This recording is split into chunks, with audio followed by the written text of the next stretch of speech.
her certainty to decarbonise. We support the Port of Dover's plan to electrify short straits crossings, which I know the Honourable Member discussed with the Secretary of State in September.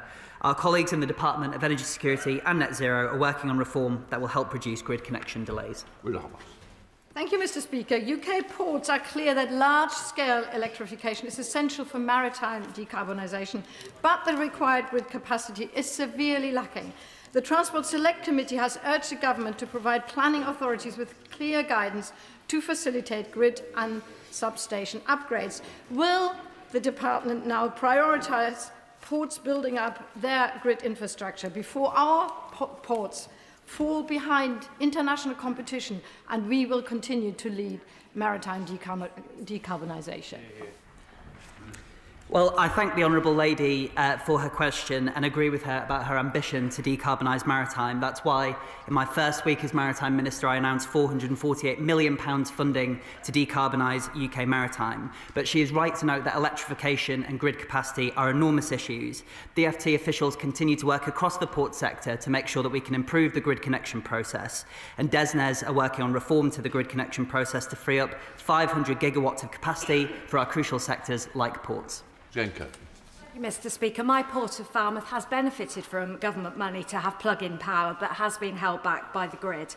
My port is also trying to redevelop and expand to service floating offshore wind and bring in the freight line that we lost 15 years ago. Would the Minister support the Port of Falmouth in these aims and maybe come and visit? Thank you, Mr. Speaker. Well, my honourable friend is a champion for the Port of Falmouth, and I applaud the work that they're doing to achieve decarbonisation. It is incumbent upon me to work with Ofgem and my interdepartmental colleagues in DESNZ to make sure that we do speed up the process for port capacity and connection to the national grid, and to work with Ofgem to do so. And I would be very happy to visit her port in the future to explore the fantastic work that they are doing. Judy Gosling. Question number 4, please, Mr. Speaker. Minister. Thank you, Mr. Speaker. Rail plays a crucial role in kick-starting economic growth, including by connecting communities through new and reopened stations. In July, the Secretary of State confirmed investment in new stations at Wellington and Colompton in the South West, in South Wales, and reopening Haxby Station in Yorkshire. Judy Gosling. My constituents in Nuneaton are delighted by the fact that Nuneaton and Bedworth Borough Council have approved a lease in principle for a site in Valeview in Stockingford for the Nuneaton Town Football Club to return to a home ground. Reviving the disused Stockingford rail station on the Birmingham to Leicester line could be transformational for teams, fans and residents of Stockingford and Camp Hill and give a huge boost to local growth. Can the Minister outline what support can be offered to reopening the station and to build on the business case from 2022? Well, I know that my honourable friend has been a great supporter of her local team's plan for a new hometown stadium. Warwickshire County Council will receive £68.7 million through the local transport grant, which local leaders can use to support schemes in line with local priorities. The Department will issue guidance later this year to support local authorities in deciding how to use their multi-year allocations. Victoria Collins. Thank you, Mr. Speaker. Although train stations like Harpenden and Berkhamsted are still open, to many of my residents they feel closed. Frankie says her train cost from Berkhamsted went from £19 to £37. She can no longer get to work. Oliver from Harpenden says the same thing. There is so much we need to do because residents cannot use their train stations. The costs are too high. Would the Minister then join Neil from Harpenden's calls for one step to make sure that contactless is linked to a network rail to make it easier and cheaper for our residents to be able to use those stations? Thank you. Minister. Well, as I am sure she knows, shortly we will have the Railways Bill coming before this House. We will be creating Great British Railways, which will make our railways much more convenient for people across the country, and I'm sure she will look forward to debating that bill when it comes. David Pinto-Trzynski. Question number 5, please, Mr. Speaker. Minister. Mr. Speaker, with your permission, I'd like to answer this question along with questions 16 and 20. We are taking ambitious steps to improve local buses, and our landmark Bus Services Act 2025 empowers local authorities to deliver better services. We're investing over £1 billion in 25-26, and in the coming weeks we will confirm multi-year allocations for local authorities to help improve bus services long-term. Thank you, Mr. Speaker. In constituencies like Hendon, bus services aren't a luxury. They are a lifeline for the community, in particular the elderly and disabled people. Yet there is more to be done to ensure that all residents are within easy reach of a bus stop. Does my honourable friend agree that frequent, well-placed bus stops are essential to ensuring local bus services are truly inclusive and accessible? I agree with my honourable friend, and we are clear that everyone should have access to high-quality, accessible bus services. Responsibility for services in London sits with the Mayor, and 96% of Londoners live within 400 metres of a bus stop. To expand this progress made under London's Labour Mayor, we will be developing a new national strategy of stopping place guidance to support inclusive bus stop provision throughout England. Thank you, Mr. Speaker. So, at a lively church hall meeting in Barningham, which is a quintessential Suffolk village, a number of my constituents raised concerns about the state of the rural bus provision. They highlighted not only the infrequency of the services, but also that the buses which do operate it are too large than the demand requires, with many seats unused. So, does the Minister agree that a more flexible approach, including the use of smaller, more frequent buses, potentially powered by electric motors, would be preferable in rural areas? I agree with my honourable friend that everyone should have access to reliable and frequent bus services. Whilst it's a matter for operators to manage their fleets, our ambitious bus reforms are giving local leaders the tools to deliver buses on which communities can rely, including by using flexible service models. Thank you, Mr. Speaker. I welcome both the new powers and funding that this government is giving to buses, but the problem is where this Labour government is giving, our Reform Local Authority is taking, including plans announced to cancel the 35A out of Coundon and the 104 connecting Canny Hill with Binchester and Newfield, as well as doubling the concessionary fares before 9:30. So will the Minister join me in condemning this Reform Council plan and join me in calling on our County Council to build up our bus services, not knock them down? Thank you, Mr. Speaker. I will indeed join my honourable friend in condemning it. Obviously, there's no representation from that party here today. I would urge them to use the bus grant which we have given them to support local bus services in their area. Can I just say, if you've already had a question, unless you're exercising your knees, I won't bother trying to catch my eye. So, Jeremy Hill. Thank you, Mr. Speaker. My constituents in Cranley, Shamley, Green, Bramley and Shalford find it very difficult to get to their local hospital in Guildford and the community hospital in Milford. There's no direct bus service. A quarter of older people don't have cars. What will the government do to help them solve this problem, which is becoming more and more difficult? Minister. Thank you, Mr. Speaker. This is why we brought forward the Bus Services Act, which gives local leaders the tools that they need to shape bus services around individual needs in their community. Vicky Slade. Speaker, the age of participation increased from 16 to 18 10 years ago, but the age at which funded bus travel is available stayed at 16 for those children who live too far away from the nearest school.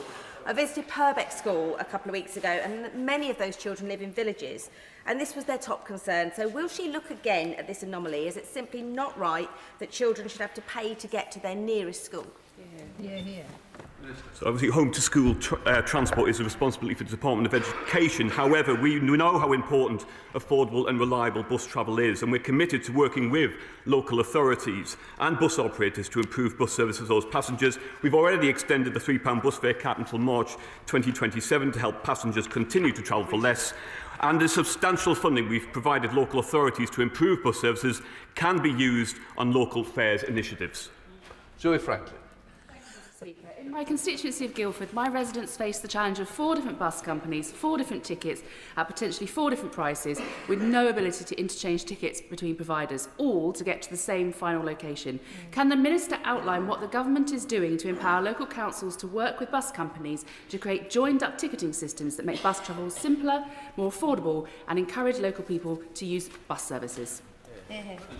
I thank the Honourable Lady for her question. Under the Bus Services Act, once again, we're giving local leaders the powers that they need to take back control of their bus services, to make sure that services truly reflect the needs of their local community. We're working closely with local authorities in order to look at more integrated ticketing, and I think you'll hear more about integration in our national integrated transport strategy coming soon.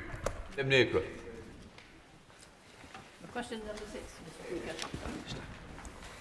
Mr. Speaker, with your permission, I'd like to answer this question alongside questions 17 and 21. We are starting to see train reliability stabilise following a decade of decline. We are working with the rail industry on a performance restoration framework with 5 clear areas of focus to recover performance to acceptable levels. These include timetable resilience, staffing, and keeping trains safely moving during disruptive events. Rail usage is up month on month. 451 million journeys were made on Britain's railways last quarter, a 7% increase on the same period last year.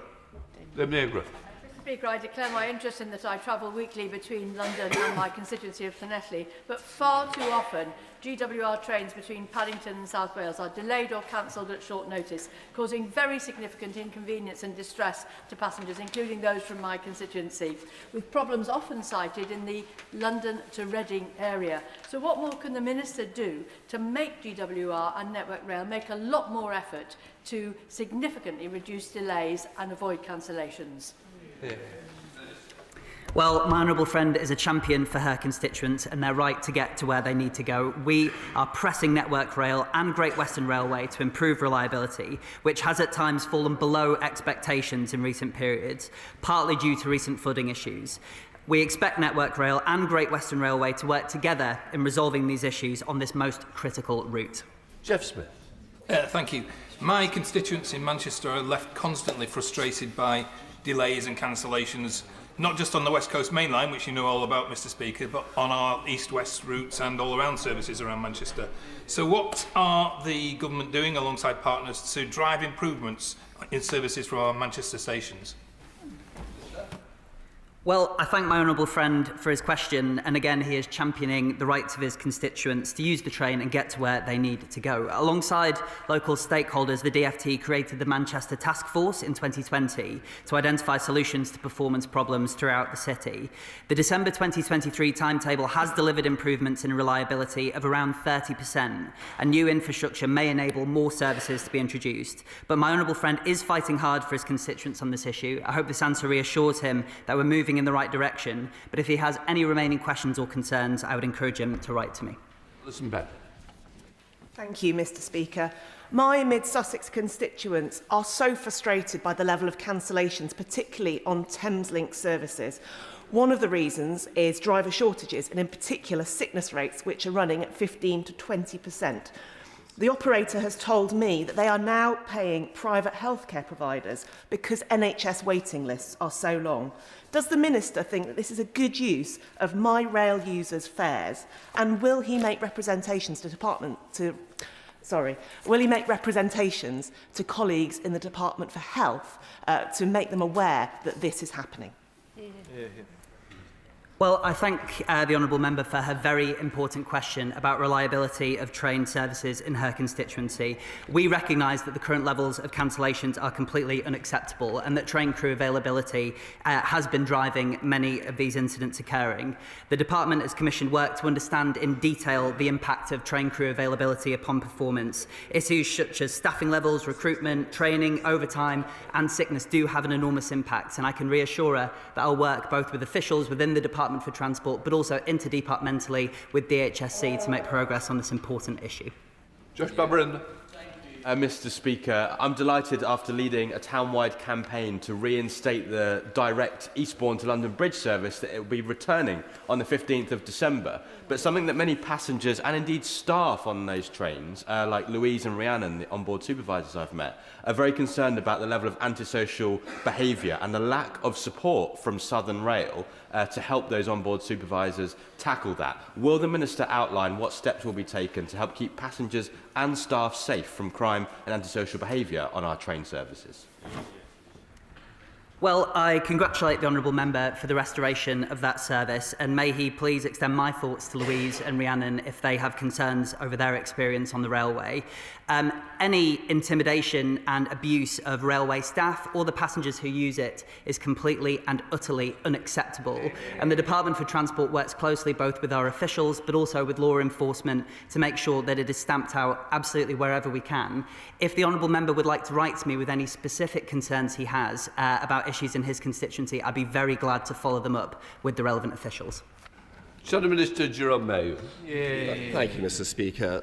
This summer, the Department for Transport wrote to the rail regulator. The government firmly believes that the arrival of competition will benefit users of rail services by expanding the number of stations served, including new markets, encouraging greater differentiation in service provision, and promoting competitive prices. Now, that was for international rail. Why does the government believe that competition is good when travelling abroad, but should be replaced with nationalisation here in Britain? Thank you, Mr. Speaker. On no subject is the hypocrisy of the Conservative Party laid out more clearly than that of rail. We did not have a competitive rail system when the party opposite was in charge. We had a fragmented and broken rail service which did not offer passengers the service that they deserved. By having Great British Railways, we can integrate track and rail services together to make sure that these services are run in the interests of passengers. Competition can, of course, continue through open access, but we want to centralise the service being provided in the interests of passengers right across the United Kingdom. Well, I'm very interested to hear that mention of open access, because there is a risk of nationalisation, that the organisation focuses on its own union-led interests rather than the interests of passengers. It leads to bureaucratic inefficiency, delay and increased cost, and we may be seeing it already. South West Rail, nationalised in May, since then cancellations up by 50%, delays by 29%.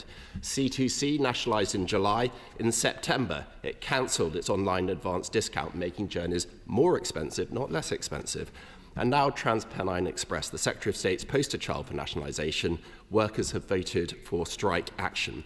So is the Minister concerned that this government doesn't have the backbone needed to face down demands from its union paymasters and put passengers first? The Honourable Gentleman should know that through the Railways Bill, we are building a system that is going to make sure that passenger accountability sits at the very heart of how this railway operates. I would be grateful if he could illuminate to me how constituents of his and across the country are served by the previous system, where you couldn't get a train where you needed to go, plagued by strikes, ticketing systems that did not work. We are setting up a tough passenger watchdog through Great British Railways, which can have minimum standards, statutory advice to the Secretary of State, and put passengers back at the heart of our railways. Christopher Vince. Number 7, Mr. Speaker. Minister. Thank you, Mr. Speaker. Passengers will be at the heart of Great British Railways, and it will have a statutory duty to promote the interests of passengers in decision-making.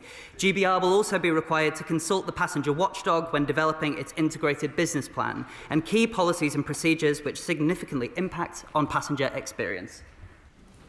Thank you, Mr. Speaker, and I thank the Minister for his answer. Can I welcome the extension of contactless payment to Harlow Town, Harlow Mill and Roydon railway stations in my constituency, making traveller simpler and also ensuring the best value for passengers? How will the Minister ensure that GB Energy continues to make sure that passengers are at the heart of decision-making, and will he personally join me in my campaign to ensure there are less cancellations to Roydon Station in my constituency?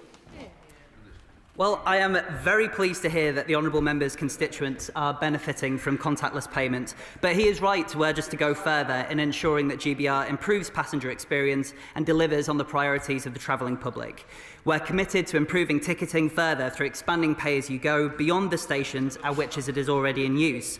Through the long-term rail strategy and its general duties, GBR will be incentivised to support innovation and deliver for passengers right across the country, including in Harlow.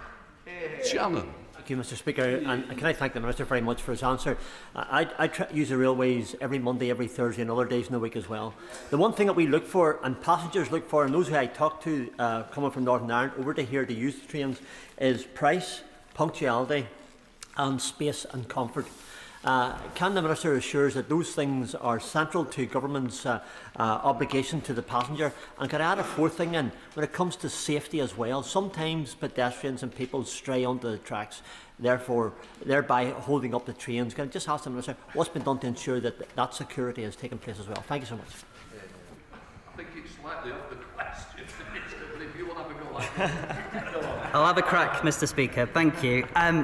The honourable member is right to raise a number of issues which affect the experience of passengers on the railway. That is exactly what the passenger watchdog, which will be created through Great British Railways, is designed to protect. It will set minimum consumer standards which GBR and operators must meet as part of their licence conditions, but most importantly, that accountability will be public. The watchdog will publish reports and data on passenger experience and will be a statutory advisor to the OOR, which will carry out enforcement. Luke Charters. Number 8, please, Mr. Speaker. Minister. We are taking ambitious steps to improve local bus services, including in York and North Yorkshire. This included the allocation of £12.6 million of funding in 25-26 through the LA Bus Grants. I was pleased the honourable member could join me alongside the Mayor of York and North Yorkshire to discuss their participation in our bus franchising pilots. Luke Charters.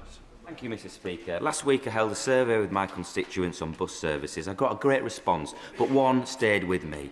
They said the number 11 bus, the only route to the crematorium, doesn't run on Sundays. It means they can't visit loved ones on Mother's Day or Father's Day on the days that hurt most. Reading that put a real lump in my throat. No one should be stopped from remembering those they've lost because of a bus not running. So I've written to the operator, but would the Minister join me in arguing that this is the practical kind change we need to make across the country? Look, it's vital that local bus services work for local communities, and this is at the heart of the government's bus reforms. I would encourage the local operators to consider the feedback that my honourable friend mentions, particularly recognising the role that bus services play in supporting people to meet with their families and friends and making important visits, such as the crematorium, which my honourable friend mentioned. Joe Robertson. Number 9, please, Mr. Speaker. Minister. Thank you, Mr. Speaker, and I thank the honourable member for his continued advocacy on this issue on behalf of his constituents. Soon the department will publish its integrated national transport strategy, setting the long-term vision for domestic transport in England. It will focus on creating a transport network that works well for people so they can get on in life and make the journeys that they need to easily, wherever they live. Joe Robertson. Thank you, Mr. Speaker. Does the Minister, indeed does the Government, accept that public transport will never be truly integrated for the Isle of Wight while it continues to rely on unregulated, unlicensed ferry services that are owned by private equity groups making bumper profits? He wouldn't accept that for any other community in the UK. Why should the Isle of Wight be left in a different situation? Well, again, the honourable member makes a powerful point on behalf of his constituents and is right to be frustrated at the issues relating to affordability and reliability of ferry services to the Isle of Wight. I agree with him that urgent action needs to be taken to resolve the issues that he and his parliamentary colleagues are campaigning on. That's why I think it's incredibly important that we get a cross-Solent chair in place quickly so that they can grip this issue, but also fundamentally that we work together to get the data necessary to create a single version of the truth so we can assess how to deal with these problems in the round on behalf of his constituents. Question number 10, Mr. Speaker. Secretary of State. Mr. Speaker, with your permission, I'd like to answer this question with questions 14 and 18. Transport is a key enabler of economic growth. That's why we're investing £92 billion to maintain and modernise our roads and railways, deliver major projects like HS2 and East West Rail, and support leaders in our towns and cities. This will unlock productivity and support a thriving UK economy, enabling over 39,000 new homes and 42,000 new jobs. Please, Thank you, Mr. Speaker. As part of the Trans-Pennine route upgrades, 25% of the route has already been electrified, with 40% due to be completed by summer 2027. Huddersfield's famous railway station is also undergoing a £70 million reconstruction. Whilst there has been a 30-day closure, which has led to some disruption for residents in my town, can the Secretary of State set out how the government is ensuring the economic and social benefits of this investment will be utilised to help regenerate communities in Huddersfield? Mr Speaker, I would like to acknowledge that the Honourable Lady's constituents have had to put up with some significant disruption in recent months, but I'm confident that when the work is complete, that Huddersfield will have a railway station fit for the future. In answer to her question, the Transpennine Route Upgrade Programme is working closely with local partners to ensure the £11 billion of investment delivers long-term social and economic benefits for Huddersfield and local communities along the route. This includes supporting skilled jobs, improving connectivity and creating opportunities right now for local supply chains. Collier. Mr Speaker, fragmented bus services, trains that refuse to show up before 3 p.m. on a Sunday in New Toxteth and Tutbury, and an east-west road network that needs upgrading are all things that are holding back my constituents and economic growth in our region. Can my right honourable friend say how that she's going to unleash the kind of transport links that will support economic growth that my constituents, businesses and Staffordshire deserves? I do sympathise with my honourable friend and know that some parts of the country have been held back by poor transport links across years of Tory underfunding. I'm pleased, though, that with this Labour government, Staffordshire has been allocated over £39 million this year in highways maintenance funding, plus £92 million in local transport grant from 2026 onwards. It's now up to the local authority to use this funding to deliver for their residents, and I know he will continue to press them to do so. No law. Mr Speaker, I'm grateful to the Secretary of State to the recent boost to the local transport grant for my constituents in mid-Cornwall, but one of the barriers to more transformative rail investment in Cornwall remains the lack of shovel-ready projects to proceed with, which is something I've been talking to residents in the Western Clay Country and Foy about. So what steps is the Secretary of State taking to ensure that we can get Cornwall's railways back on track? My honourable friend never misses an opportunity to talk with me about the importance of improving the transport system for his constituents. What I can say to him is that through the local transport grant, Cornwall Council will receive £25 million, over £25 million, which local leaders can use to support schemes in line with local priorities. We're going to issue guidance later this year so that local authorities can decide how to use their multi-year allocations, and I'd encourage my honourable friend to take up this cause in particular with his local council.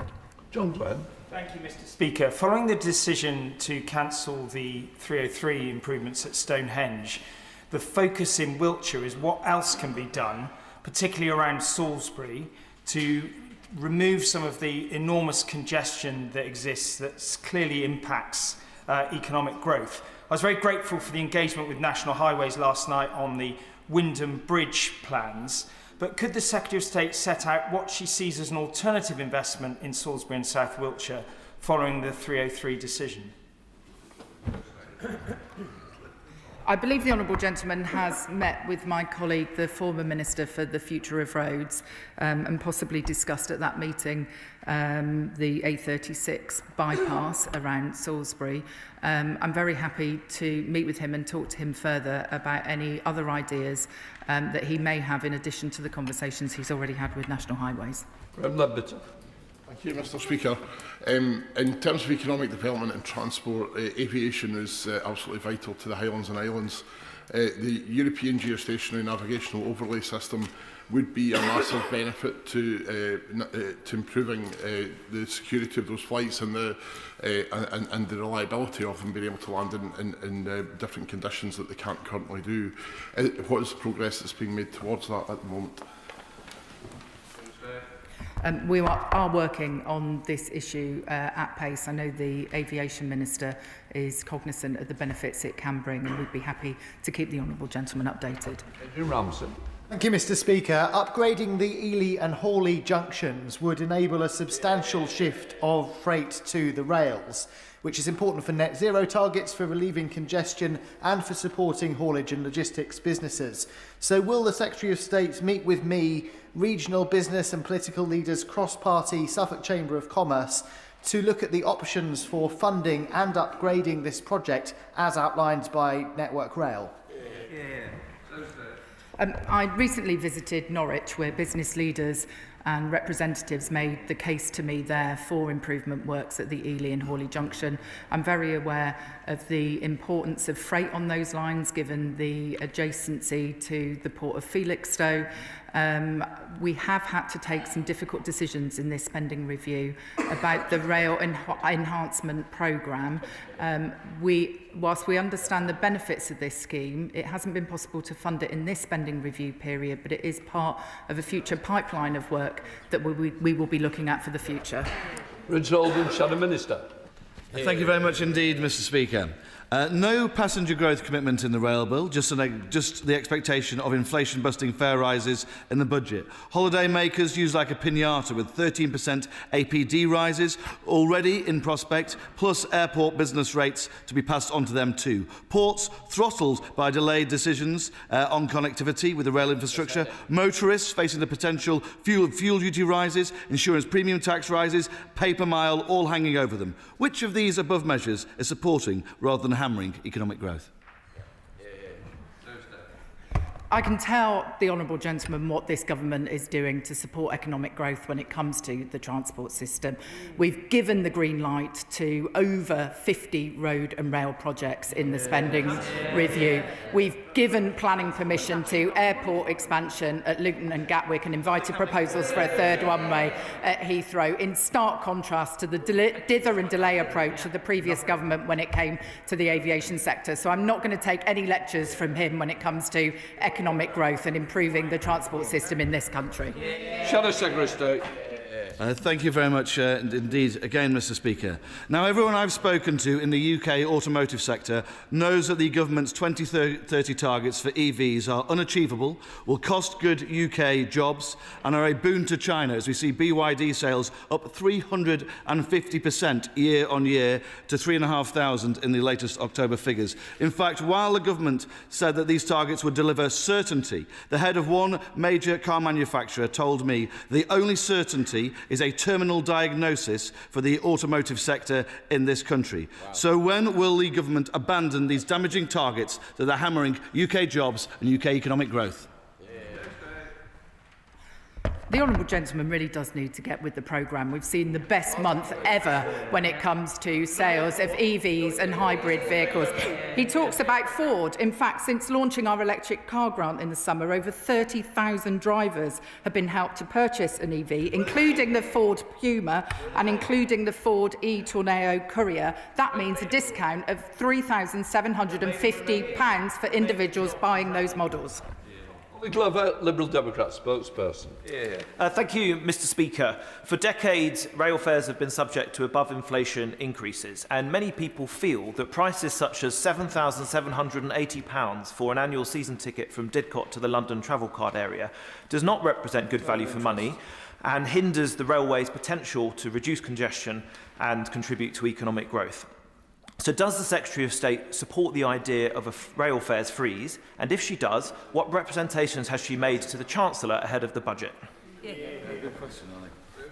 The honourable gentleman tempts me to divulge conversations I've had advance of the budget, and I'm sorry to disappoint him, but I'm not going to do that. I am acutely aware of the importance that the travelling public place on affordability, and of course I want to find a way to help those who rely on our railways given the cost of living pressures people are experiencing.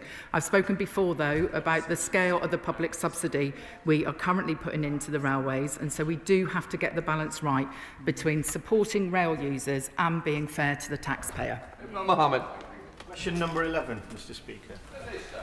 The DVSA conducted a record 1.96 million tests in 24-25 and delivered nearly 42,000 extra tests between June and September 25 compared to the same period in 24.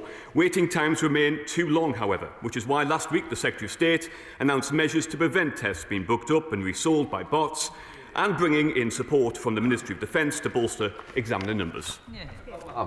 Thank you, Mr. Speaker. Rachel, a constituent of mine, reached out to me regarding booking a driving test for her daughter at the Huddersfield Centre, only to see there were no appointments available next week, not next month, and not even next year. Young people across the country are facing similar delays since the COVID pandemic, forcing them to pay for months of extra lessons Justice Day test ready?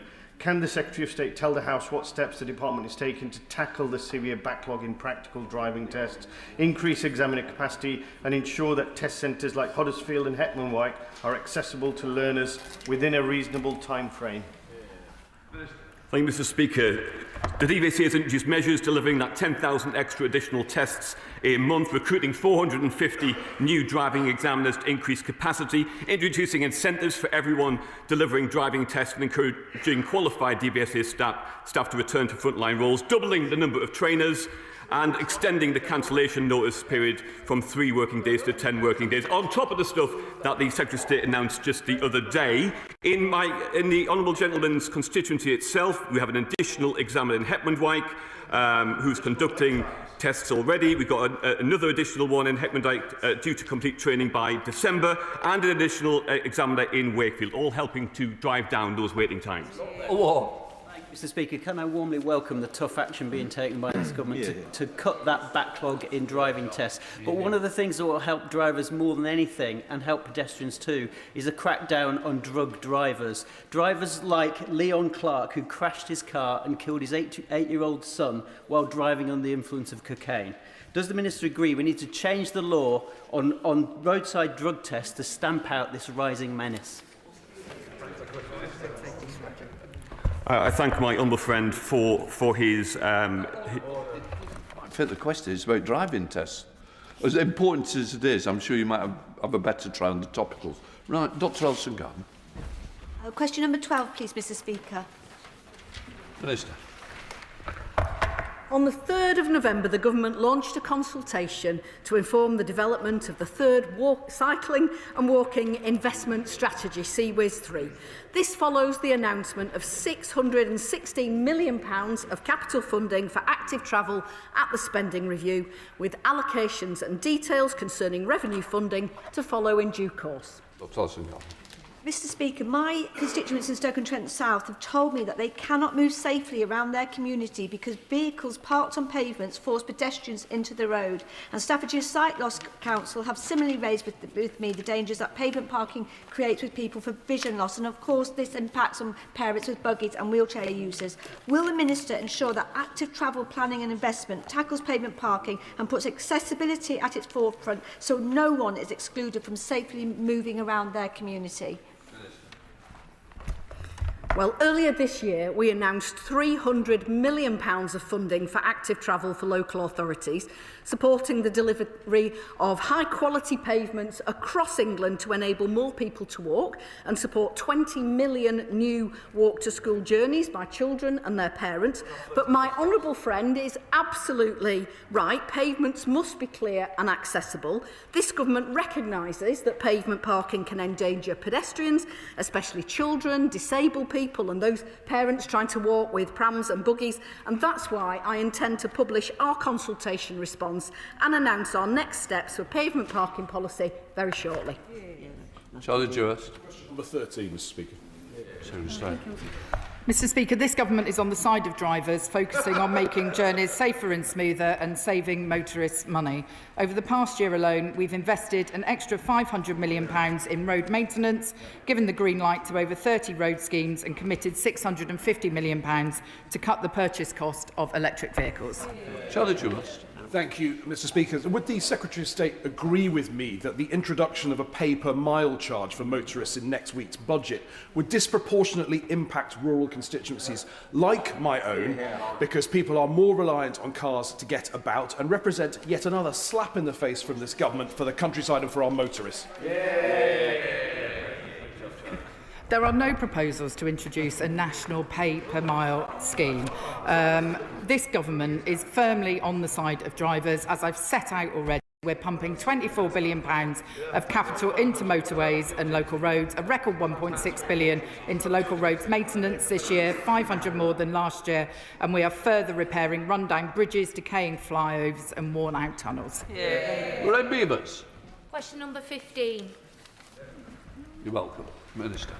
We are committed to providing a rail network that delivers reliable connections for people and unlocks growth across the country. In addition to building HS2, we're providing £10.2 billion over the spending review period to enhance the railway, reducing congestion and travel times, connecting more people to work, education, retail and services. Thank you, Mr Speaker. The cul-de-sac of Thornton and Fleetwood in my constituency once had a rail line that served the local community well. Now there is only one main route in and out by road.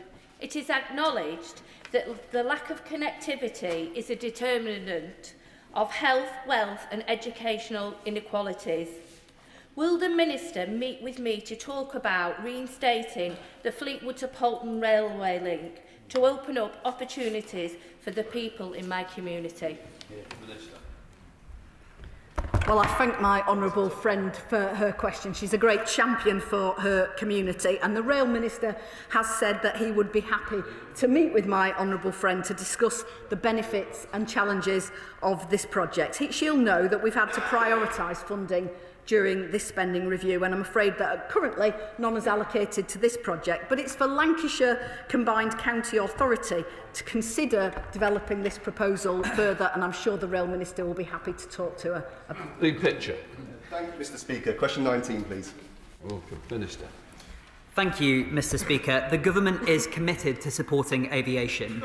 We are advancing airport planning decisions, modernising airspace and reviewing the airport's national policy statement on Heathrow expansion. And to make sure this growth is sustainable, we've introduced a sustainable aviation fuel mandate, supported production through the Advanced Fuels Fund and are legislating for revenue certainty. Mr Holden, you've had your question. I'm sure you might want to go for a walk if you're going to carry on. Please leave it. Thank you. As the work to reopen Doncaster Sheffield Airport takes off, the focus now turns to ensuring it succeeds in the long run. A key part of that is building the next generation of pilots and aviation professionals, and I'm already working with training providers to hopefully launch Pitcher's pilot programme for our young people. Can the Minister set out what steps the Department is taking, working across government, to make sure the next generation of aviation professionals are ready to take to the skies? Well, I applaud the honourable member's ambition to train the next generation of aviators. Government changes to apprenticeship regulations now mean that aviation employers have greater flexibility, which recently enabled the launch of the TUI cabin crew apprenticeship, with more under development. Through our Aviation Industry Skills Board, DFT works with industry and across government to address barriers to access. We also fund the CAA's outreach programme to attract the next generation into aviation careers. And I would like to reassure him that making sure more young people have access to careers that they are passionate about is a subject in which I have a keen personal interest. Excellent. And we got through questions. Well done, team. Sarah Coombs, topical. Topical one, Mr Speaker. Mr Speaker, I'd like to start by placing on record my deep gratitude to the brave railway staff and emergency responders who dealt so heroically with the that LNER staff member Sam Zutuni is now continuing his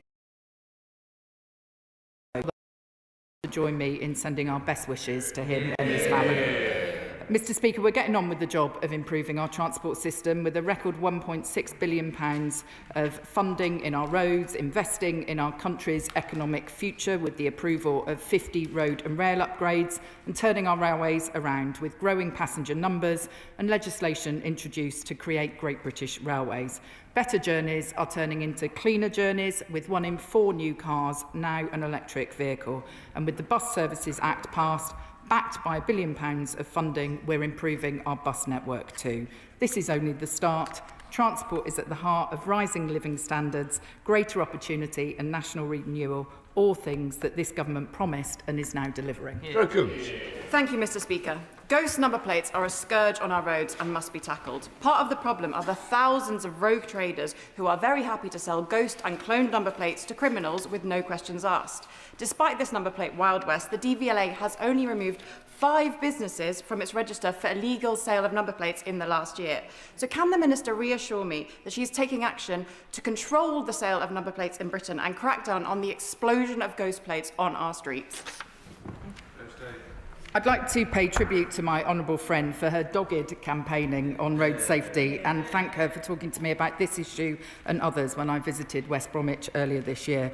We're determined to tackle illegal ghost plates and we will publish our road safety strategy before the end of the year. We are working with DVLA, Mr Speaker, to consider options for strengthening the regime governing the supply of number plates. We're almost. Thank you, Mr Speaker. Yesterday I met with Volkswagen. They stressed that for meeting our electric vehicle targets, the government must provide long-term support and certainty through to 2030 and beyond with sensible incentives, a supportive tax framework and more robust infrastructure. What steps is the department taking to ensure consumers and manufacturers have confidence in the long-term value of EVs? Thank you, Mr Speaker. The electric car grant is designed to ensure that consumers have confidence in their ability to buy an electric vehicle over the long term, benefiting from £3,750 off the cost of some models, and importantly, we're undertaking work to increase the number of electric charge points across the country, an extra 100,000 on top of the over 80,000 that are already in use. Douglas McAllister. Speaker, in June this year, the average wait time for a driving test in the UK was over 22 weeks. This backlog is holding back learners in my Western Bartonshire constituency. Can the Secretary of State outline what action she's taking to deliver extra tests and remove these barriers for young people in my Western Bartonshire constituency?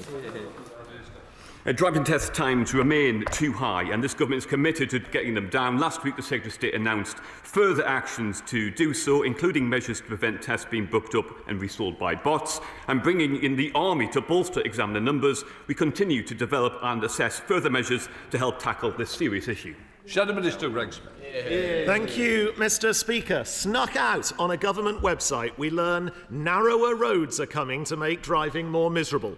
Isn't it the case that such a move will cause even more friction between motorists and cyclists and slow our roads down so much it costs the economy billions?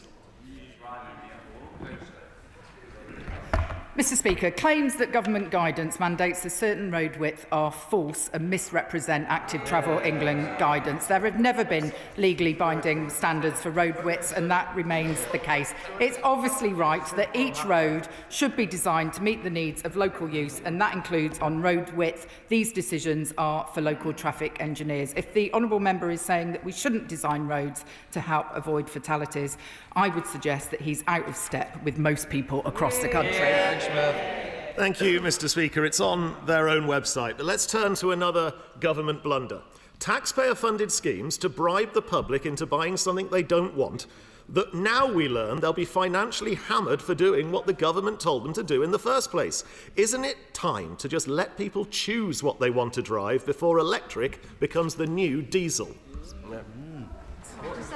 If the electric car grant scheme was so unpopular, I don't know why 30,000 people have availed themselves of it since its launch in the summer. I am clear, Mr Speaker, that the transition to electric vehicles is a key plank of this government's agenda, both because of the good jobs it can create, but also the need to clean up the way we travel.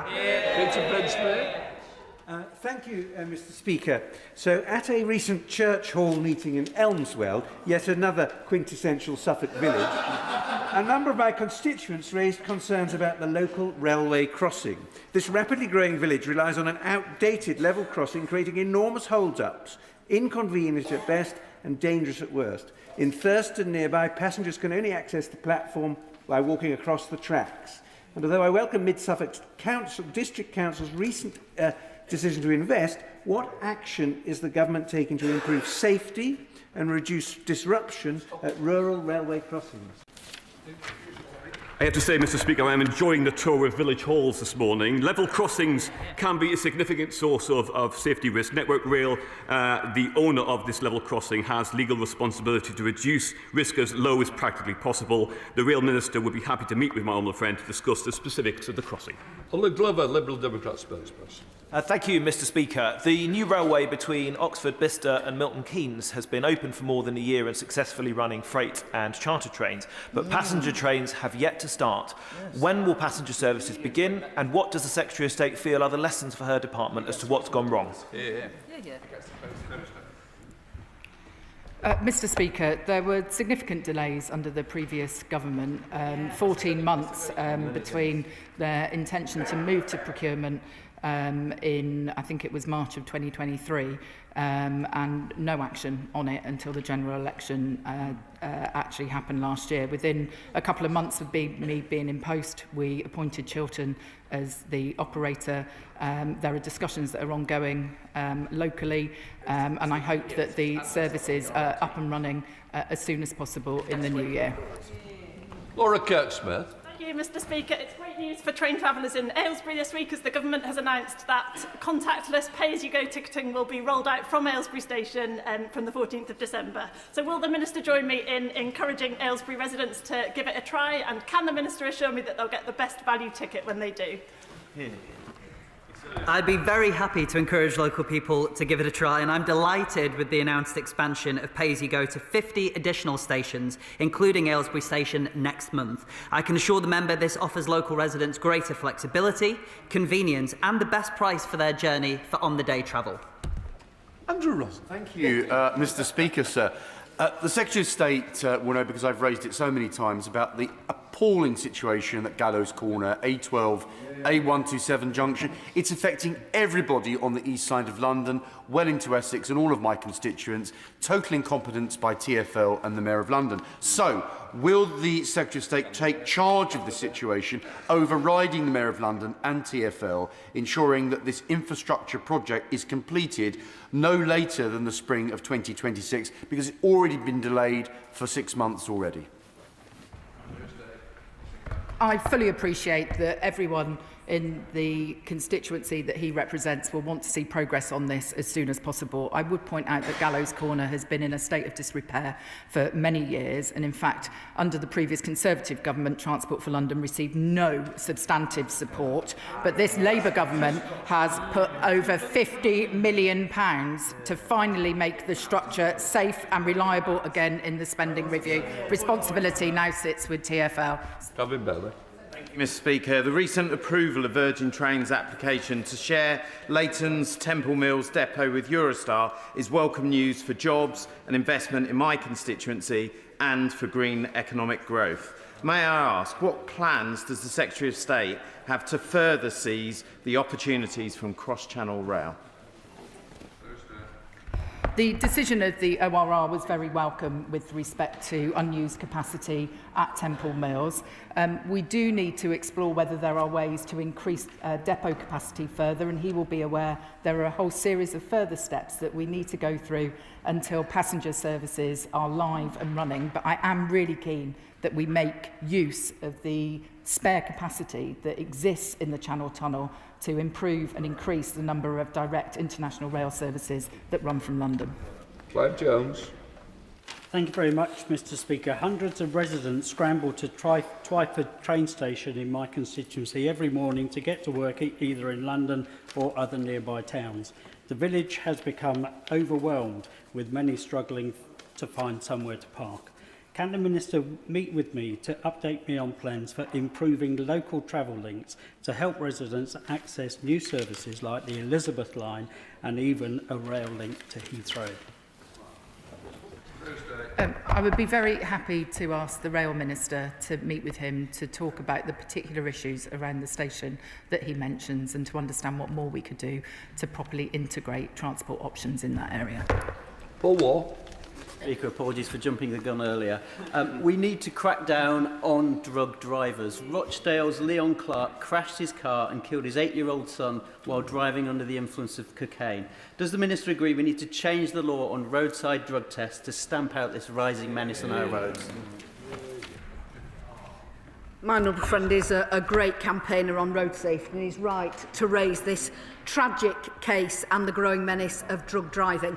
I'm proud to tell him that our first drug driving focused Think campaign will be launching this coming Monday, and if my honourable friend or indeed any members across the House would like to know more, they'd be very welcome to come along to the drop-in I'm holding in W3 at 5 p.m. on Monday.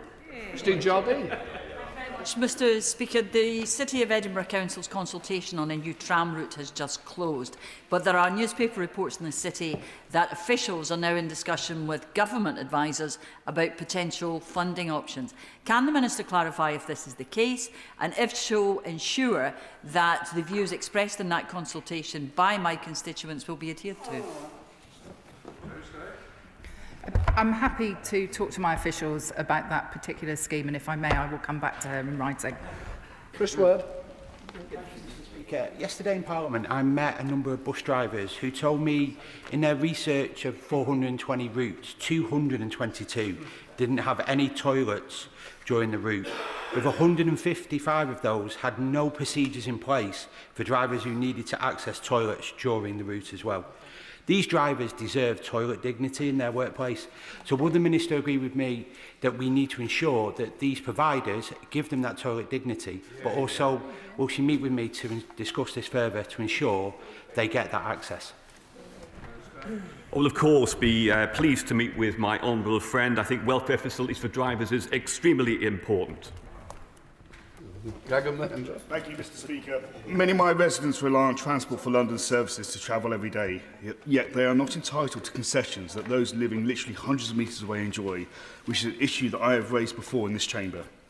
Can the Minister advise me of any way, besides literally turning up at City Hall, that I could meet with the relevant person to discuss this? I'm interested that the honourable gentleman's constituents want to avail themselves of concessions provided by the Labour Mayor of London. He will know that Londoners often pay a precept to fund some of the entitlements that they have in London, and that is the reason why his constituents who fall outside of the Greater London boundary do not have those concessions available to them.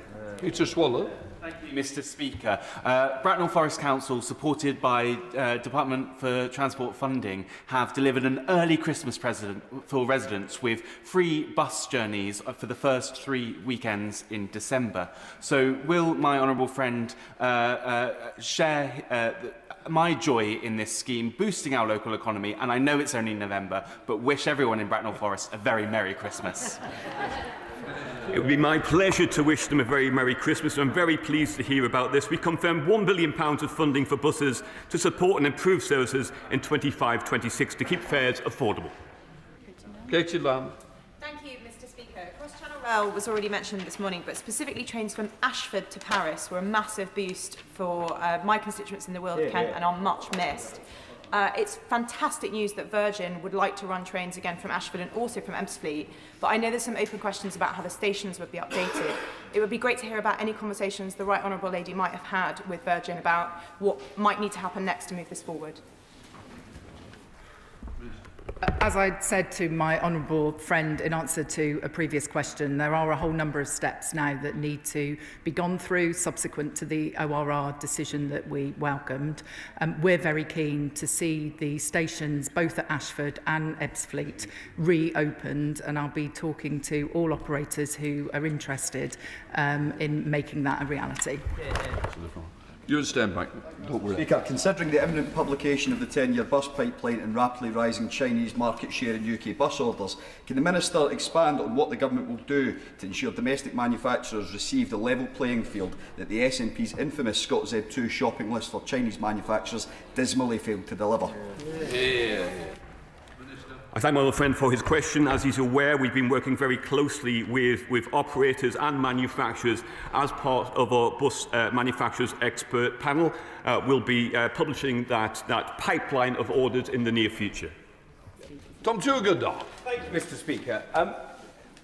The Minister will know that there's no mandate for TfL beyond the bounds of London, little enough within it. Would she agree with me that there has absolutely no mandate to increase the price on rail fares to Tunbridge by extending the peak hour system in London on areas where there is now talk of putting contactless? Can she assure me that rail fares to Tunbridge and to Borough Green will not be going up should contactless increase?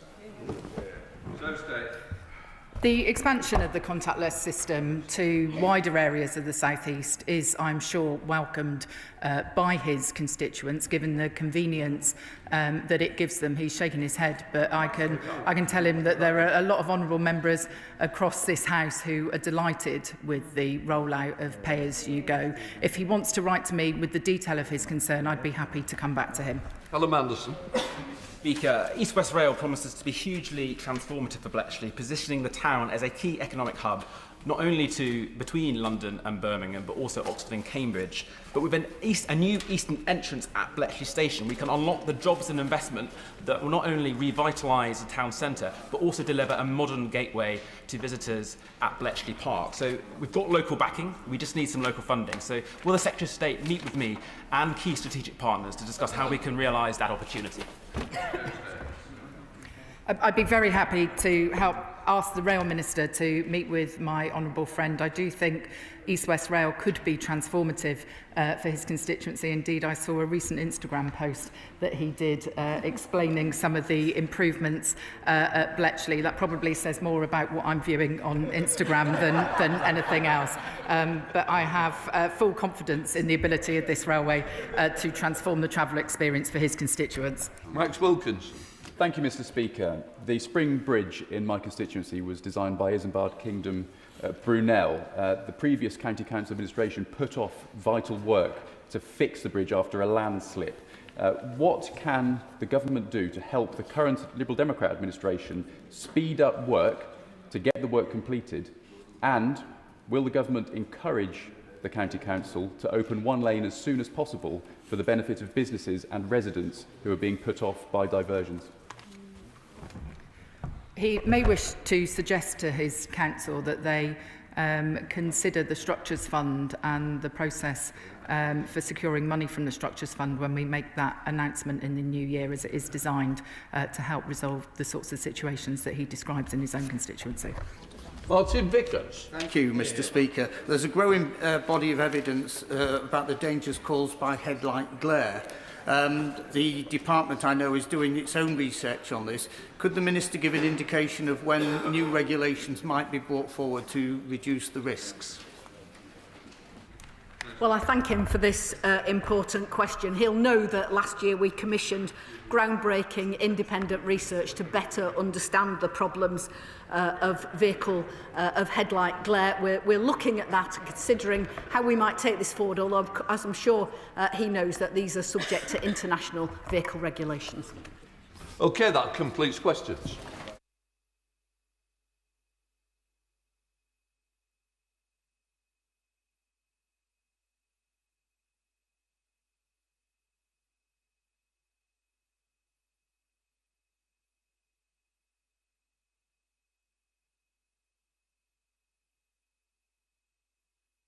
Come to the urgent question. I'm once again reminding ministers on the requirement in the government's own ministerial code that major announcements should be made in the House in the first instance and not to the media. This applies to Secretary of States. It is disappointing that the Secretary of State for Defence gave a speech on television yesterday and no statement from the government has been made in this House. And I hate to say, the House went up at 3 o'clock yesterday. There was a huge gap of time that could have been taken. This is the third in a row from the Defence where it's been put to the outside, to the media, rather than here. We are elected members of Parliament. All ministers serve this House, not Sky News or the BBC. So I do hope the message is going back. The ministerial code is not fit for purpose if this continues to happen. So I hope it's going to be used and make sure that ministers take it seriously. So please, as I stated yesterday, matters relating to defence of the realm should always come to this House first. I now call James Cartledge to ask his urgent question. Thank you, Mr. Speaker. To ask the Secretary of State for Defence if he will make a statement on the use of lasers by the Russian spy ship Yantar. Mr. Speaker, with your permission, I'd like to make a statement on the Russian main directorate of deep sea research. To the Minister gently. Unfortunately, it's not a statement. That's what I was wished. We are answering an urgent question. And I think that is the big problem, that somehow different departments have decided that statements don't matter. I know it's not the gentleman in question, but I hope the message is going to go back to the Defence Secretary and that people are listening how important this House comes first. Minister. Mr. Speaker, I will pass the message into the broader team. I'd like to make some comments on the Russian main directorate of the Deep Sea Research Programme known as GUGI. As the Secretary of State for Defence described yesterday, the Russian research vessel Yantar is part of this programme and is used for gathering intelligence and mapping undersea infrastructure, not just in the United Kingdom, but across many other nations, both in Europe and indeed across the globe. The UK understands that the Yantar is but one in a fleet of Russian vessels designed to threaten our critical national underwater infrastructure and pose a threat, indeed, to our economics and our way of life. Russia has been developing a military capability to use against critical underwater infrastructure for decades.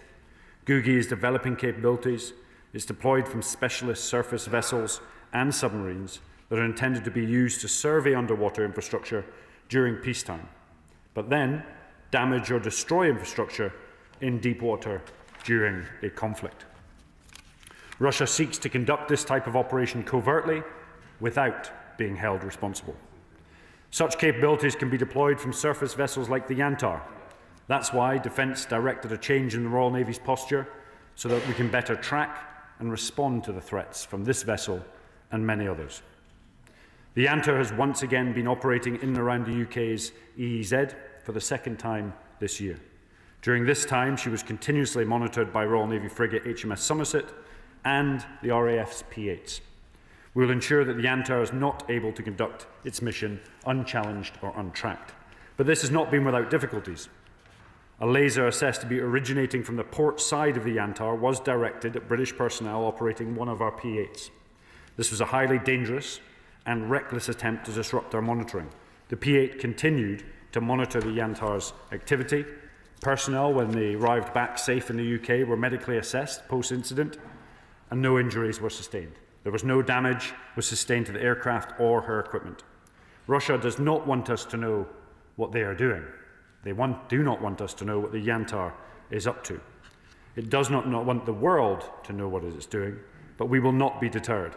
We will not let the Yantar go unchallenged as it attempts to survey our infrastructure, and we will work with our allies to ensure that Russia knows that any attempt to disrupt or damage underwater infrastructure will be met with the firmest of responses. And I'd like to finalise by saying a great thank you to the brave men and women of our Royal Navy and RAF that continue to keep us safe at home and abroad. James Cartledge. Thank you, Mr. Speaker, for granting this urgent question. And I do echo what you said.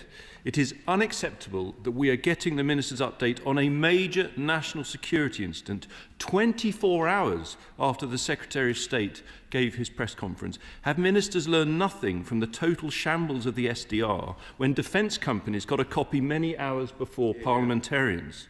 But turning to the incident itself, this appears to represent a serious escalation by Russian forces in close proximity to our homeland. And given the priority of protecting our service personnel, and I welcome the news about the P8 pilots being unharmed, can the Minister outline what mitigations are being taken against the evolving laser threat involved? But surely what this incident really underlines, Mr. Speaker, is that Russia remains a serious threat. That being so, we couldn't help but notice that the Defence Secretary got the podium out for the media yesterday, just as the Defence Select Committee was publishing a damning report about Labour's total lack of progress on boosting our defence readiness. The report said that when it comes to readiness, the government are moving, and I quote, at a glacial pace. And on the subject of pace, the SDR promised a defence readiness bill which would include measures to deal with the grey zone threat, Mr. Speaker. But ministers recently told me it hasn't even been timetabled. So what year will the Defence Readiness Bill become law? Now, capability questions are going to be key when it comes to undersea cables. But every one of Labour's defence policy papers has been late. They promised to publish a defence investment plan, and I quote, in the autumn. With a week of that season remaining, will they keep that promise? Finally, Mr. Speaker, As the Minister himself knows better than anyone, when it comes to the hybrid threat, our special forces remain more important than ever. So is he not concerned that General Sir Michael Rose, who led the relief of the Iranian embassy siege that made the SAS world famous, has condemned the government for, and I quote, hounding SAS veterans, warning this will harm recruitment and morale? To conclude, the Antar incident shows the seriousness of the threat we face, but in response, what are the government actually doing? The answer: Labour are cutting £2.6 billion from defence spending this year, surrendering sovereignty of the Chagos Islands, and following their shameful vote this week, they're putting the British Army back in the dock. Who said nonsense? Minister. The honourable member is correct. Russia does remain a threat. With a conflict ongoing in Ukraine causing over 1,000 casualties a day, it is the biggest threat the UK has faced in a generation. It's worth noting, though, as we progress, from my perspective, the criticism to the government about not doing anything. You're trying to, collectively, the opposite side is trying to convince us that from 24 years of service and watching the degradation of defence, watching the lowest morale in armed forces, watching houses with families with leaky homes and damp, being equipped with equipment that isn't fit for purpose, watching ships go alongside that haven't left docks in years, looking at a decrepit and delay and downwriting of all of our defence capabilities, what we had to put up for. And now, in the first time in a generation, the military is looking to an increase in defence spending. It's looking with a strategic defence review, integrated missile defence, NATO first. By 2027, we'll run out steadfast December to look at a whole-of-society approach. $4 billion into uncrewed systems, $1.5 billion into munitions. The Defence Readiness Bill is another legislative process to push further changes through by the end of this Parliament. And then we talk about elements of the tip of our spear, recruitment and retention. I can assure you today, looking into the details, there isn't a recruitment and retention in the tip of the spear. Indeed, the recruitment and retention issues that we inherited created the smallest army since Napoleonic times. And that was the government on the other side of this bench. So before we start lecturing us a year and a half into government on how decrepit our defence is and downplaying our soldiers, Air Force and those individuals in the Navy, you should take some responsibility for the mismanagement of the defence portfolio for the last 14 years.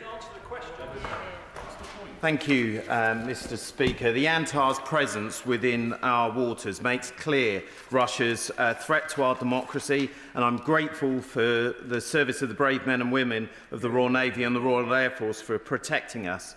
Set within the context of the Defence Select Committee's recent report, can the Minister highlight how our government's leadership of the Ukrainian Defence Contact Group, treaties with Germany and France, are essential in ensuring that we reset our relationships and ensure democracy is safe within Europe? I'd like to thank the honourable member for his contribution. Since coming into government, we've signed the Trinity House deal with the Germans, we've renewed the Lancaster House deal with the French, we've done a world biggest ever frigate deal with the Norwegians, bringing in $10 billion of investment, the Typhoon deal with the Turkish, UK-EU security and defence. We've led the coalition, the willing, with the French. We've taken on the UDCG, which has generated billions of pounds investment for Ukraine. EU, US, India deal. I would argue that this is like an episode, a really bad episode of deal or indeed no deal. Liberal Democrats, please. Thank you, Mr. Speaker. And may I begin by joining the Minister in thanking our service personnel for their bravery and dedication. The use of lasers in this incident was a brazen act of aggression by Russia which endangered the lives of RAF pilots. So has the government identified those Russian officials and military personnel who gave the order to engage so that they can be held accountable and sanctioned? What assurances can the Minister give that Russia understands the consequences of repeating this aggression towards the UK? Mr. Speaker, this episode has shown once again the lengths to which Putin will go to undermine Britain's defence. It follows the reports of Russian sabotage of Poland's civilian railway this week.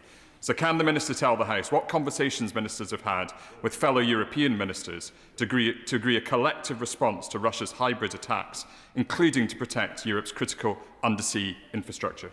And Mr. Speaker, recognising also that our Ukrainian allies are on the front line of Putin's aggression, Will the Minister take forward my bill for the unilateral seizure of Russian assets in the UK so that these can be used to fund Ukraine's defence? Minister. The honourable member brings up a really valid point that the Yanta and the Gugi programme isn't just a UK issue. Neither is the asymmetric threats that we collectively face across Europe. It's an international issue. In particular, on Gugi, these vessels operate all over the world. And we will collectively work together to gather evidence, in particular, show them that we know exactly what they're up to, and if indeed expose any nefarious activity. And I would like to make the message to be in absolutely no doubt, we will hold people, states, organisations accountable should any of our critical national infrastructure be threatened in any way. Nick Smith. Thank you, Mr. Speaker. Given both the previous Baltic Sea incident in 2024, where underground cables were said to be sabotaged, and the latest provocation, where the Yanta is said to be mapping underground undersea cables, could the Minister please outline how Allied coordination, particularly with our Nordic and Baltic partners, could be strengthened? Minister. The honourable member raises a really valid point. We've seen several cables in the Baltics be severed or cut. I would argue that the Yanta and its intelligence gathering capability maps these cables, and then perhaps accidents take place at a later date. We're working really well with our Norwegian, in particular, partners and the US to ensure that we understand the exact capabilities, and I mean the exact capabilities that sit on some of these vessels. So if it were to happen, we can attribute it and indeed expose it, not just from a UK, but from an allied perspective. Responding to that directly, if the government is trying to map the capabilities of the vessels, can it tell us whether it knew in advance that it had this laser capability, and if it did, whether steps are underway personnel against the effect of such laser attack, not to fall for the bully's playbook of the killer in the Kremlin. It's no coincidence that this incident happened now, just at a time that the Americans are coming up with a peace plan, inverted commas, that plays into the hands of Putin and betrays our Ukrainian friends. Minister. I'd like to thank the right honourable member for his contribution, as always very focused and meaningful. The honourable gentleman, apologies. The specific capabilities, I won't go into detail. From our perspective, there's been no impact on the aircraft, no impact on the crew. And we've also expanded and broadened out our rules of engagement to ensure that no vessel can operate oversea over our critical national infrastructure without being watched and monitored in the most closest and sophisticated way. Sarah Coombs. Thank you, Mr. Speaker. The first duty of any government is to keep our citizens safe, which is why this Labour government is delivering a historic uplift in defence spending, in stark contrast to the cuts of the party opposite. The Minister's statement sets out a potent example of the rising threats to our country. So can he say more about how our increased defence spending is going to keep us safe and also support jobs in the defence industry, such as the Wesley Group in my constituency, which makes all the castings for our UK submarine fleet? Minister. The honourable member raises a really important point, that defence spending isn't just about defending the nation, it's about an engine for growth. The Typhoon deal alone has created over 20,000 jobs, and as you'll have seen recently, we're providing up to 100,000 drones to Ukraine just recently as well. And that's not necessarily to do with just the capability going forward, but the industrial base back here in the UK. Huge amounts of increase in defence spending in 2027 will broaden out our defence industrial base. Combine that with deals both here and in the UK will make this an engine for growth, increase jobs, prosperity, but importantly, shore up the defence of the nation. Sir Bernard. Thank you, Mr. Speaker. Can I, on the one hand, congratulate the government for being more forward in its public responses to this kind of provocation than any other European member of NATO, let alone the United States? But can I also just point out that this underlines what we know from what Putin and Lavrov have been saying. They think they are at war with NATO and war with the United Kingdom already.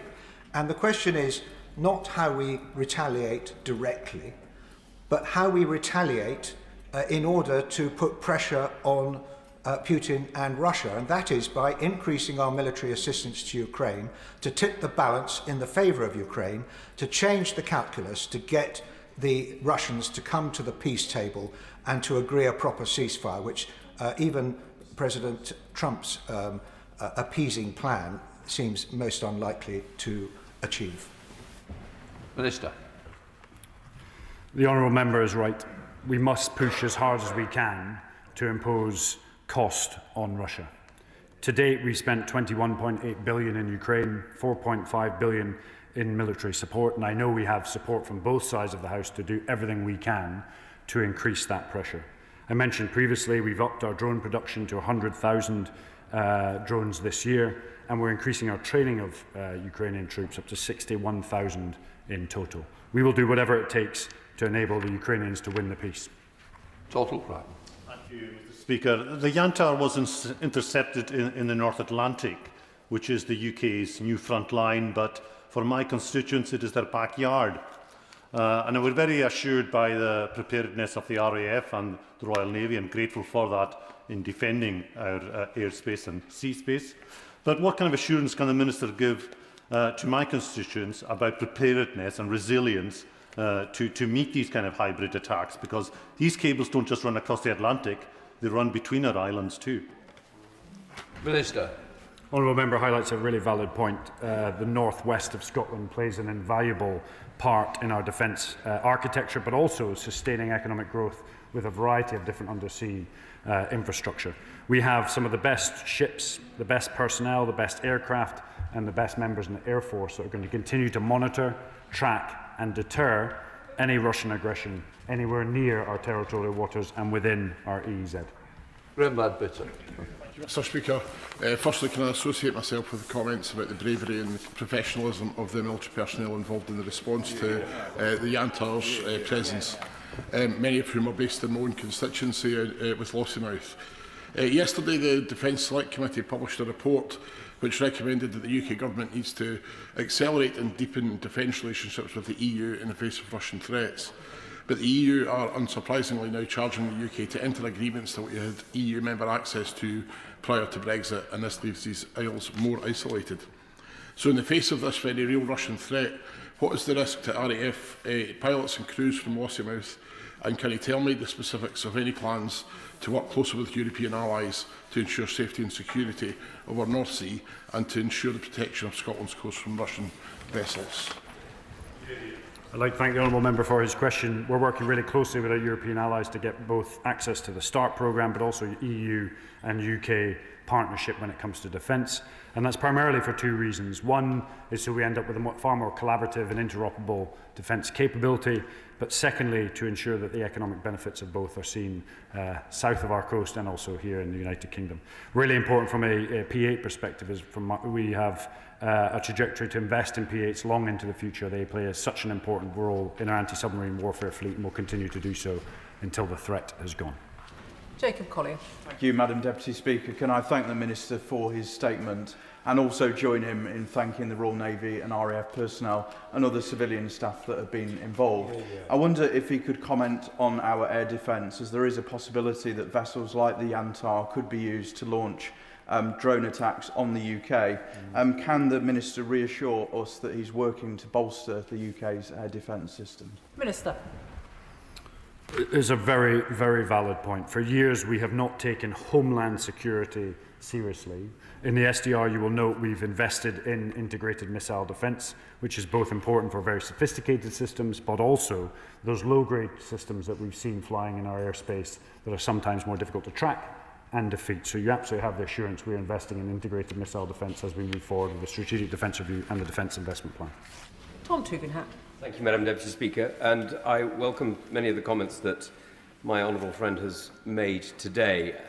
I would just add enormous thanks to the intelligence personnel who assisted in not only zeroing in on the ship but understanding its capabilities a long time before anybody else arrived on the scene. May I just raise with him as a fellow former military assistant in the MOD. We've both seen governments of every colour making decisions and statements that sound good on the day, but then seeing the reality of lack of kit coming through. I saw it under Blair and Brown. I saw it again, yes, under governments of my own stripe. He's also seen it, I'm sure, under all. I raise this because the reality is the world has changed. We are much, much more vulnerable today than we have been, and yet we have fewer ships at sea, fewer men at uniform, and fewer planes in the air than we have at any time. And yet the aspiration for the 3% is still, by the end of the Parliament, over the next 5 years, and always on the never, never. He must be very careful, and I'm sure he's hugely aware, that he's there to change defence, not to apologise for failure. Minister. The honourable and gallant member raises a really valid point. When we came into government, we have taken a really significant step to raise defence spending. But he knows, as well as many other in the House today, that it's not just about buying or investing in the same capability, it's about rebuilding and reshaping our armed forces to fight not yesterday's war, but the war in the future, and absorbing many of the lessons from Ukraine to ensure we can transform our military to fight in the most effective manner. And that's why, personally, I got into this game in the first place, was to move that faster, in particular when it comes to autonomous systems. So you'll have seen in the Strategic Defence Review a massive increase of $4 billion into autonomous systems. You'll see the numbers of drone companies. Just today, the Defence Secretary has opened another factory just down in Plymouth, and I'm away to go after this to open one in Swindon. A huge industrial base is building within the UK for drones. It's a seed corn capability that can expand rapidly at times of conflict. And I'm happy to take any of these points offline to talk further how we can work collaboratively to move forward. Chris Webb. Thank you, Madam Deputy Speaker. The reckless act from Russia demonstrates how important it is that the world stands united against Putin's aggression. So what discussions has the Minister had with his international partners about maintaining and galvanising this support? Minister. A really useful point. Individually, we are strong. Collectively, we are united. And I think it's really, really important that we double down on our allies and partners, whether that be NATO, whether that be the JEF, whether that be some of our European or international allies, to collaborate. And I'd like to refer both to the last couple of questions. This is all about stronger we are together, whether that is stronger in the UK with the Army, Navy, Air Force or intelligence partners to expose the Antar's capability, or indeed collectively working with all our like-minded allies to make sure we're mapping and tracking their capability. And should there be a disruption in critical national infrastructure, we can expose it and attribute it as fast as possible. Ben Obsi-Jekti. Thank you, Madam Deputy Speaker. I think everyone in this House should be concerned by the increase in Russian sub-threshold activity, and this certainly isn't the first time that we found ourselves in this House discussing the Yantar specifically. I do think that the use of lasers against an operational P-8 very much pushes the boundaries of what we could consider to be sub-threshold activity. But if I could ask the Minister a question that's very much within his bailiwick, I don't expect him to be able to comment on whether we have deployed any elements of the Fleet Contingency Group forward to HMS Somerset, which is tracking the Yantar, but under what circumstances and geographically whereabouts within our waters would the Yantar need to be in order for us to apply some maritime interdiction via the Fleet Contingency Group? Minister. So I'd like to thank the honourable gallant member for his point. Being an individual who used to be in that part of the organisation, I'm sure there's lots of people that are chomping at the bit to get involved. We must adhere to the international rules of the sea. But I will be really clear to anyone listening to this today that we know exactly what they're up to. Without a shadow of a doubt, we know what they're up to. And should there be a connection between understanding our cables or undersea infrastructure and disruption, individuals, units, organisations or countries will be held accountable. Peter Prinsley. Thank you, Madam Deputy Speaker. The sight of this sinister ship snooping around our shores strikes alarm. So how can we be confident of the security of our vital undersea communication cable?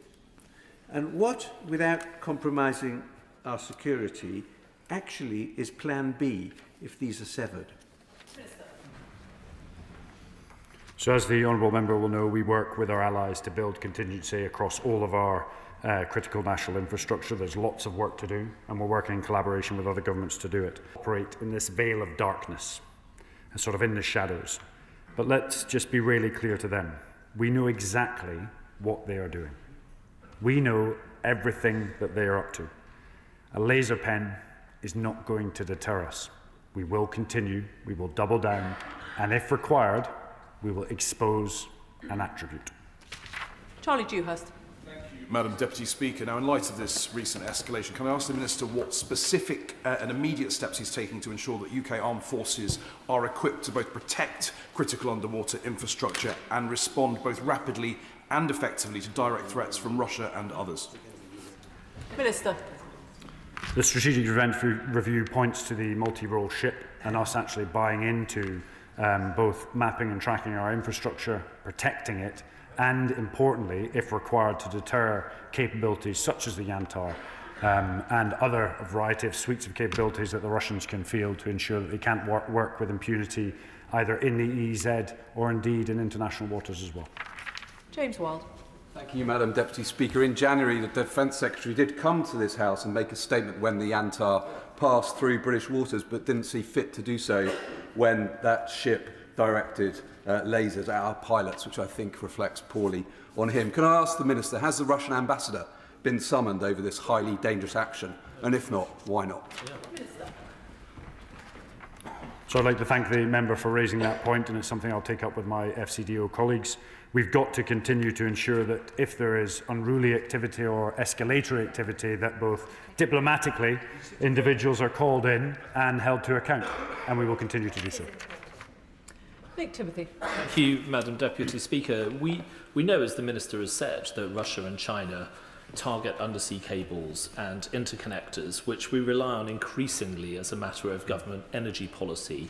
We know that the Russians use our offshore infrastructure to put listening devices on to monitor our submarines. We know that China dominates the world market for cellular internet modules and inserts kill switches into the turbines this government wants to buy from them. I've been asking this question for a year now. Why isn't there a single minister in charge of the security of our offshore energy infrastructure?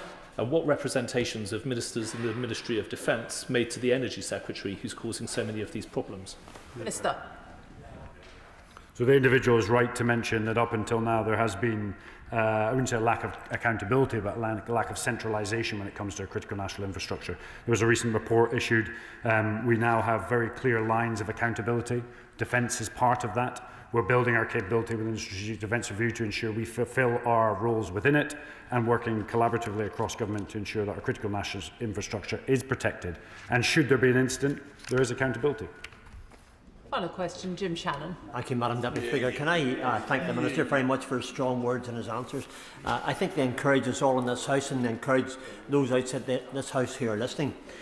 Let us be quite clear and succinct. Twice now Russian ships have entered British sovereign waters, and to add to this aggression, they have been tracking our RAF pilots with lasers. Our enemy has breached our waters disgracefully and have disregarded neutrality and show disrespect, and the facts and the evidence are there. So can the Minister confirm that this is a form of attack? And to quote Winston Churchill, who I loved as a boy, he certainly would have been my hero, we shall defend our island whatever the cost may be, and that the might of our armed forces is poised, the equipment is trained, and they're ready to go. Thank you. Minister. I'd like to thank the honourable member, as always, for his insightful question. Be in no doubt we will defend every inch of this country and our territorial waters, and if anything is taking place in our EEZ in particular, we will expose, we will attribute, and be in absolutely no doubt we will hold people, organisations or countries accountable should there be any impact on our critical national infrastructure or there be a disruption. Thank you. I thank the Minister for his responses this morning. Order, order. I will now announce the result of the deferred division that took place yesterday on the draft radio equipment amendment Northern Ireland Regulations 2025. The ayes were 376, the noes were 16.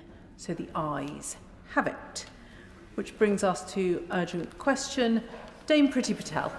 Deputy Speaker, to ask the Secretary of State for the FCDO if she'll make a statement on the future on the war in Ukraine and the forcible removal of children to Russia. Minister. Russia's assault on Ukraine is an unprovoked, premeditated and barbaric attack on a sovereign, democratic state. For over 3 years, Ukrainians have defended their country with courage and a fierce determination to defend the shared values that we cherish. President Putin continues to intensify missiles and drone attacks into Ukrainian cities, which continue to kill civilians, including children, and damage vital civilian infrastructure. President Putin is also taking children from their families. Almost 20,000 Ukrainian children have been forcibly deported to Russia or Russian temporarily controlled territory by Russian authorities. We are closely engaged with Ukraine and our international partners to ensure Ukraine gets the support it needs to defend itself and achieve a just and lasting peace. President Putin has shown no readiness to engage in meaningful peace negotiations. At last week's foreign ministers' meeting, G7 partners were clear that international borders must not be changed by force. We will also continue to use the full might of our sanctions regime to bear down on the revenues that are funding Putin's war and ratchet up pressure to force him to engage in meaningful talks. To date, this government has sanctioned over 900 individuals and entities targeting Russia's illicit shadow fleet and its 2 largest oil producers. We have also announced a ban on maritime LNG, all to curb funding of Russia's war chest. Russia's heinous policy to deport, indoctrinate and militarise Ukrainian children demonstrates the depths to which they will sink to eradicate Ukrainian identity and future. The UK has committed more than £2.8 million to support Ukrainian efforts to facilitate the return and reintegration of children deported by Russia. Since the beginning of September, Ukraine's pilot tracing mechanism, which the UK is co-funding, has already identified over 600 additional children who were deported to the Russian Federation or relocated within the temporarily occupied territories. The Foreign Secretary discussed this issue with the Ukrainian Foreign Minister during last week's inaugural meeting of the UK-Ukraine Strategic Dialogue. We're working internationally in support of Ukraine and Canada, who are co-chairing the International Coalition for the Return of Ukrainian Children. Dame Priti Patel. Madam Deputy Speaker, this House has been resolute in its support for Ukraine and its defence of its territory, sovereignty and freedom. Since 2022, the level of support we've given to Ukraine has been at the forefront of working with them to secure peace on their terms. With US military officials in Ukraine today, we need to know what role the UK government and the coalition of the willing is playing. So can the Minister tell this House what is the government's position on the reports that the United States is brokering a deal with Russia that will involve Ukraine making territorial concessions to Russia, with Russia gaining territory or holding some of a lease arrangement where they effectively control the east of Ukraine? Were the UK involved in drawing up these proposals? The report suggests that the Ukrainian armed forces will be reduced and limited as a result of these proposals. What is the government's view on this? Are these reports accurate, or are there proposals on the table that align more closely with our view and the Ukrainian view that Russia should leave Ukraine? Can the Minister give an update on the steps being taken to pressure Russia and its economy? We know of the sanctions measures and they're being kept under review, but are proactive steps being taken to press countries to stop refining Russian oil? Turkey, India and China all have refineries and are significant importers of Russian oil. When the Prime Minister was meeting the Turkish President last month, did the Prime Minister raise this issue and press them to stop? We've asked this before but did not get a direct yes or no answer. Have British ministers raised this issue with their Chinese counterparts when they're going to discuss with the CPP ministers when it comes to their shuttle diplomacy in Beijing? Is there an update on securing the proceeds from the sale of Chelsea to support Ukraine? And finally, Madam Deputy Speaker, today is World Children's Day, and our thoughts are with the reported 20,000 Ukrainian children abducted by Putin. We welcome the reports of the returns and the rescue of 1,800 Ukrainian children, but what further steps are being taken by Britain to secure their return as soon as possible? And is this a priority in the talks that are now taking place? Minister. Madam Deputy Speaker, I'd like to thank the Shadow Foreign Secretary for the tone of her question. This whole House is united on these questions, both in support of Ukraine and in outrage at the iniquity of what the Russians are doing in relation to Ukrainian children. We are glad of our partnership with the Ukrainian government in the new tracing mechanism. As I said in my statement, it has made some progress since September in identifying more than 600 children who should be returned to Ukraine, and we will use our full efforts to ensure that that is the case. The Shadow Foreign Secretary asks about some of the reports in recent days. She will, I'm sure, have seen the US Secretary of State's statement this morning, in which he indicates that there are a range of ideas that are being discussed. Of course, the Foreign Secretary is in direct and regular discussions with the US Secretary of State and made an important statement last week at the G7 in relation to these questions. That statement reiterated that an immediate ceasefire is urgently needed. We should be clear. President Zelensky is ready for an immediate ceasefire. The UK supports him in that initiative. It is President Putin who is failing to come to the table. What should be the starting point of negotiations? That was clear in the G7 statement. The current line of contact should be the starting point of negotiations, and we remain committed to the principle that international borders must not be changed by force, and I know that is a principle held with great force across the whole of the House. Joanna Baxter. Thank you, Madam Deputy Speaker. Today, on International Children's Day, we are reminded that safeguarding the next generation isn't just a value we hold dear, it's a responsibility of every member of this House. More than 100 members of this House over recent days have backed President Zelensky's Bring Kids Back initiative, standing united with Ukraine and its stolen children, and I want to thank every member who has done so. I also want to thank the Minister for working with me on supporting the Ukrainian government's launch of a new pilot programme, Tracing the Children, which found 600 of those children. But, Madam Deputy Speaker, if media reports over the last 24 hours are to be believed, that is the US brokered peace deal, it should trouble every single one of us.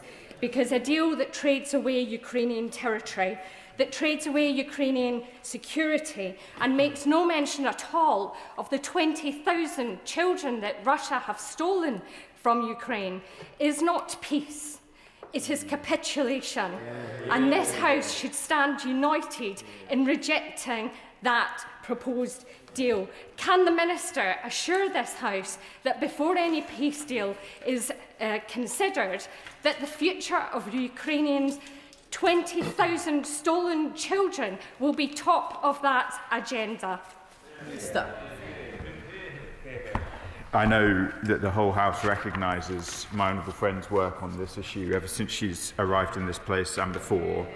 It is at the top of our minds, the atrocities that have been conducted against Ukrainian families. The removal of children must be first among them. This remains a priority for this government. I described the tracing mechanism, as did my honourable friend. We are pleased with the results since the pilot began in September. I can confirm that the Foreign Secretary discussed it with the Ukrainian Foreign Minister during his visit last week, and we will continue to work on these issues. It cannot become the norm in international relations to kidnap children and relocate them. That is what we have seen from the Russians, and that is what we oppose, and that is why we will continue to work in the way that we are. I've already provided some response on the questions of negotiations, but to set out the very obvious, Madam Deputy Speaker, the Ukrainian flag flies from the building of the Foreign Office. It flies from many churches in Lincolnshire, as I know it does, across constituencies represented in this House this morning. The UK is steadfast in its support for Ukraine. It will be for Ukraine to determine the negotiations into which it is prepared to enter, and that is what the Foreign Secretary was discussing with the Ukrainian Foreign Minister, the US Secretary of State, and a range of her other international partners last week. Liberal Democrat spokesperson Callum Miller. Thank you, Madam Deputy Speaker. Donald Trump's latest proposals for securing peace in Ukraine might as well have been written in the Kremlin. Indeed, they probably were. Those in Reform UK who have been paid to repeat Russian propaganda may disagree, but I believe those in the House today will see this for what it is. If Kyiv is pressed by Moscow and Washington into accepting these terms, which include the surrender of the Donbass and a halt on vital weapons supplies, it would be no less than a betrayal of our Ukrainian allies. So will the Minister publicly express the government's unequivocal rejection of these proposals, including the sacrifice of Ukrainian sovereign territory? Will the government urgently convene a coalition of the willing with a view to generating fresh support for Ukraine? The abduction of tens of thousands of Ukrainian children by the Kremlin is the clearest and most grotesque evidence of Putin's cruelty and his desire to erase a whole nation. It will go down as one of the gravest crimes of the war. So what further financial support is the government offering to bring back kids? And will the Minister back my bill to seize Russian assets in the UK and make those proceeds available to help Ukraine's children, women and men? Minister. Madam Deputy Speaker, I thank the Liberal Democrat spokesperson for his question. I won't answer on Reform's approach to these questions. They haven't made themselves available this morning, unlike many others who I know have a deep commitment and interest in these questions. The Liberal Democrat spokesperson asked me about the funding that we have committed to tracing and reunited Ukrainian children. We have provided more than 2.8 million in support of these efforts. He asked about the latest reporting about what a deal might look like. I'll draw his attention to the very most recent statement in which both the US, UK and the G7 were committed, which I read from earlier, which was last week, and indeed the US Secretary of State's statement this morning as well. Dame Nia Griffith. Thank you very much indeed, Madam Deputy Speaker. Well, I congratulate my honourable friend for Paisley in Future for her excellent work in respect to the stolen Ukrainian children, and we all want to see them returned as soon as possible. But does the Minister agree with me that it's only through greater resolve, unity and support from the West that will drive back Russia's outrageous demands for Ukrainian territory and pave the way for a peace which represents Ukraine's interests? And what more can he do to encourage greater support for Ukraine from our allies? Madam Deputy Speaker, I think there is resolve in Ukraine amongst its allies, and there is very significant unity. There have been a range of steps in recent weeks, including the sanctions that the Shadow Foreign Secretary referred to, the steps announced over the weekend in relation to Ukrainian children, and of course the strategic dialogue with Ukraine that the Foreign Secretary conducted here in London last week. We will continue to press. There is an illusion, I fear, taking root in Moscow, which is that one more push, yet further military operations, will lead to a weakening of resolve in Ukraine, in the UK and across the West. That is an illusion. We will remain steadfast in support of our Ukrainian friends. Sir Bernard Jenkin. Thank you, Madam Deputy Speaker. Can I just remind the Minister that I'm looking forward to tabling a motion for a backbench business debate on the subject of Ukraine, which will refer to the 20,000 abducted children, and I join with him in congratulating the Honourable Lady for Paisley and Renfrewshire for the work she is doing on this subject. But it will also draw attention to the other atrocities.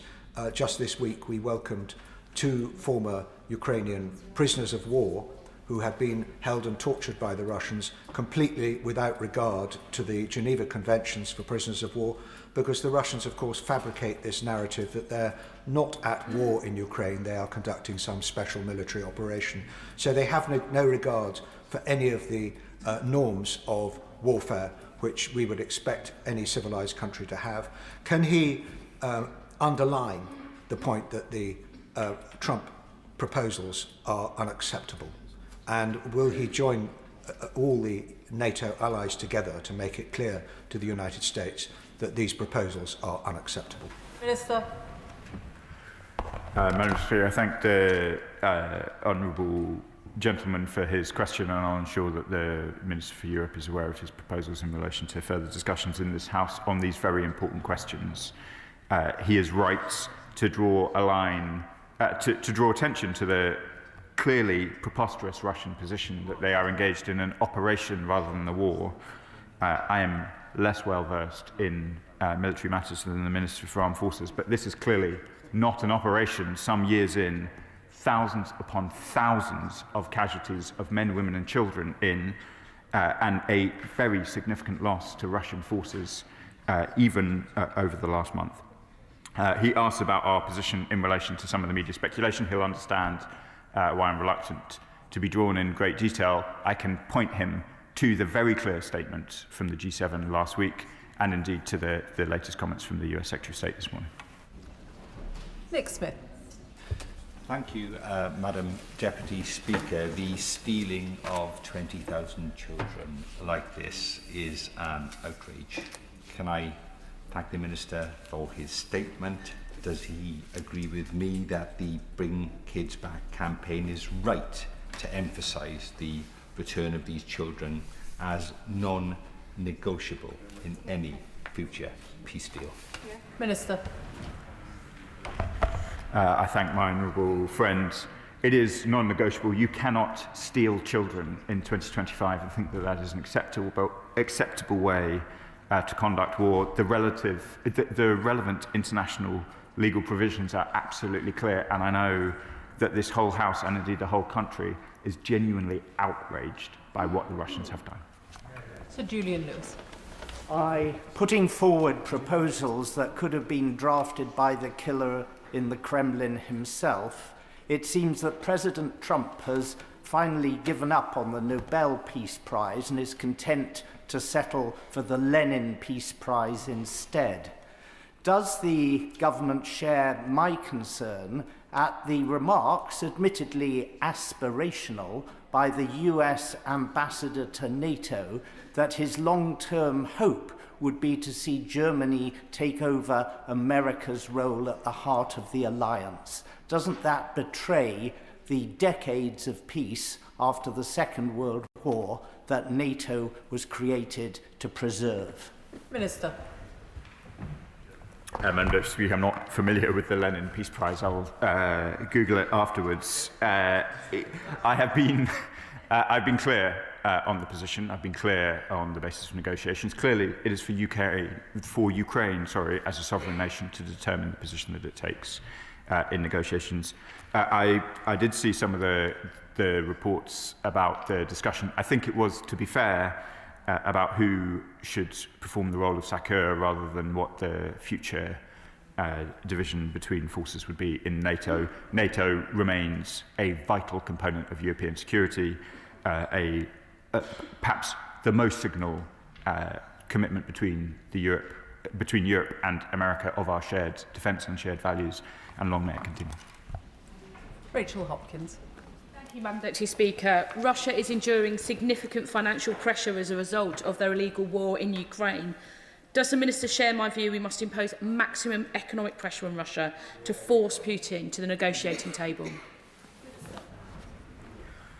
Madam Deputy Speaker, I do. I feel great sadness for the Russian people, because the truth is President Putin appears to be happy to endure their hardship at almost any cost. The Russians are suffering terribly, both on the battlefield and in their standards of living across Russia. The sensible thing for President Putin to do, the thing that he has refused to do, is enter into the ceasefire talks that President Zelensky, the UK, and many of our allies have called him to enter into. This is not complicated, this is not difficult. We will continue to apply financial pressure on the Russians until he does so, and it is with great regret that some of those sanctions will put further pressure on the already suffering Russian people. That is what we must do, that is what we will continue to do until those ceasefire talks begin. Dave Dugan. Thank you, Madam Deputy Speaker. The Minister is very well read, and so therefore I wonder if you can identify at any point in history where the appeasement of an aggressive expansionist autocrat has ever worked out well. And can he explain to the population of these isles and the rest of Europe, who've endured those energy prices for the last 3 years, who took Ukrainians into our homes, and who listened to his government and the previous government unite the House, saying whatever it takes and however long it takes, we'll get Ukraine's sovereign territory back. And here we are with the United States apparently in bilateral talks with Russia about how to carve up Ukraine. Does he have any positive message around about what the UK's role is in rejecting that? And if he doesn't have a positive message for me here today, what's the message from the UK to our allies in Norway, in Finland, in Lithuania, Latvia, Estonia, Poland and Moldova, who know very well what appeasement of Russia looks like and feels like? Minister. Madam Deputy, I thank the honourable member for his kind words. This is my message for the people of Eastern Europe. This is my message for the people of the UK. We remain committed to the principle that international borders must not be changed by force. Russia will not win. They are not winning. They are suffering terribly in trying to pursue a so-called operation which is bringing nothing but misery to the Russians. I hope that they realise that swiftly. I hope that they start ceasefire talks on the basis of the line of contact, and that Ukraine is in a position to secure its full and sovereign rights, and that is what the British government is committed to. Kirsten Sullivan. Thank you, Madam Deputy Speaker. Using the kidnapping of children as a weapon in its illegal invasion of Ukraine is absolutely abhorrent and wicked, and may I commend my honourable friend, the member for Paisley and Renfrewshire South, and her sterling efforts to make sure that these children are not forgotten in this place. But unfortunately, this isn't the first time that children have been used as a weapon of war. We've seen it in Nigeria and other places in recent years.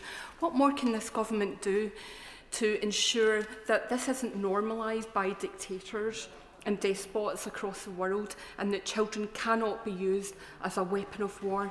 And what more can be done to ensure the return of Ukraine's 20,000 stolen children?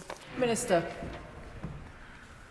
My honourable friend asks an incredibly important question. She is right that it is children who are bearing the worst brunts of conflict. I was in Yemen this week and appalled to see so many children with both moderate and severely acute malnutrition. That malnutrition is in very significant order created by the Houthis, who have restricted aid access into North Yemen and indeed detained UN aid workers and seized their offices. What happens in Ukraine, conducted by Russian forces, is seen elsewhere. It is seen by the Houthis, it's seen by militias in Nigeria. This country will stand up for an international rules-based order, which includes the protections that children are entitled to. We will continue to work to ensure the safe return of those 20,000 Ukrainian children. 600 of them have been identified by the mechanism which we co-fund and co-founded with the Ukrainians, and we will continue to work to ensure that all the remaining children are returned. Tom Tugendhat. Thank you, Madam Deputy Speaker. May I welcome the courage of the American people over many, many decades in standing up for our liberties and defending our freedoms. May I also draw attention to the fact that this wonderful act of generosity has supported a US economy that has grown more powerfully, more capably, and in more directions than any other economy in human history, making the United States now the richest and most powerful country the world has ever known.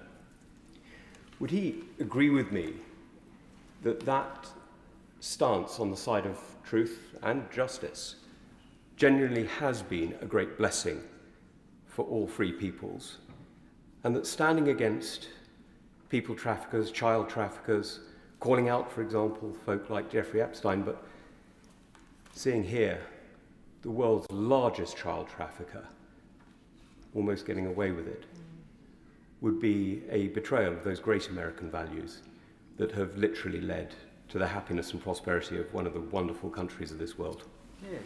Minister. I thank the gallant member for his question. The US and UK have stood together on questions of European order ever since the Second World War. I'm incredibly proud that it was a Labour Foreign Secretary that led the creation of NATO.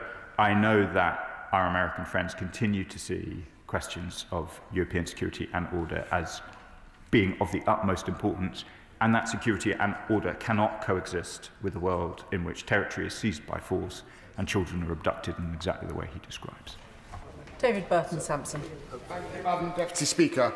The stealing of Ukrainian children by Putin is scandalous and equally devastating for the Ukrainian families impacted. Putin is showing no desire to ceasefire in Ukraine, with continued bombardments on the Ukrainian people day in, day out. Does he agree with me that until Putin demonstrates he is committed to returning these children and committed to a ceasefire, we must continue to provide Ukraine with all the military, economic and diplomatic support that it needs? The honourable member puts it very well, and I do. We will continue to stand with Ukraine for all the reasons that honourable members have expressed this morning, and we will continue to do so until talks have started until a just and sovereign future for Ukraine is secured. Clive Jones.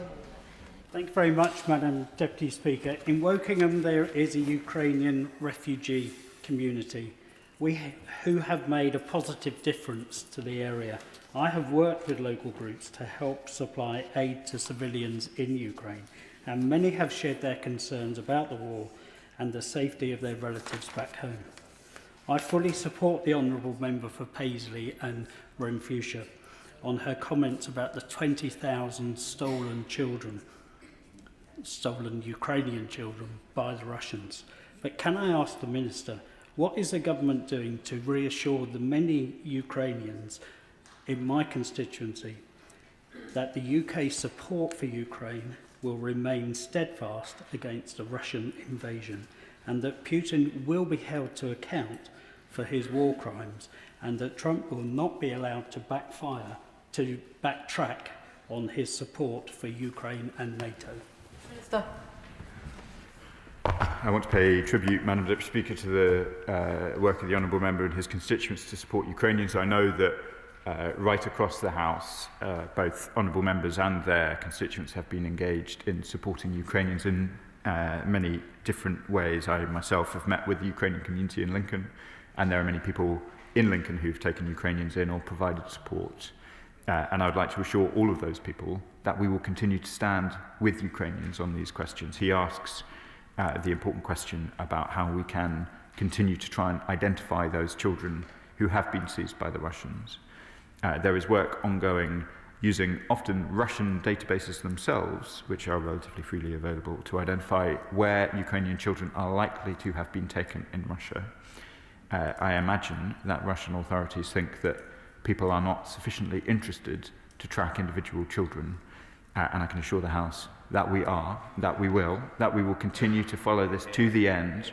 We have identified 600 individual Ukrainian children by name alongside our Ukrainian friends. We will not forget the names of those children. We will not forget the locations of those children. The Russian families who have sought to take in those children should know that such an effort is ongoing, that it is supported right across the government, right across the House and right across the country. We will continue day in and day out to ensure those children are returned. Adam Jogee.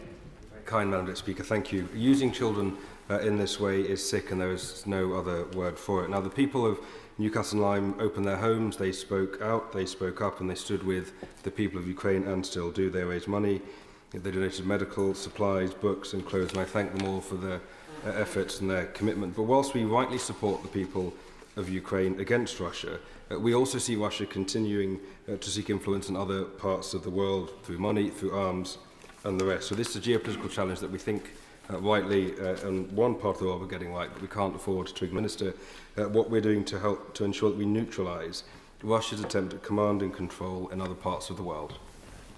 Minister. I thank my honourable friend for the important question. Russia exerts a malign influence not just obviously in Ukraine. We have seen their relationship with the Houthis. We have seen their relationships in Syria, and I'm glad to see that they have declined in recent months, but they continue through Africa Corps and a number of other arms of their state to be a malign influence right across the world. Their efforts are always at the expense of the populations where they are found. We continue to work with our friends and allies across the world. I was discussing malign Russian influence in Yemen in recent days. I have discussed it in Libya. I have discussed it in Syria, and we will continue to act across the world as you would expect, as I know my honourable friend pays close attention to. We will not rest while Russia continues to exert such a malign influence on global affairs. We wish to have a friendship. We have historic and long relations with the Russian people. I know that nothing would give greater pleasure to so many in the UK to have a more normal relationship with the Russian state than we currently do, but that will require significant changes from the Russian state, who continue to exert such a malign influence on global affairs. Will Forster. Thank you, Madam Deputy Speaker. One of the most important things the UK can do to support Ukraine is push President Trump on a comprehensive G7 plan to seize the estimated £300 billion of Russian assets across those 7 nations and funnel them to Ukraine. Please can the Minister confirm what steps the government has taken to push President Trump on this, to build that international coordination on seizing Russian assets, including Sutton Place in my constituency of Woking. Minister. Madam Speaker, I thank the Honourable Member for his question. We have worked across our allies and friends in order to ensure that there is a robust and unified approach to these issues. I've described some of the statements that we have made in recent days, and I can confirm that the Foreign Secretary discussed the questions engaged in Ukraine at some length with the Secretary of State on the sidelines of the G7 last week. We will continue to do all that we can and everything that it takes to ensure that we are putting the pressure on Russia that is required to ensure that this war comes to an end. Richard Baker. Thank you, Madam Deputy Speaker. In September, I had the privilege of meeting in Kiev with Raisa Kravchenko and Yulia Klepets of the All-Ukraine NGO Coalition for People with Intellectual Disabilities. They told me of the devastating impact of Russia's invasion of Ukraine for disabled people. Will my honourable friend agree it is particularly distressing that when Russian forces have kidnapped Ukrainian children, they have targeted disabled children, and that when we can finally look to reconstruction and rebuilding Ukraine, specific support will be required for disabled people who have suffered so much as a result of Russia's aggression and crimes for which Russia must be held accountable. My honourable friend is right. These are actions almost beyond comprehension. To be targeting disabled children in this way is a crime that will not be forgotten, and he's absolutely right that it is always the most vulnerable who are worst affected by conflict. That is particularly true of people who are disabled. It's something we consider in our own aid efforts in Ukraine, and of course must be considered as part of reconstruction efforts, as he says. Jim Shannon. Deputy Speaker, can I thank the Minister very much for his answers and for his very strong focus for the Ukrainian children, for the Honourable Lady for Paisley as well, for all that she's done. We appreciate it. The trafficking of children and forced adoption of Ukrainian children to Russia is truly despicable. The re-education camps or the brainwashing of children to forget or to erase their Ukrainian heritage is detestable, and the need for British involvement is undeniable. So will the Minister outline, please, what steps we will take to bring these children home to their families instead of accepting that they are prisoners of war, which is disgusting, inhuman and contemptible? I'd like to thank the Honourable Gentleman. His tone is absolutely right. I've described some of the tracing efforts that we're engaged in. Clearly, simply locating these children in Russia is not enough. They must be returned to. We will continue at every level. I know that the Ministry for Europe has met with some of the organisations and civil society organisations involved in these efforts, as has Baroness Harman, our Special Envoy on Women and Girls. The Foreign Secretary has discussed them with her opposite numbers. We will continue to give this the focus that the Honourable Gentleman rightly demands of us, and I want to assure the country that we will continue to focus on this issue until those children are returned. Patricia Ferguson. Thank you, Madam Deputy Speaker. It would seem that the traditional role of the American President as someone who can straddle the world stage, working with friends and allies to achieve outcomes for the good across the world, are in danger of being diminished to those of someone who proffers capitulation on behalf of another sovereign nation. And that is something that we cannot accept. However, with regard to the children that are the focus of the debate today, and again I would pay tribute to my honourable friend, the member for Paisley and Renfrewshire South, as young people are returned, and hopefully in increasing numbers, what work can we do as a country and as a government to ensure the reintegration of those young people into the society that Putin has worked so hard to prevent them to being part of? Minister. I thank my honourable friend for the question. We of course, must work to see these children returned. We're an active member of the International Coalition for the Return of Ukrainian Children. We work closely with the Ukrainian government on these questions. She is absolutely right that when children are returned, one can hardly imagine the trauma, the confusion, and the status of those children upon their return to Ukraine, and we will do what we can to support the Ukrainian government in their efforts in that area. Jacob Collier. Madam Deputy Speaker, all of us want to see peace in Ukraine, but it must be on the terms of the Ukrainian people that they are fully behind. Russia cannot gain or be seen to gain from their illegal and unprovoked invasion. So what assurances can the Minister give that this government will stand fully behind Ukraine in making sure that it is a peace agreement on their terms? Minister. My honourable friend has been a doughty champion for Ukraine's interests in this House, and he is right. We are working with our friends and allies, particularly at the G7. I've described the statement which we agreed last week in relation to questions of ceasefire and negotiations, which, as he says, must be on the basis of Ukraine's sovereign interests. And we will continue to work with G7 partners, condemning Russia's actions, condemning their provision of arms to others, as well as their actions in Ukraine, and increasing the economic costs to them, as we have set out in our most recent sanctions measures. Can I thank the Minister for his responses this morning, and I will allow a few minutes for the front benches to swap over, during which time it might be helpful if I reminded members that in an urgent question, the questioner gets 2 minutes, the Minister gets 3 minutes to respond, the Liberal Democrat spokesman gets 1 minute. Any member posing a question that is approaching that 1 minute time might like to think about reducing the length of their question.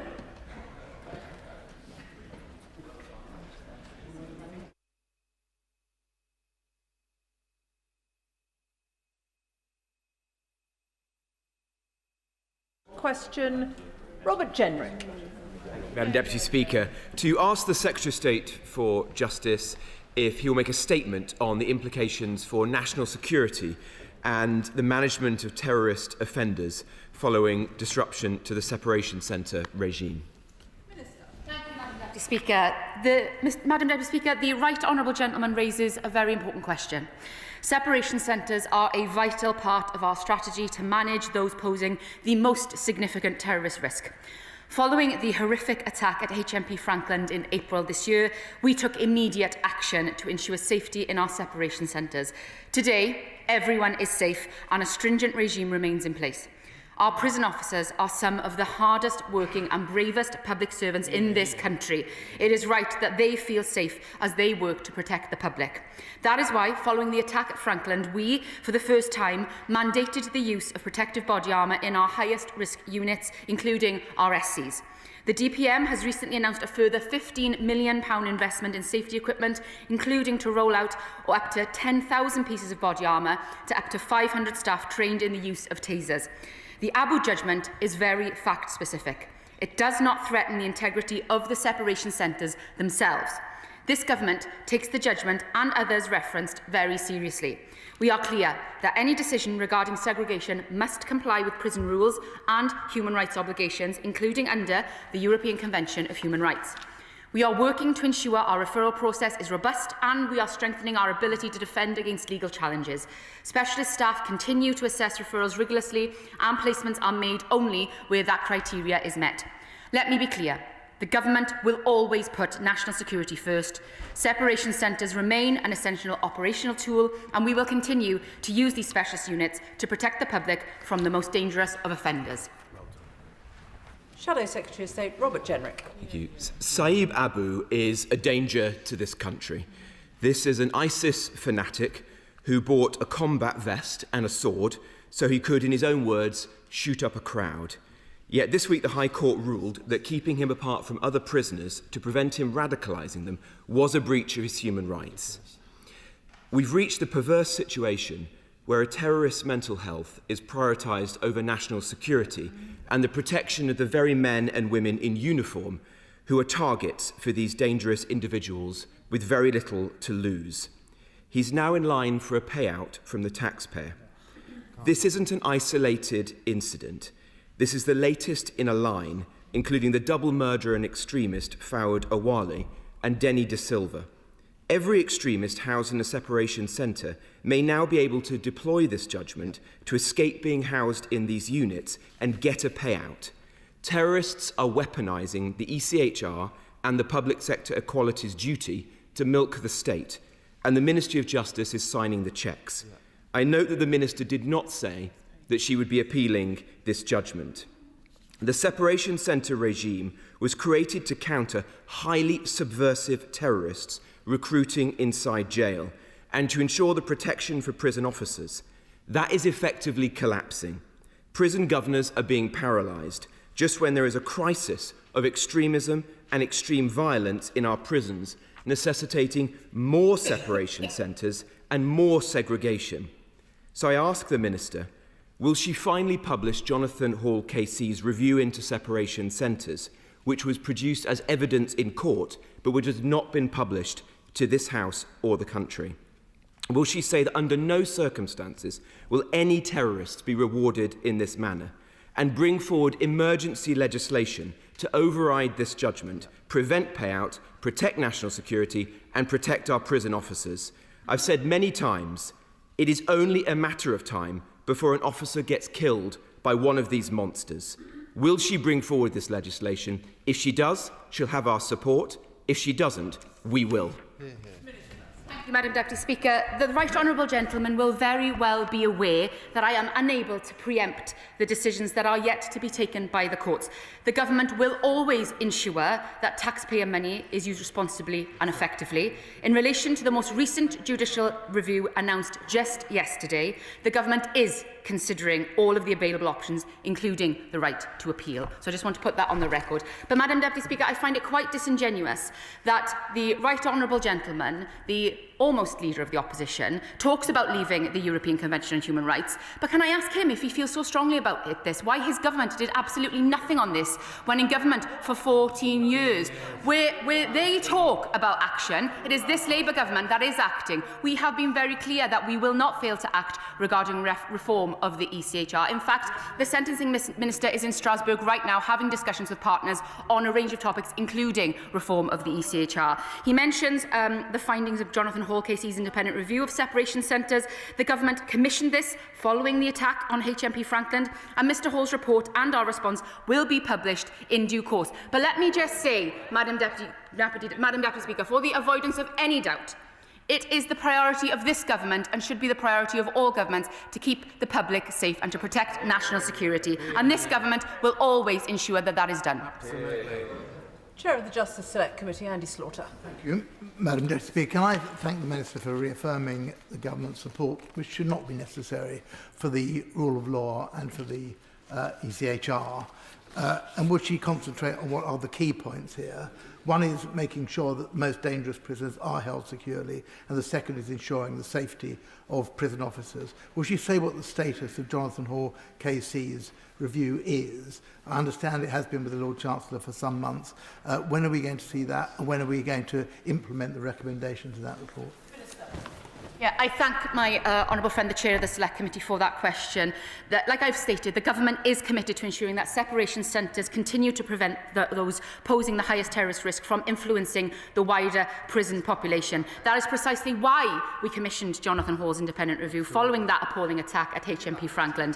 Mr Hall has delivered his findings, which we and the Lord Chancellor are grateful for, and we are considering very closely with the utmost seriousness. We will publish this review and the Government response very shortly, but we are taking all relevant steps to ensure that our prisons and our prison staff are safe. Liberal Democrat spokesperson Will Forster. Thank you, Madam Deputy Speaker. What a sorry state of affairs. This case highlights the consequences of an overstretched and under-resourced prison system, including separation centres by the last Conservative government, of which the Right Honourable Member for Newark was a prominent member who now has forgotten that. Please can the Minister confirm what assessment the Ministry of Justice has made of the decade of Tory underfunding and overcrowding, leaving prisons unable to safely manage violent extremists like we have been talking about today? Can the Minister outline how Abu's own ideology and violent behaviour escalated the need for extreme segregation measures? And finally, violent attacks on prison staff are on the rise.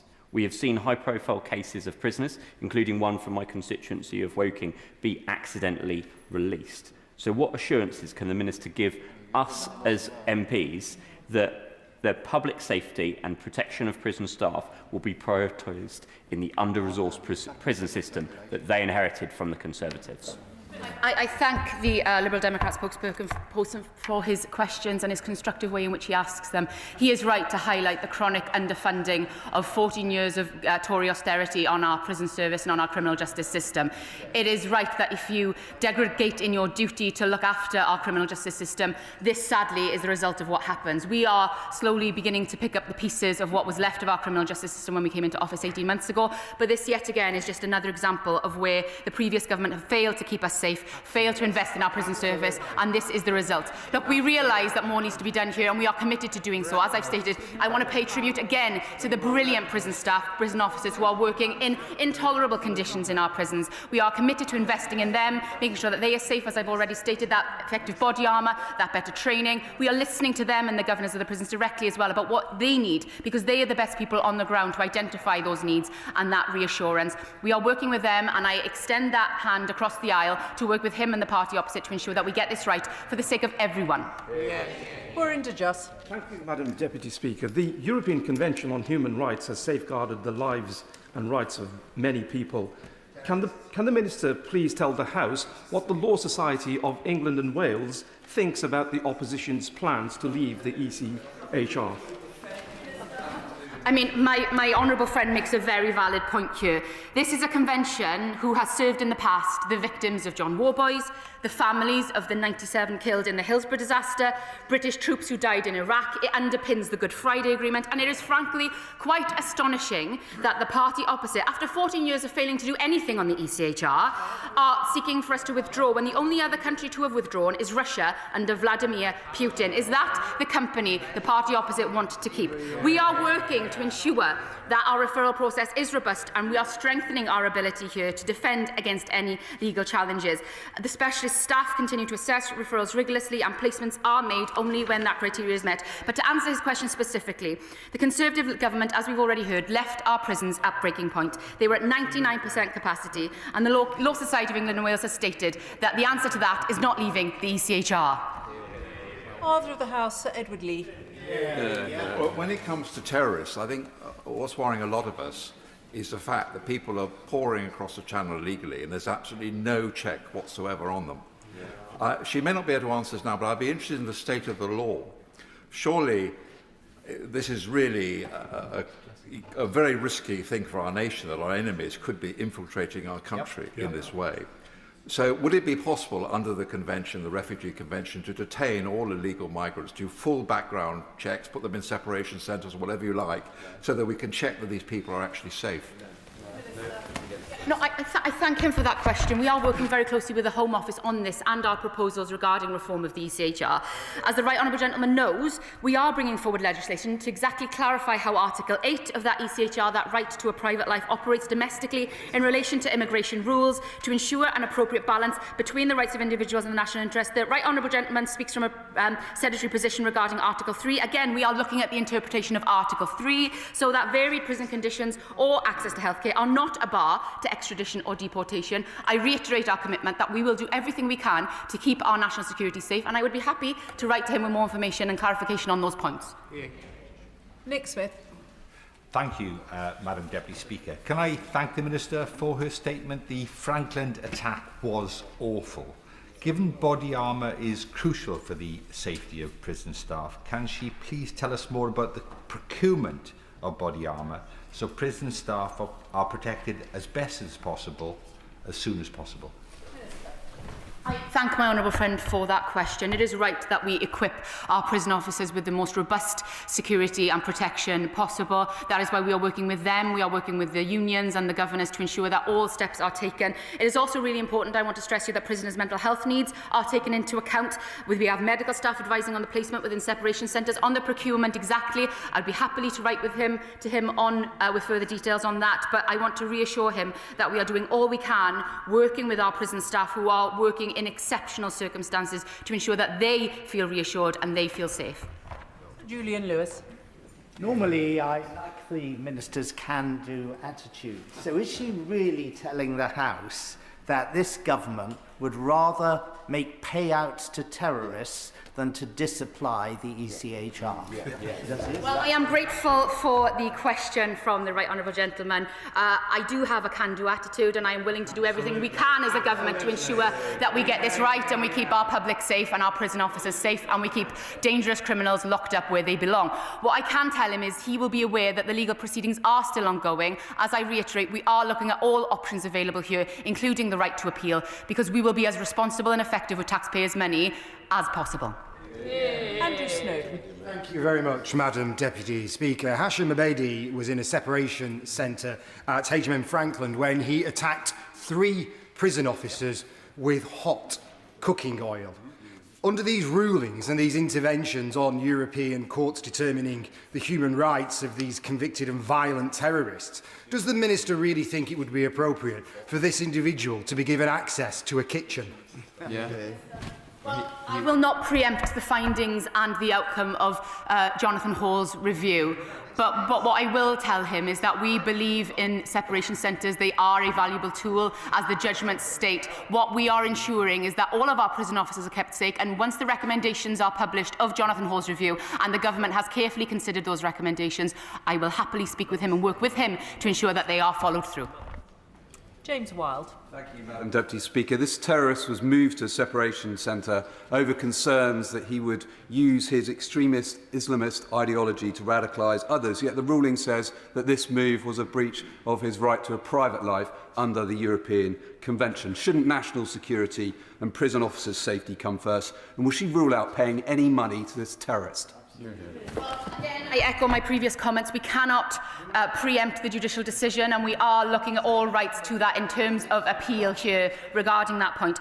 But on the separation centres, look, there is select criteria for prisoners dedicated to going into a separation centre. Prisoners will only be selected if other options have all been considered, and that this is not the case if it is the most desirable location. They are entitled to challenge their selection and raise complaints if needed. However, our priority remains, as I have stated, to the safety and security of our prisons, our prison staff and the general public.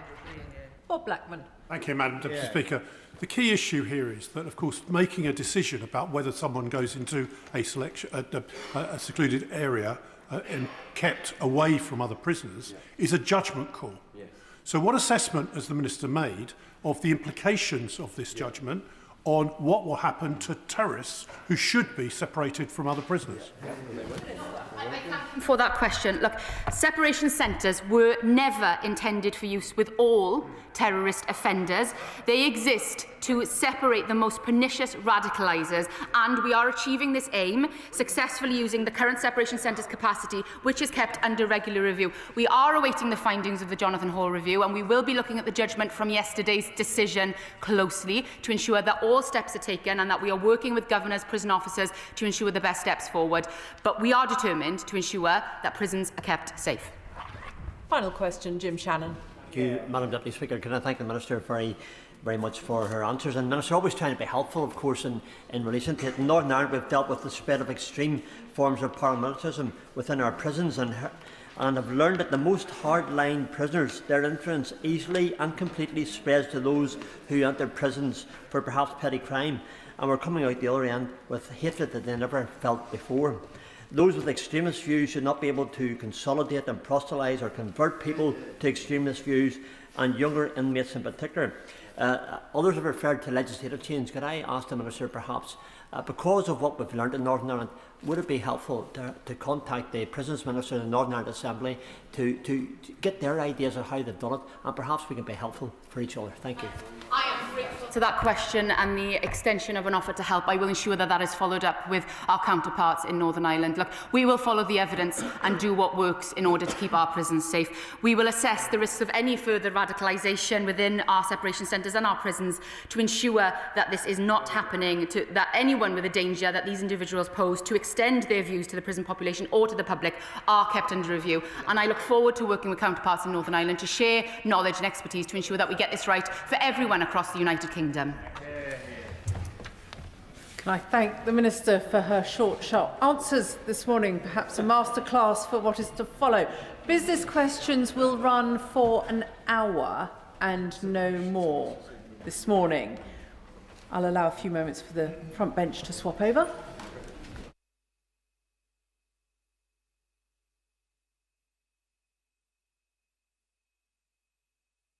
Brings us to business questions this morning. Shadow Leader of the House. Thank you, Madam Deputy Speaker. Will the Leader of the House give us the forthcoming business? Leader of the House. Thank you, Madam Deputy Speaker. The business for the week commencing 24th of November will include Monday the 24th of November, remaining stages of the English Devolution and Community Empowerment Bill, Day 1. Tuesday the 25th of November, remaining stages of the English Devolution and Community Empowerment Bill, Day 2. On Wednesday the 26th of November, my right honourable friend, the Chancellor of the Exchequer, will deliver her budget statement. And on the Thursday the 27th of November, a continuation of the budget statement. Friday the 28th of November, the House will not be sitting. The provisional business for the week commencing the 1st of December includes Monday the 1st of December, continuation of the budget debate. Tuesday the 2nd of December, conclusion of the budget debate. Wednesday the 3rd of December, remaining stages of the Pension Schemes Bill. Thursday the 4th of December, debate on a motion on the war in Ukraine, followed by a general debate on St Andrew's Day. The subject for these debates were determined by the Backbench Business Committee, and Friday the 5th of December, the House will not be sitting. Leader of the House. Thank you, Madam Deputy Speaker. May I start by recording my thanks to the Leader of the House for agreeing to the request to have the Ukraine debate on December the 4th. I think we all feel very warmly about that decision. Madam Deputy Speaker, politics at the present moment may not be enormously pretty, but it has been a week of triumph in the sporting world. We have had the joyous mayhem of Scotland reaching their first World Cup for 28 years, but let us not forget the extraordinary thumping which the England rugby team dealt out to the All Blacks at the weekend, or the perfect World Cup qualification record of our English footballers. In that spirit, I hope many, if perhaps not all, members of this House will join me in sending our best wishes to the England cricket team as they prepare for the opening test in Perth tomorrow. Madam Deputy Speaker, this has been another week in which the headlines have not been kind to the government and its allies. They have reported that the Prime Minister has spent a sixth of his time in office abroad. That is 2.5 months to date outside the UK since the last election. Half of all UK jobs lost since the government came to power are among the under-25s. That's 80,000 more young people out of work since July 2024.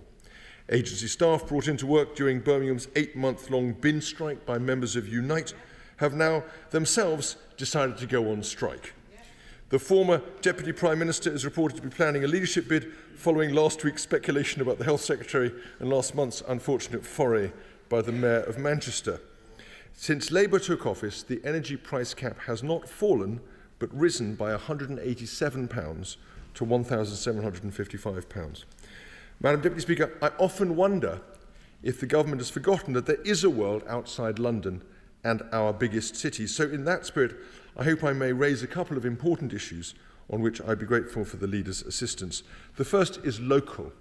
Last weekend, the village of Ewes Harold in my constituency was devastated by flooding as a result of Storm Claudia. The village was inundated after record levels of rainfall flooded the Dewless Brook, with water levels rising to the highest ever recorded by the monitoring station. The emergency services were called out to help vulnerable residents and houses. Local pubs and other businesses were severely damaged. Many local people have been involved in clearing up the mess, in particular the brilliant Young Farmers Club, but it will take months for the village to get fully back on its feet.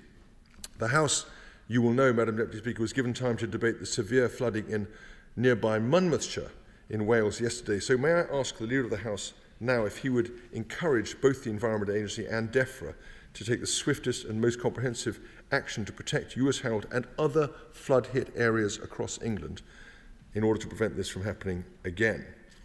The second issue is a national one.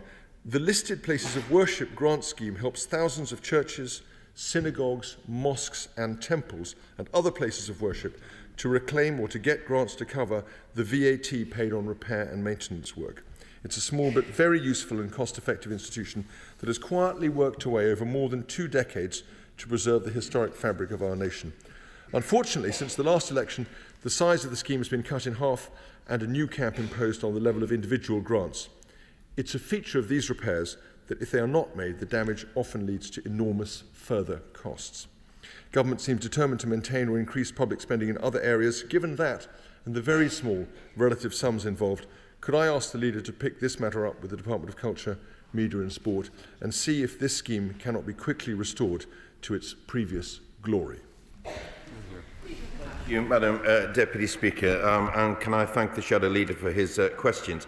Can I first of all, through you, Madam Deputy Speaker, thank Mr Speaker for his timely reminder this week of our responsibilities in this House regarding national security. As the House will know, the Security Service issued an espionage alert to Parliament highlighting targeted outreach by Chinese Ministry of State Security to individuals in our community. This is a very serious matter which the government takes very seriously, and I know Mr Speaker does too.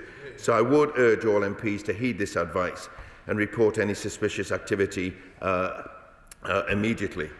Next week, Madam Deputy Speaker, is Parliament Week, where we encourage young people and the public to engage with the UK's democratic system and institutions. And in that spirit, I was delighted yesterday to meet with children from East Hunsbury Primary School, winners of the Kind School Award, this week after the Honourable Member for Northampton South raised the school during business questions. It was a great pleasure to meet with them. They were a credit to their school, their parents, but most of all to themselves.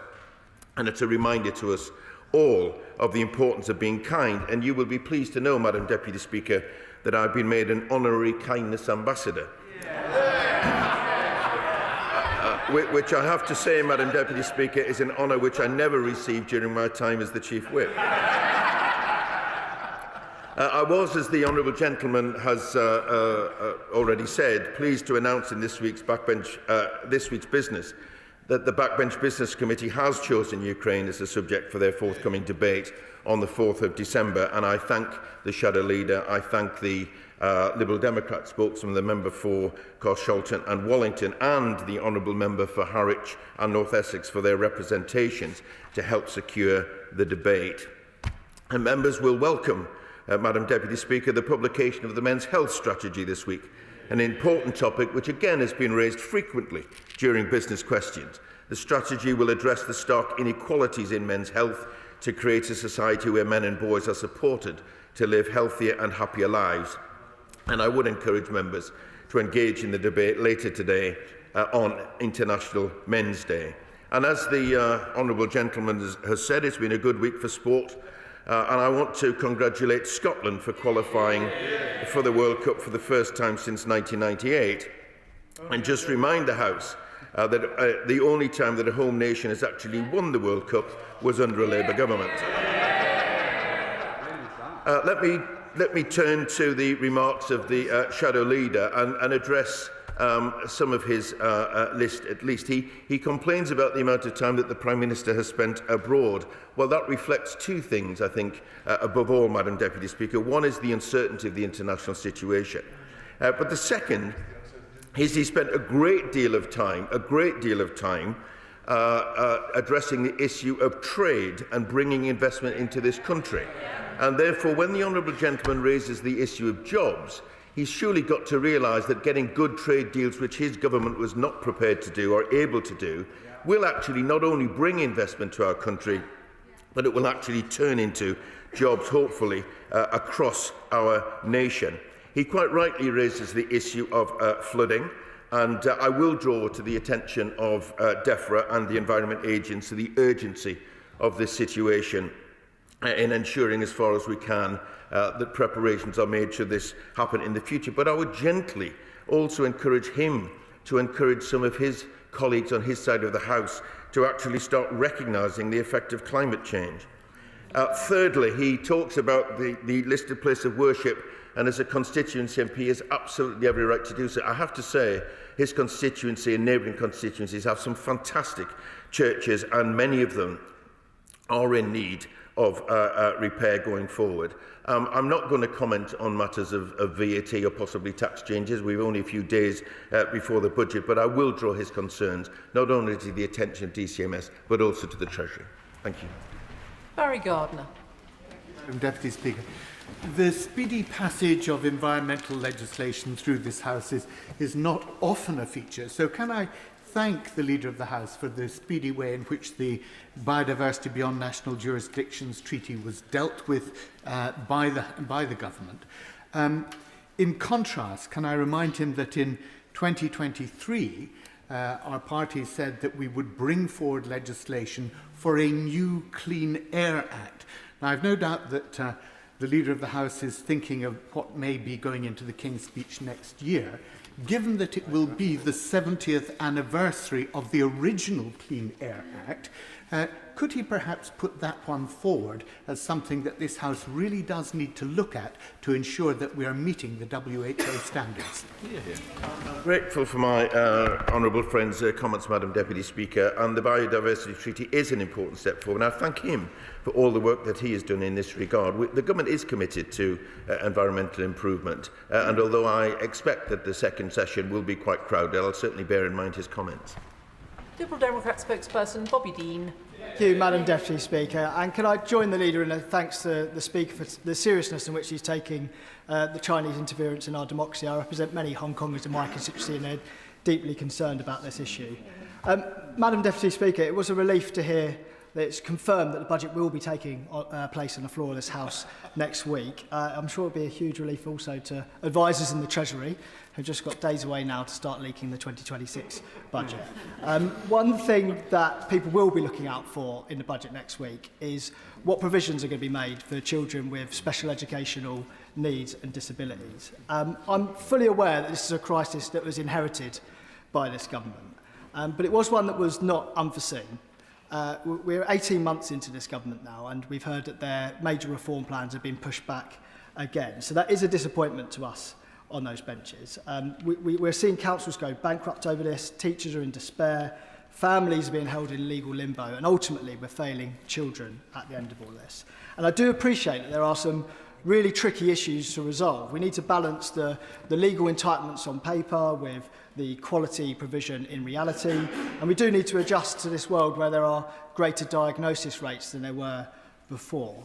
But I think there are some actions that the government could take right away, in particular in relation to, Madam Deputy Speaker, the private placements that are ongoing. These have trebled in the last decade. They cost more than double the cost of a state placement, around about £60,000. And what we do know is that private equity have been really aggressive in this space, taking on institutions, eating up market share, and are reportedly making profit margins around about 20%. Now, in the Children Wellbeing and Schools Bill, the government did introduce the idea of profit caps on those that are being exploitative in the children's social care sector. So I wonder if the Leader can ask the relevant minister if this could be extended to the SEND schools as well.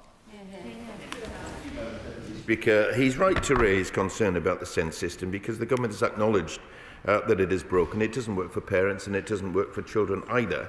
He's also right to say that there were signs that things were not as they should be, but it's one of the many issues that when we came to government we discovered was even worse than we'd anticipated beforehand. I'm not going to comment on what might or might not be in the budget, but I would gently point out that we've already invested an additional £1 billion into SEND. And we're also creating more specialist places in mainstream schools with an additional £740 million on top of the £1 billion. We will be bringing forward the schools white paper. He may wish to keep some of his suggestions to that, or maybe call a debate on it to give further clarity to what he's saying. We're bringing that forward early in the next year. I know it is frustrating. It's frustrating for our constituents as well. But the important thing is we need to work with parents and we need to work with teachers. And the most important thing is that we get it right. Rosie Writing. Thank you. Madam Deputy Speaker. On that note, since being elected, the number of constituents who've raised difficulties and delays in the SEND system with me has been staggering. So I asked my constituents to fill in my SEND survey online so they can feed into the government's schools white paper.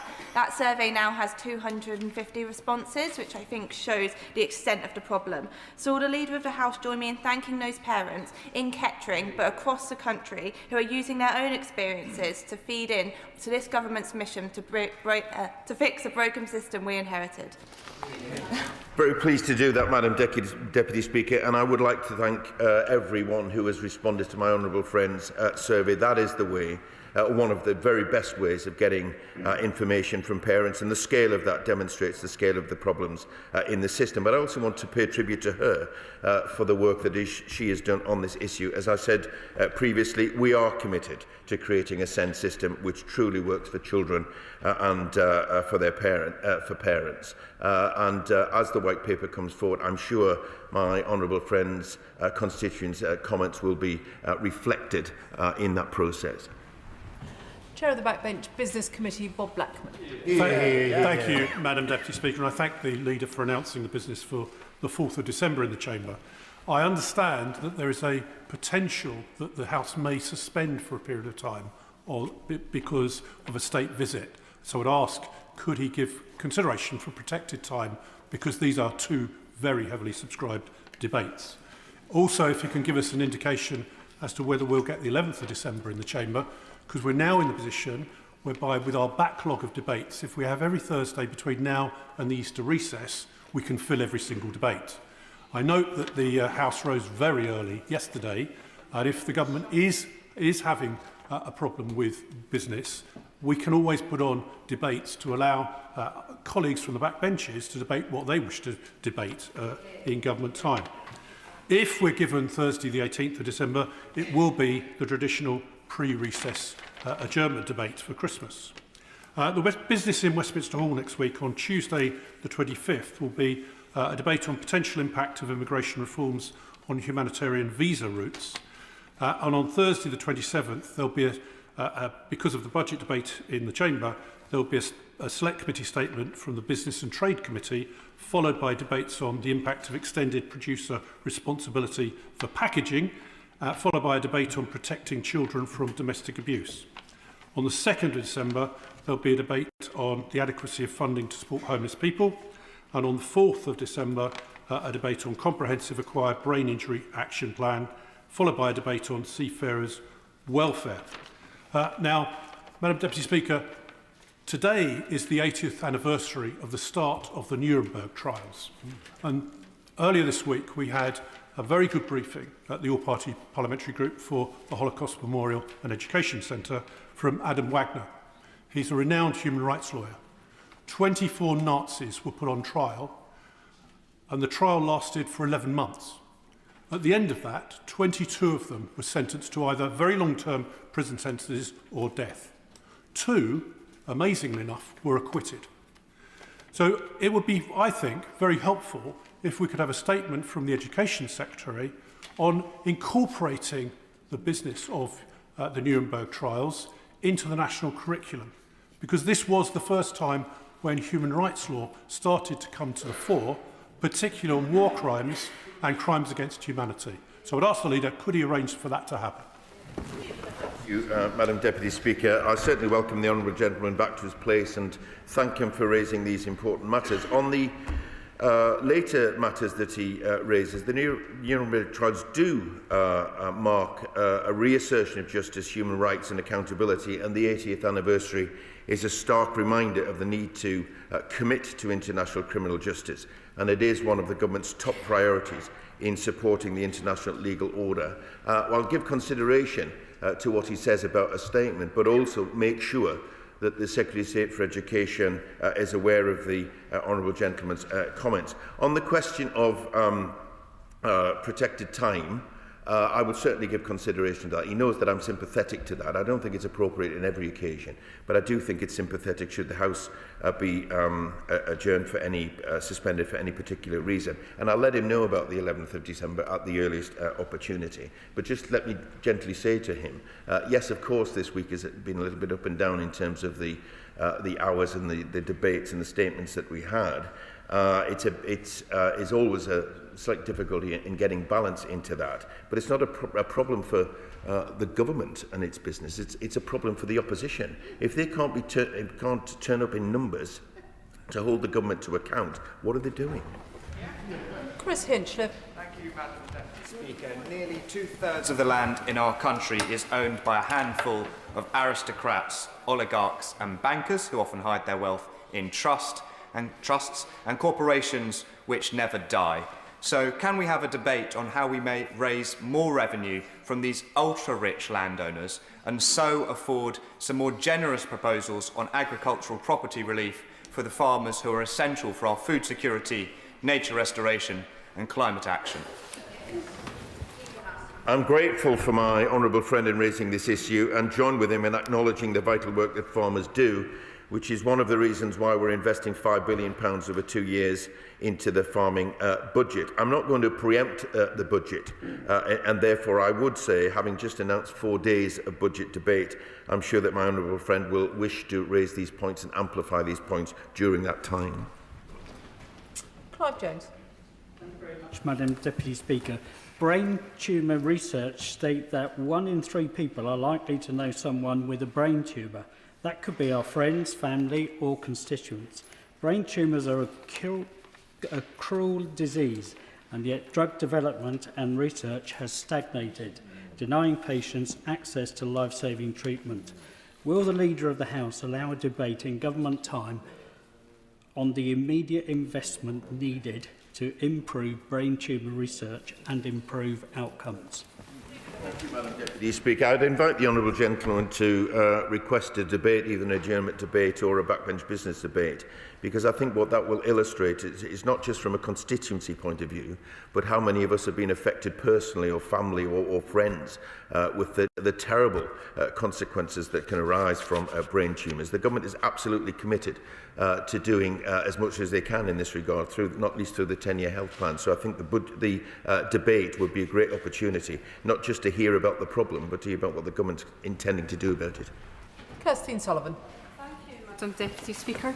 Churches are the bedrock of our communities and play a particularly strong role at the heart of our villages.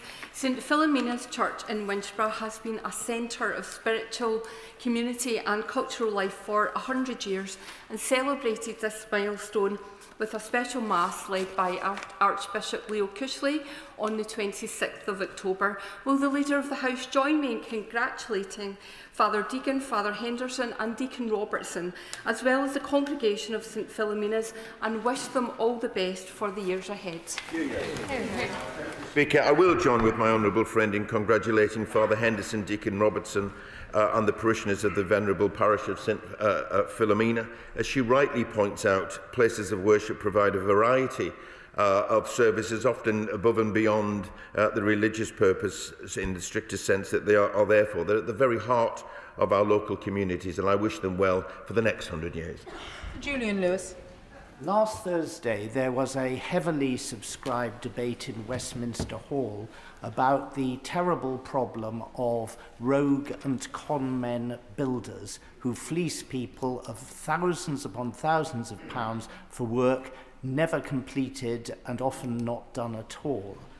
May we have a statement from an appropriate minister on the need to consider criminalising this process whereby people are robbed of their money but told afterwards that it only constitutes a civil offence? Speaker, the Right Honourable Gentleman raises a really important matter, and he will know, having been in this House for quite some time, it's a perennial problem. I will draw it to the attention of the Minister and see whether a statement or perhaps he might wish to seek a debate on these matters. David Burton-Sampson. Thank you, Madam Deputy Speaker. At this time of year, the fireworks debate always rages. As a dog owner, I too share the views of my constituents in Southend Western Lee that we need safer, more controlled firework legislation, not just for the sake of animals, but for people too. I recently met with the Fireworks Impact Coalition, who are also calling for a review. Will the leader grant a debate in government time to discuss this important issue further? I thank my honourable friend for raising this question. He isn't the first member to raise it with me, particularly over the last few weeks. As he knows, it's not just a question of the run-up to bonfire night, but we're approaching end-of-year celebrations as well, and pet owners will once again be worried for their pets.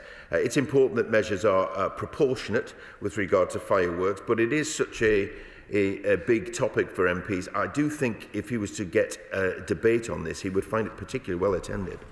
Vera Hobhouse. Deputy Speaker, today I'm speaking on behalf of one constituent, but there are many similar examples. This constituent, who doesn't want to be named because to protect herself, is losing out quite substantially financially because the child maintenance service is failing to enforce the regular payments she is owed. The non-resident parent makes one partial payment after another and then simply defaults again. The CMS has the necessary powers but is not using them effectively to stop this cycle. So can we have a debate in government time on how the CMS can actually enforce timely payments of child maintenance? Speaker, the Honourable Lady raises an issue which again is a fairly constant matter in our constituency postbags and inboxes. The CMS is committed to ensuring that separated parents support their children financially and that powers should be used, but in all too many cases, as she alludes to, that isn't happening. So I will raise it with the appropriate minister if she lets me have details in confidence and see if we can resolve the matter. Dave Robertson. Thank you, Madam Deputy Speaker. This weekend, a very special service will be leaving the station at Chasewater Railway in Burntwood in my constituency. The Hospital Santa Special Charity Trains are a Christmas service for seriously ill children offered completely free of charge. This year, 1,300 kids and their families are expected to attend. So can I ask if the Leader of the House will join me in congratulating Chasewater Railway, their trustees and their fantastic volunteers for the wonderful work that they're doing, spreading the festive spirit. I'm happy to do so, Madam Deputy Speaker, congratulating Chasewater Railway for spreading this joy this holiday season. He talks about a huge number of people that will be part of that, and I thank Chasewater Railway for that. But of course it happens, these initiatives happen, not just because of the rail, but the volunteers that play their part. So I want to place on record our thanks to them and indeed volunteers across the country. Wendy Morton. Deputy Speaker, this week the Birmingham bin strike escalated further, and now even the agency workers who've been keeping a minimal service going have voted to join the strike from the 1st of December. I did raise this with the Leader of the House previously. I've been promised a statement, but the situation has only gotten worse since then. So can the Leader assure me that we will get that statement before this new wave of action begins to take place next month? Thank you. Deputy Speaker, the Honourable Lady knows that our priority has always been Birmingham residents, and it's an issue in the first instance for employers, but it is important that the Council works with Unite to end the strike, which is the end of the strike is long overdue, and to work with the Council to tackle the concerns regarding agency and long-standing issues of equal pay. We remain in close contact with the Council. We continue to monitor the situation. MHCLG are looking into this and will update the House at the earliest opportunity. Ms Twist. Thank you, Madam Deputy Speaker. Yesterday evening I had the privilege of hosting the British Standards Institute at a reception in Speaker's House to mark the launch of the UK's first national suicide prevention standard, Suicide in the Workplace. It's a huge step forward in making suicide prevention everybody's business, and I want to thank all those involved. Can we have a debate in government time on how we can support employers and other organisations to implement and make the most of this important guidance? Madam Deputy Speaker, I want to thank my honourable friend for her tireless campaigning on this topic. As she knows, the government is committed to reducing the number of lives lost to suicide. It remains the biggest killer of men under 50. And we have announced investment in suicide prevention projects for men as part of the first ever men's health strategy for England. I think her concerns will be shared across the House, and I would suggest that she should call for a debate in Westminster Hall. Thank you. Dave Dugan. Because I don't understand the mindset of an absent parent that would try and renege on their financial responsibilities to support their children. Neither, it seems, does the CMS understand their mindset either, because one of the manifold issues with the CMS is absent parents reneging on the payments, then they start the payments, then they stop the payments, then they start the payments, and the CMS resets the clock every time. So the receiving parent has to start from the very beginning every time. Can we please have a debate on the manifold issues with the CMS on government time and try and find a way forward from this deeply dysfunctional agency? Much indeed, Madam Deputy Speaker. I will draw the honourable gentleman's comments to the attention of ministers, because as he's just heard, it's the second time that it's been raised this morning. He wished to initiate such a debate, however, because as I suggested before, concerns are shared, I'm sure, across the House. Nick Smith. Madam Deputy Speaker, coal miners powered our great country in the 20th century. They need justice in this century with their pensions. Labour put right the mine workers' pension scheme, but parity is needed for the British Coal Staff Superannuation Scheme. Here, here. Here. Can the Leader of the House please ask the Treasury for a statement on pension justice for our mining communities to right this historic wrong? Hear, hear. I thank the honourable gentleman for all of his work on this issue, Madam Deputy Speaker. He's raised it a number of times with me, and indeed colleagues have raised it a number of times in business questions, so there is a real interest there. Ministers continue to meet with the BCSS trustees, but as my honourable friend knows, I've just announced the future business, and there'll be two opportunities. The first is that we will have a debate following the budget where you may wish to go into more detail about this, but also there's some pension legislation coming down the track too. Andrew Rossendale. Madam Deputy Speaker, concerns have been raised across the country by animal lovers, most especially by Katie Amos, the daughter of our late dear friend, who's continuing the battle for animal welfare across the country. The concerns are that a 7-day statutory period of many healthy dogs are not being offered for adoption in homes that take in stray animals, but instead they are euthanased without transparency. For example, one shelter receiving dogs from several councils lists only a handful available for rehoming, despite far higher intake figures. This lack of accountability is deeply troubling. So, will the Leader of the House make time for members to examine whether stronger reporting requirements and safeguards are needed to protect these animals? And may we have a debate on the welfare of stray dogs transferred by local authorities to contracted shelters? The honourable gentleman raises very sad and often abhorrent cases, actually, where this happens, and he's absolutely right to raise this. Should he seek a debate, he could perhaps amplify his message, and others could join with him, so that anyone who is engaged in the practices that he's talking about recognises the scale of the concern. And if they can't change their, the way in which they work or the way in which they operate, then the government will need to consider whether or not legislation is adequate. Chris Blow. Jerry Marsden has been collecting for the Poppy Appeal in Redditch for 40 years. Since becoming the Poppy Appeal organiser, he has helped to raise over £500,000. At the same time, he has readily stepped in to lead the local Royal British Legion to ensure our town celebrates and marks the sacrifice made by those to protect our freedoms. Jerry will hate me doing this, but would the Leader of the House join me in thanking Jerry and all those that support him for his incredible contribution to Redditch and for all those that have served?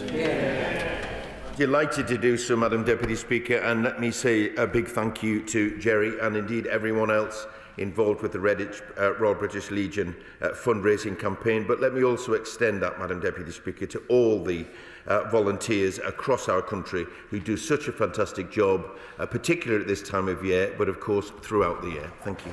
Helen Morgan. Deputy Speaker, my constituents are no strangers to flooding, whether that's from the Rivers Severn and Vyrnwy in villages like Melverley, or from surface water or inadequate infrastructure in Gibbowen and Hadnall.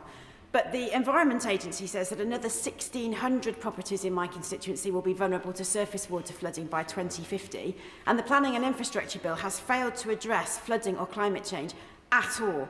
So given that the government voted down my amendments and those of my Lib Dem colleagues intended to tackle this problem, can we have a debate or a statement from the relevant minister on how the UK is going to build flood resilience in the future? Madam Deputy Speaker, it is a concern across many constituencies. I'm sorry to hear what's happening in the Honourable Lady's constituency, but again, I'd invite her to seek a debate, because there are many areas that will share their concern, and she can put those questions directly to ministers. Thank you, Madam Deputy Speaker.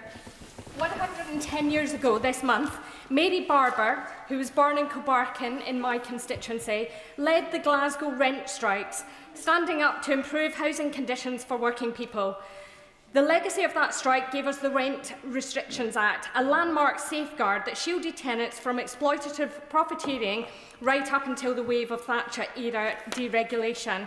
Will the Leader of the House join me in recognising Mary's legacy and also perhaps calling out the SNP government in Holyrood for undermining it, with 13 councils across Scotland now forced to declare a housing emergency and 10,000 children in Scotland left stuck in homeless accommodation?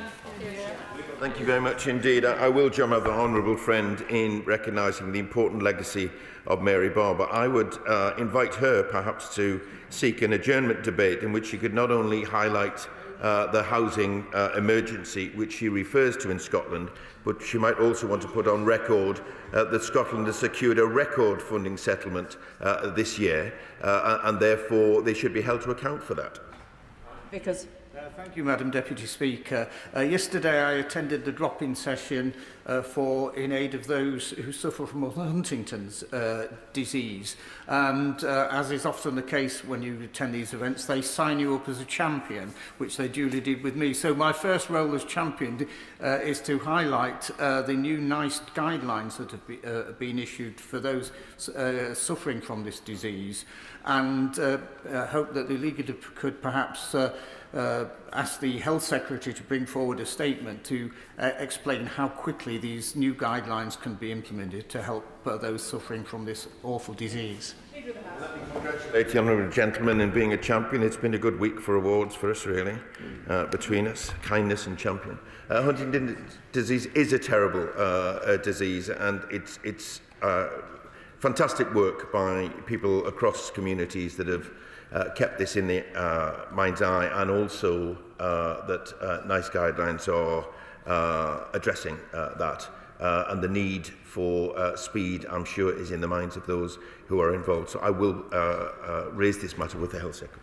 Marinda Just. Thank you, Madam Deputy Speaker. Last weekend, I attended the annual conference of Interfaith Wolverhampton in my constituency of Wolverhampton West, who have done much to bring different faith communities together, including those of no faith, and to celebrate diversity, which is so needed at a time when we are facing division and hate crime. However, the Conservative government withdrew all funding from the National Interfaith Network charity, forcing it to shut down. So will the Leader of the House please meet with me and the relevant minister to discuss restoration of the National Interfaith Network so that it can provide support again for interfaith organisations across the country? Madam Deputy Speaker, interfaith relations are absolutely vital for strong and cohesive communities, and last week was Interfaith Week, a chance for communities to come together and celebrate different faiths and beliefs. I will make sure that ministers have heard my honourable friend's specific concerns, and of course I'm always happy to meet with them. Tessa Munt. Madam Deputy Speaker, I'd like to return, if I may, to the listed places of worship scheme. And although departmental policy is to keep grant funding records for 7 years, the Department for Culture, Media and Sport uses grant records only for the last 3 years since 2022, as only that data is considered reliable. I wondered if the Leader of the House will He will know that the backbench business debates are taken until the next King's speech, and there's a massive queue for Westminster Hall and adjournment debates, but in hope and endless optimism, I might ask him for a debate about financial record keeping, as neither the Secretary of State nor the Treasury can possibly assess the value and importance and impact of schemes like this if they've no idea where the money's gone, and because record keeping is so poor, or it's inaccurate, or the records have been lost. Madam Deputy Speaker, I accept that the backbench business list is long, but adjournment debates are chosen frequently, and I would encourage colleagues to request them and see where they get to. But again, as I mentioned before, Treasury matters are things that she may wish to raise in the budget debate. She doesn't need wait for an adjournment debate. She could raise matters in the budget. Maya Ellis. Madam Deputy Speaker, Preston-based Keytech in my constituency is a British-based and owned technology and engineering company which employs around 50 staff and provides the live update data and displays for almost 80% of all UK rail passenger journeys, including much of the London Underground. Their biggest competitors, Hitachi, Siemens, etc., are all foreign-owned, but when I visited the company last week, their chief executive, Denise Lawrenson, shared that in a recent meeting she'd had with DFT officials, she was advised that while buying local is encouraged in government procurement, there is no firm accountability, leading to many contracts still going abroad rather than investing in British companies and British growth. Would the leader join me in congratulating this brilliant northern tech company on their 26 years of innovation and keeping the UK moving? And might he consider a debate on how this government can put British SMEs at the heart of our growth plans? Thank you, Madam Deputy Speaker. I do join my honourable friend in thanking Keytech for their contribution over so many years, and I also thank her for her assiduous work for her constituents and for businesses in her constituency. We have consulted on further procurement reforms to boost domestic supply chains and create more opportunities for local businesses. She could seek a debate on this, but as I'm busy doing to many of the questions today, Madam Deputy Speaker, is to say we've got 4 days of budget debate in which some of these issues will be particularly relevant. Thank you. Thank you very much, Madam Deputy Speaker. The 1st to the 7th of December is Crohn's and Colitis Awareness Week, being run by Crohn's and Colitis UK on raising awareness and generating conversations about what it's like to live with the condition. Many members in this House will know people, and they will most certainly have constituents who suffer with this condition that will never talk about it because of the stigma about talking about things relating to our bowels. Most people dismiss it as an irritable bowel or something to do with diarrhoea, when in fact it is crippling internal ulcers that generate internal bleeding and blood clots. I have watched my brave wife battle this condition for over 10 years, including 2 life-changing surgeries, the last of which required 9 hours in theatre. This is a disease that is crippling, is debilitating, and awareness is still sadly very low on it. So would the Leader of the House be willing to work across government to look at how, yes, we in this House, but how the government can work with Crohn's and Colitis UK on their Awareness Week so that we can all play our role in raising awareness of what this condition really is? Grateful, Madam Deputy Speaker, for the way in which the honourable gentleman has raised this. He's absolutely right to bring this to the floor of the House. It is a really debilitating condition. And it will affect a large number of people across our constituencies. I will join with him in any way that we can to work cross-party in order to highlight that during that week. But also I think it's, at this point, I'll offer a meeting with ministers, actually, so that you can speak to them directly, not just about the scale of the problem, but also about what we're doing to tackle it. Conor Rand. Thank you, Madam Deputy Speaker. My constituent Naomi was a victim of extreme online stalking, slander and harassment for several years, which had a profound impact on her mental health. And despite the perpetrator pleading guilty, it took 3 years until they were finally sentenced to prison last month. The ordeal has shattered Naomi's faith in our criminal justice system. So could we have a debate in government time for support for victims of online stalking and harassment? Thank you, Madam Deputy Speaker. Can I thank my honourable friend for raising such an important issue? and to say our thoughts are with Naomi and many others who find themselves in this terrible situation. We have introduced measures to tackle stalking. We're currently undertaking a review of stalking legislation to ensure that it is fit for purpose, and our violence against women and girls strategy will also cover online and offline stalking as well. And if my honourable friend seeks a meeting with ministers to look into this further, I'm sure he'll be successful in getting one. Ellie Chowes. Thank you, Madam Deputy Speaker. The UK is coming under intense scrutiny at COP30 for saying one thing in public but doing the opposite in private by apparently blocking progress on the Belém action mechanism to secure fossil-free jobs, to secure workers' rights, communities and our planet. And this is despite the Prime Minister, his statement to COP saying, literally, the UK is all in on embracing opportunities. So can we please have an urgent debate on how a shift in the backroom position of the UK could unlock negotiations, rebuild trust and align the government's actions with its public commitments? Thank you. Madam Deputy Speaker, there is absolutely no difference between what the government is committed to and saying publicly to what we are saying in private. Some of these issues, of course, require a great deal of diplomacy. The Prime Minister himself went to COP30 and the Energy Secretary too. And when the Energy Secretary returns, I would expect one of them would make a statement on COP30 and she'll be able to put those points to them directly. Lewis Atkinson. Thank you, Madam Deputy Speaker. Our creative industries offer huge opportunity for economic growth, and the Crownworks Film Studio in Sunderland would be a box office smash for jobs across the North East. Last year, the Chancellor premiered investment to prepare the site, adding government support to that of our Labour Council and elected Mayor. That release was critically acclaimed, but people are crying out for a sequel.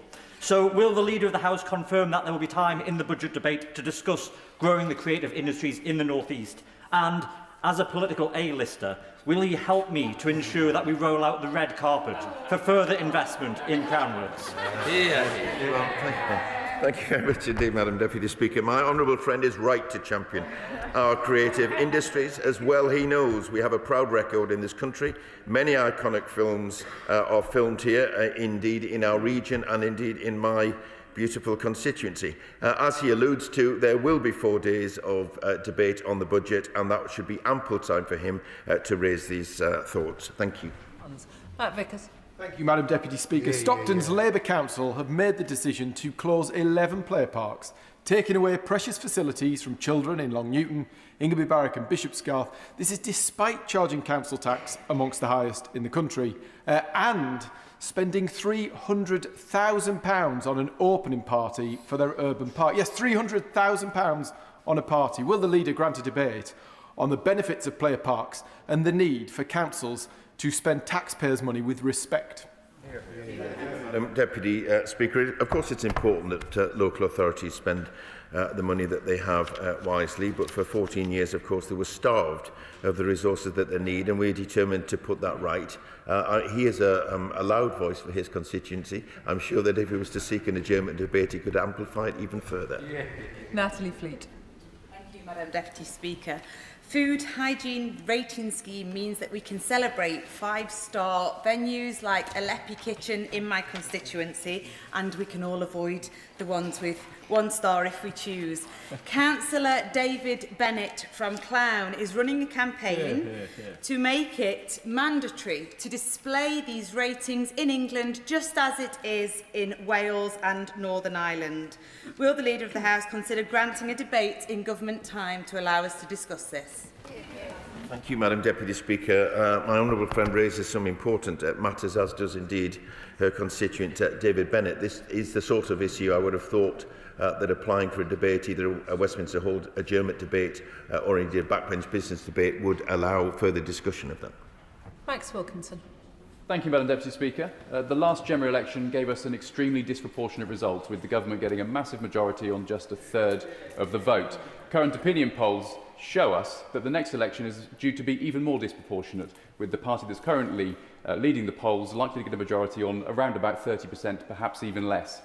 Given that that's the case, and given that there's huge support among the Labour Party for voting reform, for proportional representation, and the Honourable Member for Clacton himself supports proportional representation, isn't it time that we had a proper consideration in this House of changing the voting system so the next election is not a disaster for democracy?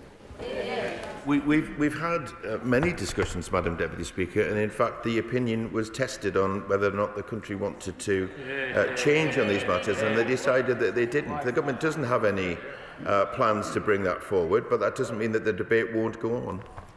Douglas McAllister. Thank you, Madam Deputy Speaker. Will the Leader of the House join me in again congratulating the Scotland men's national football team in qualifying for the 2026 World Cup? An entire team of heroes. However, not least from my West Dunbartonshire constituency, John McGinn, a former pupil of my old school, St Columbus Clydebank. Does the Leader of the House recognise that we've got McGinn, Super John McGinn? He's Stevie Clark's man, he's better than Zidane. Does the Leader of the House agree he is in fact Super John McGinn, and congratulate the entire team? I do, Madam Deputy Speaker, congratulate the entire team, John McGinn and everyone involved, and I just gently remind him, if my memory serves me correctly, Steve Clark was in fact a Sunderland manager and perhaps honed his skills when he was there. But I just also gently remind anyone that didn't hear before, last time they qualified, Scotland qualified, was 1998. Last time England won the World Cup was 1966, and the link there, of course, is both times had a Labour government. Vicky Slade. Thank you, Madam Deputy Speaker. Will the Leader of the House join me in congratulating Jacques Jeffries, a grandson of my constituent Susan Jeffries, on his selection for Team GB at the Winter Olympics in February, but share my frustration that he has to set up a fundraising page to make it financially possible to go? Madam Deputy Speaker, in the week that Scotland reach the World Cup and England start the Ashes campaign down under, will he recognise the soft power of sport and agree to a debate in government time on how we fund athletes, retain our place on the world stage and help those like Jacques fulfil their ambition? I do wish Jack and all of the athletes all the success in the world, Madam Deputy Speaker. We're very proud of all of them. Of course, sometimes funding is a major issue. The government is trying to put that right because we have great faith in our young people and in particular the importance of sport in their lives. If she wishes to look for call for debate on these matters, I'm sure there are many others across the country that through their MPs would be able to make similar points. Thank you, Madam Speaker. This is National Road Safety Week, and soon the government will unveil its much-anticipated road safety strategy. In my constituency of Rosendale and Darwin, road safety is now the issue most often raised with me and our neighbourhood police. Yet when we raise these concerns with reform leadership at Lancashire County Council, they consistently refuse to take action. Their policy is to wait for accidents to take place, stating there needs to be at least 10 collisions, of which 20% must be killed or seriously injured before they act. This flies in the face of common sense as an insult to our residents that see close calls and near misses every day. We must listen to our communities, and I've been calling on the leadership of Lancashire County Council to work with me on this, but so far they refuse to even meet. Road safety should be above local politics, and so would the Leader of the House agree to a debate in government time on this important matter? Deputy Speaker, I thank the honourable friend for raising this question, which is timely in Road Safety Week, and also thank him for all the work that he does on behalf of his constituents. Lancashire-led reform-led Lancashire Council comes up quite frequently, Madam Deputy Speaker, and as I've said before, but I'll repeat, it does appear that they've over-offered and they are under-delivering. If they won't meet my honourable friend, which I find astonishing actually, because whoever the leadership in the local authority is, they should be meeting with MPs. If they won't meet with it, I'm sure a Transport Minister will. Victoria Collins. Thank you, Madam Deputy Speaker. 12-year-old Holly Goodwin from Margate last week won her category of age in the trampolining and tumbling championships in Pamplona in Spain for Great British Gymnastics. Like my honourable friend, her family had to raise money for her to go there because they don't get funding until she's 18. Will the Leader of the House join me in congratulating Holly, but also help me to secure a meeting with the Minister to see how we can support young people in sport, especially young girls and women? Thank you, Madam Deputy Speaker. I do congratulate Holly, and as I said before, everyone else involved in success in sport.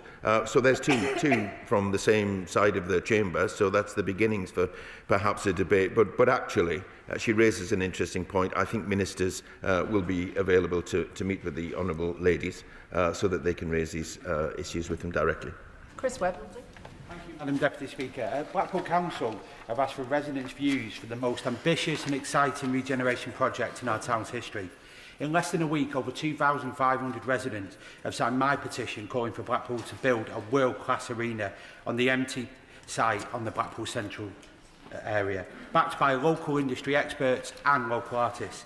A venue like this could hold major concerts, e-sport tournaments and international sporting events and secure Blackpool's legacy as a destination for world-class entertainment. Does the Leader agree with me that a project of this scale could be transformational for my hometown, which is in desperate need of an economic boost to tackle the highest level of deprivation in a place in this country? He knows I share very much his concern about the state of some coastal towns, but also our ambition to make them better as we go forward. He is a tireless campaigner for Blackpool. There is clearly potential in the scheme that he talks about for economic growth, investment and jobs in his constituency. They are all things that this government wants to see in every part of the country and including in coastal areas like Blackpool.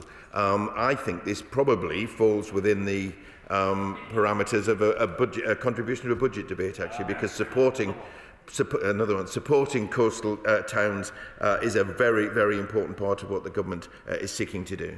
Babarindi. Speaker, today is Transgender Day of Remembrance, yet today is also the day where leaked EHRC guidance of single-sex services shockingly indicates that people could be challenged on their sex because of, quote, their appearance, behaviour or concerns by others, and turned away if, quote, there is any doubt that they are telling the truth.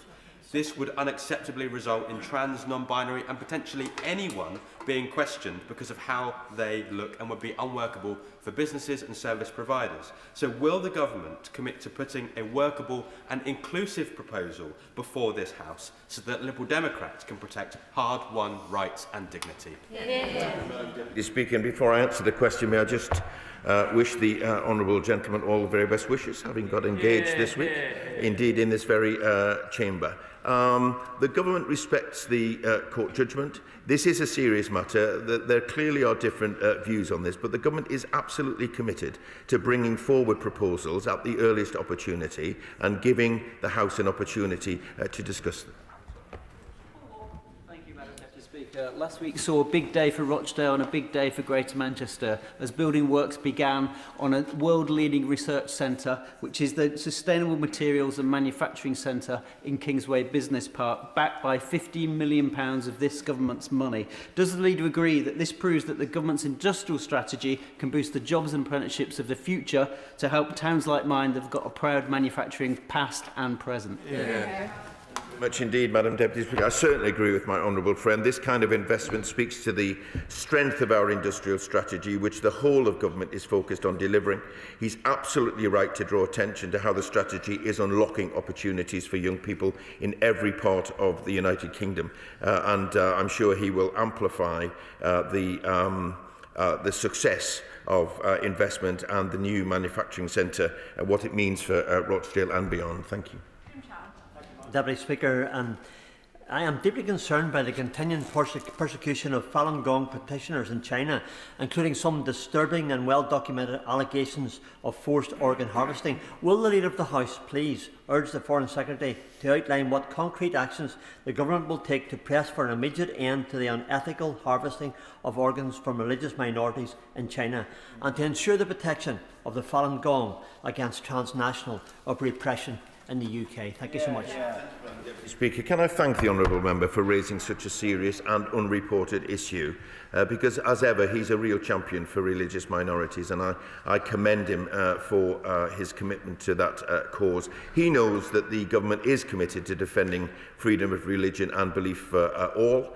The environment for freedom of religion and belief across China is restrictive and includes persecution of Falun Gong, both in China and overseas. We do continue to monitor the situation and review evidence.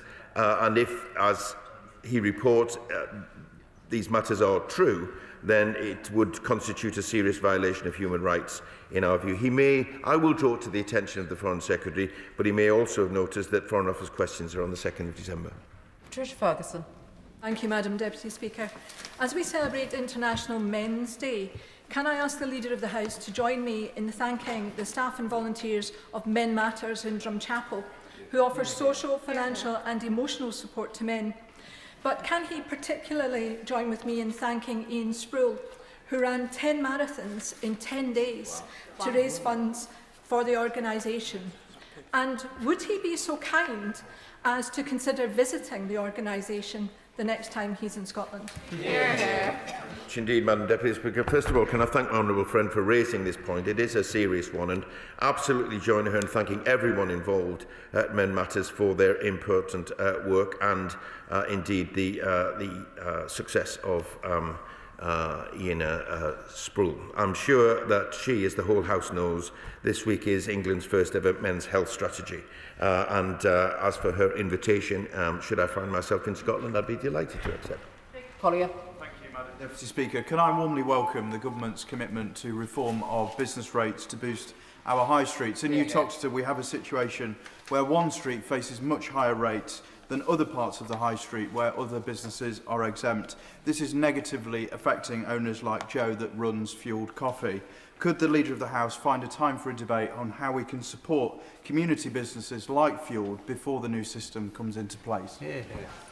Deputy Speaker, the Government is absolutely committed to supporting local businesses and local high streets, which is why we are seeking to protect high streets by creating a fairer business rate system. He will know that at the end of this month we will mark Small Business Saturday, giving us the opportunity to further celebrate the small businesses in our communities. Should he seek to raise this matter either through a debate of his own or indeed through the budget, then I'm sure it will be a popular topic. Mark Sewards. Thank you, Madam Deputy Speaker. Like my honourable friend, the member for Southend Weston Lee, who's no longer in his place, my inbox is filled to the brim with emails about fireworks. Now, when enjoyed as part of professional displays, as part of national holidays, they can be absolutely magnificent, but my constituents are concerned that they're actually being deployed well outside of normal hours and well outside of holiday times. So on behalf of my constituents, those with PTSD, those with autism, veterans and families with pets that have all contacted me, can I press the Leader of the House for an urgent debate on this issue, on the need to update firework regulations for the modern era? Deputy Speaker, the honourable gentleman is right to raise this issue. He's not the first today, and he's certainly not the first over the past few weeks. This is an important matter, particularly at this time of year. It is true that there are rules around the use of fireworks, but as we all know, they're not always kept to. So this would be a popular topic for debate, judging by the number of people who raise it with me. As I suspect, it's an important question on Scottish football. Richard Baker. Thank you, Madam Deputy Speaker. Will my right honourable friend not only join me in congratulating the famous and heroic Scottish football team on their qualification for the World Cup this week, but also the charity Five Gingerbread in my constituency, who this week were also successful as finalists in the Centre for Social Justice UK Charity Awards, recognised for their stargazing strategy and brilliant work to tackle child poverty and promote employability for lone parents. So will he consider allocating time for Parliament to debate how we can best support the vital work of third sector organisations in providing employability programmes? Mr. Speaker, I certainly join him in congratulating the Scottish football team for the first time since 1998 qualifying for the World Cup, and in case he needs reminding, there was a Labour government then too. I'll absolutely join my honourable friend in congratulating Five Gingerbread Charity for making it to the Charity Award finals, and I want to thank them and volunteers across, charities and volunteers across the country for the vital work that they do to support families and in tackling child poverty. And I thank the Leader of the House for his responses this morning. There will be a few moments for the front benches to swap over.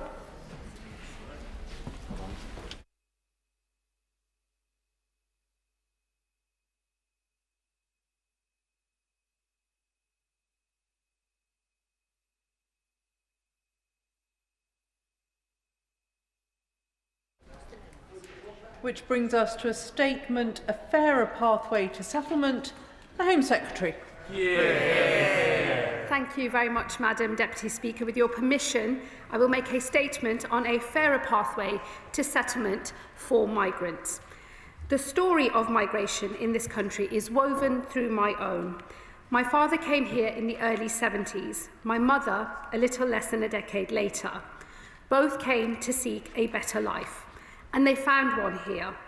In time, while always proud Kashmiris, they became British citizens themselves, Brummies too, and they brought up 4 children just as proud to be a part of this country and that great city as them. This is not just my story. This is the story of many of my constituents in Birmingham Ladywood, and it is the story of many millions more across this country. I, and so many others like me, are patriots.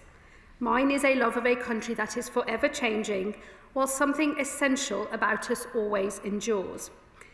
It is a patriotism that finds room for those who trace their roots back many generations and those who, like me, do not. But I worry that this broad patriotism is, for some, narrowing, and that a vision of a Greater Britain is giving way to that of a littler England, as anger turns to hate. Some will choose to scorn this analysis. They would rather we simply wished it away. But those who look like me do not have that luxury. Our lives and the lives of our families are more dangerous in a country that turns inwards. So we have no choice but to ask, what is the cause of our division and how might this country be united? As I said earlier this week, the pace and scale of migration in this country has been destabilising. I spoke on Monday of the 400,000 who have claimed asylum since 2021. But that figure pales in comparison to the net migration figure in the same period. In that time, 2.6 million more people moved to Britain than left. To place that in perspective, around 1 in every 30 people in this country arrived in those 4 years. This is the result of the extraordinary open border experiment conducted by the last Conservative government. In that period, now sometimes called the Boris wave, immigration controls were drastically lifted. This was most notable in the case of the health and care visa, where minimum salary requirements were dropped. An attempt to fill between 6,000 and 40,000 jobs led to the arrival of 616,000 individuals between 2022 and 2024. Over half were not even filling jobs in the sector at all, but were rather dependents of those who were. And abuse, as any Member of Parliament can tell you, was rife. I would think my support for migration need not be stated, but after some of the questions I faced on Monday, I think I had better do so. Migrant communities have, for generations, been woven into the tapestry of British life. While I will never believe in assimilating communities, we have achieved cohesion because different communities have integrated, retaining their distinction within a single pluralistic whole. This makes demands of those already here to remain open to new arrivals, but more than that, it demands something of those arriving. To settle in this country forever is not a right, but a privilege, and it must be earned. Today, that is not the case.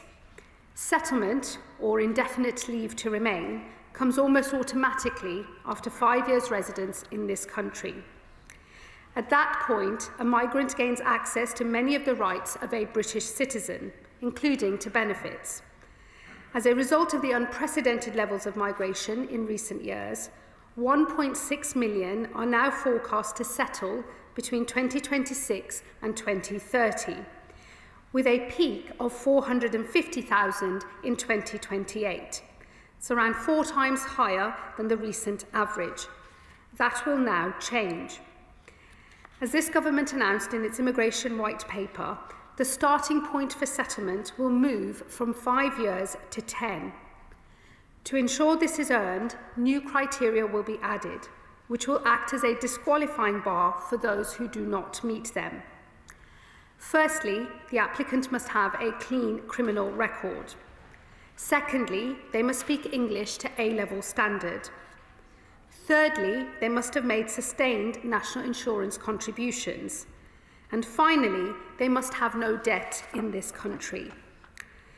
While these criteria set the bar that everyone must meet, there are a series of other tests that have today been published for consultation, and these either add or subtract from the 10-year qualifying period.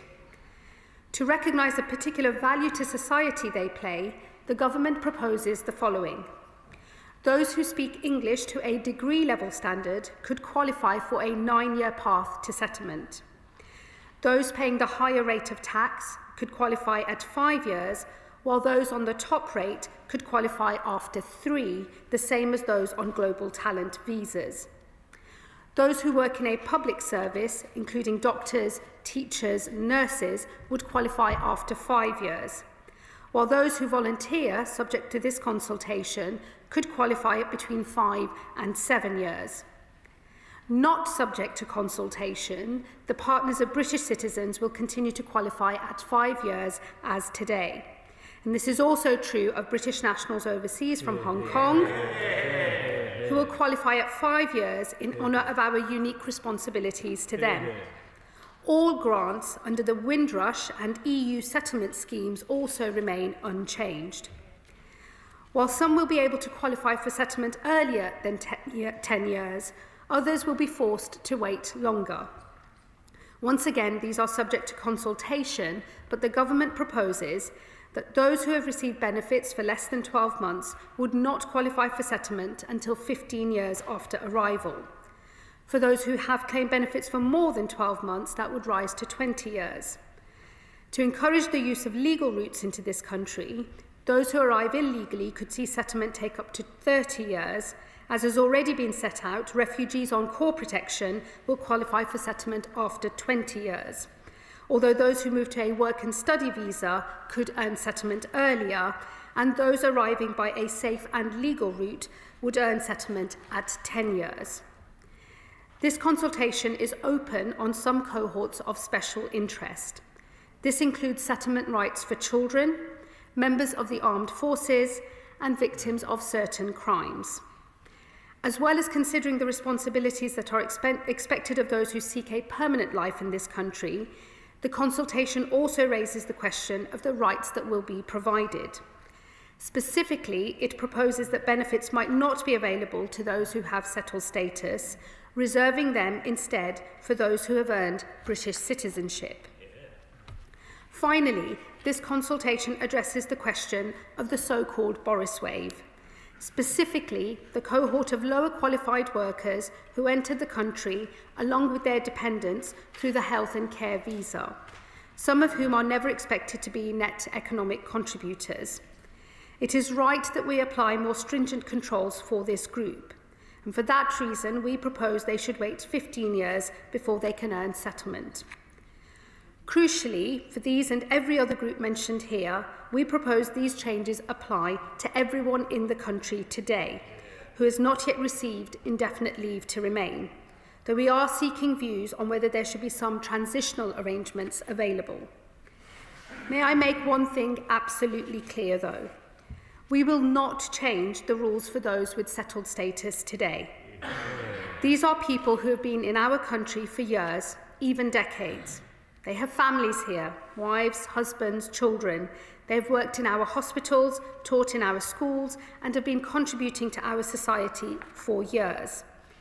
Fairness is the most fundamental of British values. We made a promise when we gave them settlement, and we do not break our promises. The Reform Party, I note, not present today, have said they will do this most un-British of things. The Tories have said that they will, but then said that they won't, and I am left in as much of a muddle about their policy as they are, that perhaps the Shadow Home Secretary might enlighten the House today. But I can be clear that on this side of the House, we won't change the rules for those with settled status. Madam Deputy Speaker, as this consultation shows, we also listen to the British public, and I encourage all those interested to make their voices heard. Today, I have set out what we propose and, perhaps more importantly, why.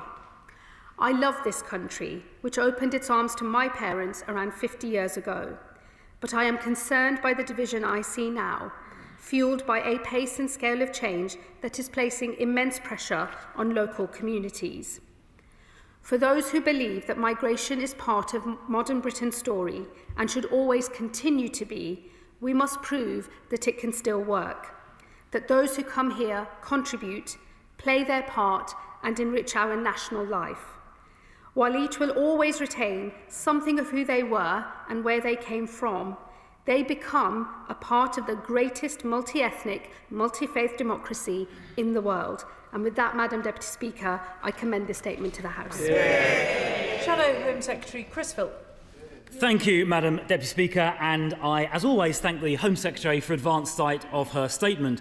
Well, she's had a busy week. I wonder if this burst of hyperactivity has anything to do with her leadership bid. But as her shadow, I will say this: I am rooting for her. I am rooting for her in her tussle with the Health Secretary as to who gets to replace the Prime Minister, although I fear my endorsement may not be entirely helpful with her colleagues on her side of the House. Now, let me start by saying this. Immigration under successive governments has been far, far too high. That has included illegal immigration, which since the general election across the Channel has surged, with 10,000 illegal immigrants crossing just in the 75 days the Home Secretary has been in post alone. Last year, the first year of a Labour government, there were a record ever number of new asylum claims, and the number of illegal immigrants accommodated in hotels has gone up under this Labour government, even though they promised they would reduce numbers. But of course, besides illegal immigration, on which this government is so clearly failing, legal migration has been far, far too high as well, absorbing the equivalent of half the new housing supply in recent years. Allowing mass low-skilled migration is actually bad for the economy, not least when we have 9.5 million working-age people here out of work. And mass low-skilled migration without integration has placed all kinds of pressures on society, not least because there are 1 million people here who don't speak English at all or properly, or the fact there are 10,000 foreign citizens in prison. Where I suspect we do agree is that limited, very limited, high-skill migration is a good thing, but the days of mass low-skill migration must come to an end. Now, Madam Deputy Speaker, there is much in this statement I support, not least because so much of it is so familiar. The idea of a 10-year route to ILR is something that we proposed in amendments to the government's bill, I think around about 9 months ago. Inexplicably, the Labour Party inexplicably voted against those measures here just a few months ago, and now they've adopted them. We also proposed removing benefits from foreign citizens, including those on ILR who don't have British citizenship, and this consultation document now looks at doing the same thing. So I am delighted, Madam Deputy Speaker, to see that the Shadow Home Secretary, upon arrival at number 2 Marsham Street, has got out the copy and paste function on her laptop and started copying and pasting conservative policies. Now, I do, however, have one or two detailed and specific questions, which I am asking in a spirit of constructiveness, given she has adopted so many conservative policies. Now, she said importantly that these policies on ILR qualification would apply to those people here already. She is absolutely right to say that, and I support it. She mentions transitional arrangements. I would just urge her to be very cautious about that, lest it creates loopholes. But does she have an estimate she can give to the House as to when these new measures will be implemented? Because the rules that she referred to took effect, I think the previous rules around legal migration started in January 2021. So those people arriving on those rules will become, under the present ILR rules, eligible from January 2026, just a few weeks' time. So when will these changes get implemented? I hope as soon as possible. Now, she also mentions that to qualify for ILR at 10 years, you need to have made national insurance contributions. I've tried to get through the consultation document in the last half an hour. I think I'm right in saying that the qualifying threshold is to have earned £12,570 for a period of 3 years. She'll perhaps correct me if I've got that wrong. But that does strike me as a very low level of earnings. And I would urge her to consider setting that level higher. 12,500 for 3 years would not represent a net economic contribution to this country. I think that threshold should be set a great deal higher, and I would urge her to seriously consider that. Now, she also mentions the possibility of volunteering, getting people ILR at 5 years rather than 10. We know how people game the system when it comes to immigration. For example, by pretending to convert to Christianity to get asylum. So I would urge her to just draft those rules very carefully and be extremely cautious about that, lest she creates some loopholes. I would also ask her to consider adopting one last Conservative policy, since she appears so enthusiastic about them, and that is to introduce a binding cap on legal migration, voted for by Parliament each year, so this House can democratically decide what the level of inward migration is. She's adopted so many of her other policies. I strongly urge her to adopt that last one as well. Home Secretary. Well, Madam Deputy Speaker, I suppose I should start by saying I'm pleased to see that the Leader of the Opposition let the Shadow Home Secretary have a go today. He seems rather overly concerned about my personal future. May I suggest that he should worry about his own and that of his party? And one good way to secure the potential future of the Conservative Party would maybe start with an open and honest acknowledgement of their track record in government. Yeah. Dare I say it? Maybe even an apology for messing up the system so badly in the first place. I have to say, given their current track record, they barely have the right to ask questions, let alone propose solutions. Like settlement, it's my view that you have to earn the right to offer solutions, and I would say to him, one way of earning that right would be to apologise for what the Tories did first and foremost. He asked a specific question in relation to when these changes will come into effect. It's a 12-week consultation. It will end in the middle of February, and we would anticipate making changes and to begin the phase-out of those changes once adopted from April 2026 of next year. As he knows, the immigration rules usually change twice a year, every year, and that is when we would begin to start making some of those changes. Some potential changes would require technical fixes and solutions that may take a little longer, but the intention is to start from April of next year. He made the point on the qualifying threshold around £12,000. He will note that that's the national insurance contributions threshold that we have used, and that is specifically because that is one of the quickest ways to establish whether somebody is in work or not. So it's designed to give an indication of the period spent in work. He will, of course, know that there are different income thresholds for the different routes by which people can come into the country, and those are not being changed. He made a valid point on ensuring that the new system, as we develop it, mustn't have any loopholes. I will, of course, be very alive to that, and as we discussed at length in the House on Monday, there is a relationship between some types of visa overstaying and, of course, coming straight into the asylum system as well, and I'm very alive to those risks, and we will do everything we can to shut that down. This will be, in the end, a whole package of reforms across both the illegal migration system and dealing with asylum, as well as legal migration, to clamp down on abuse and retain public confidence in running a migration system overall and in the asylum system in particular. And what can I say on the cap? I mean, the cap has had a long life in the Conservative Party, and I would just gently say they never managed it in 14 years themselves. I don't think we're going to be pursuing that failure now. Dame Meg Hillier. Thank you, Madam Deputy Speaker, and I applaud my right honourable friend on many points, not least debunking the idea that a cap is going to solve anything or is even achievable. Madam Deputy Speaker, there's a lot of detail in this, but one of the issues now is that people currently going through the system have to apply repeatedly to extend their discretionary leave to remain until they reach settlement status. This is costly for them, cumbersome for the Home Office, and does nothing to help them integrate or work in the community. I've had the opportunity to meet with her junior minister on this issue. Can she give any assurance to the House that the Home Office is looking at this to ensure that those who are welcome here have a less burdensome system to go through, which will also hopefully save money and enable the Home Office to focus on more urgent issues? Well, my right honourable friend brings a huge amount of personal experience to this discussion, having been a minister herself and with a very august track record as a select committee chairwoman. So I will always take very seriously any suggestions that she makes, and I will discuss with my ministerial team the detail of some of what she suggests. I think our principled position is it is right that people pay fees for visa extensions. It is right that we move from a 5-year to a 10-year period, a qualifying period for settlement. We're not consulting on whether we move from 5 years to 10 years. That is already decided policy. What is set out in the consultation are some of the other questions that sit underneath that. But I would happily discuss with her, because I know she has big experience in this area, Home Office capacity and how we build a system that can work effectively, not only in terms of being delivered by the state, but providing certainty for the people that ultimately do want to make their lives in this country. Liberal Democrat spokesperson Max Wilkinson.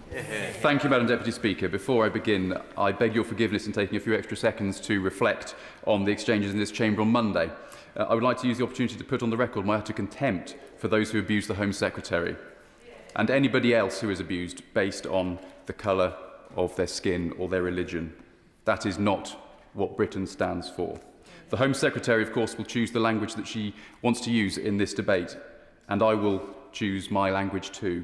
The constructive and moderate tone of voice that I and the Liberal Democrats will use in these discussions about immigration will remain, as will our attempts to help offer feedback as and when the government brings forward proposals. The number of Liberal Democrats in the chamber today shows that we are not ignoring this. Indeed, we've got as many in the chamber today as the whole of the Reform Party, and none of them are here.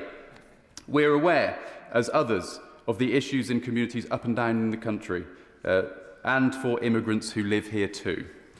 We agree with the Home Secretary that faith must be restored in the immigration and asylum system, as I stated on Monday, and we agree that requires changes to policy. And of course, most of what we are discussing today is distinct from some of the discussions we were having on Monday about desperate refugees and asylum seekers. We also believe that it must be acknowledged that prior to Brexit and the removal of nearly all safe and legal routes, this country had a more rational and controlled approach to immigration and asylum. That party is responsible.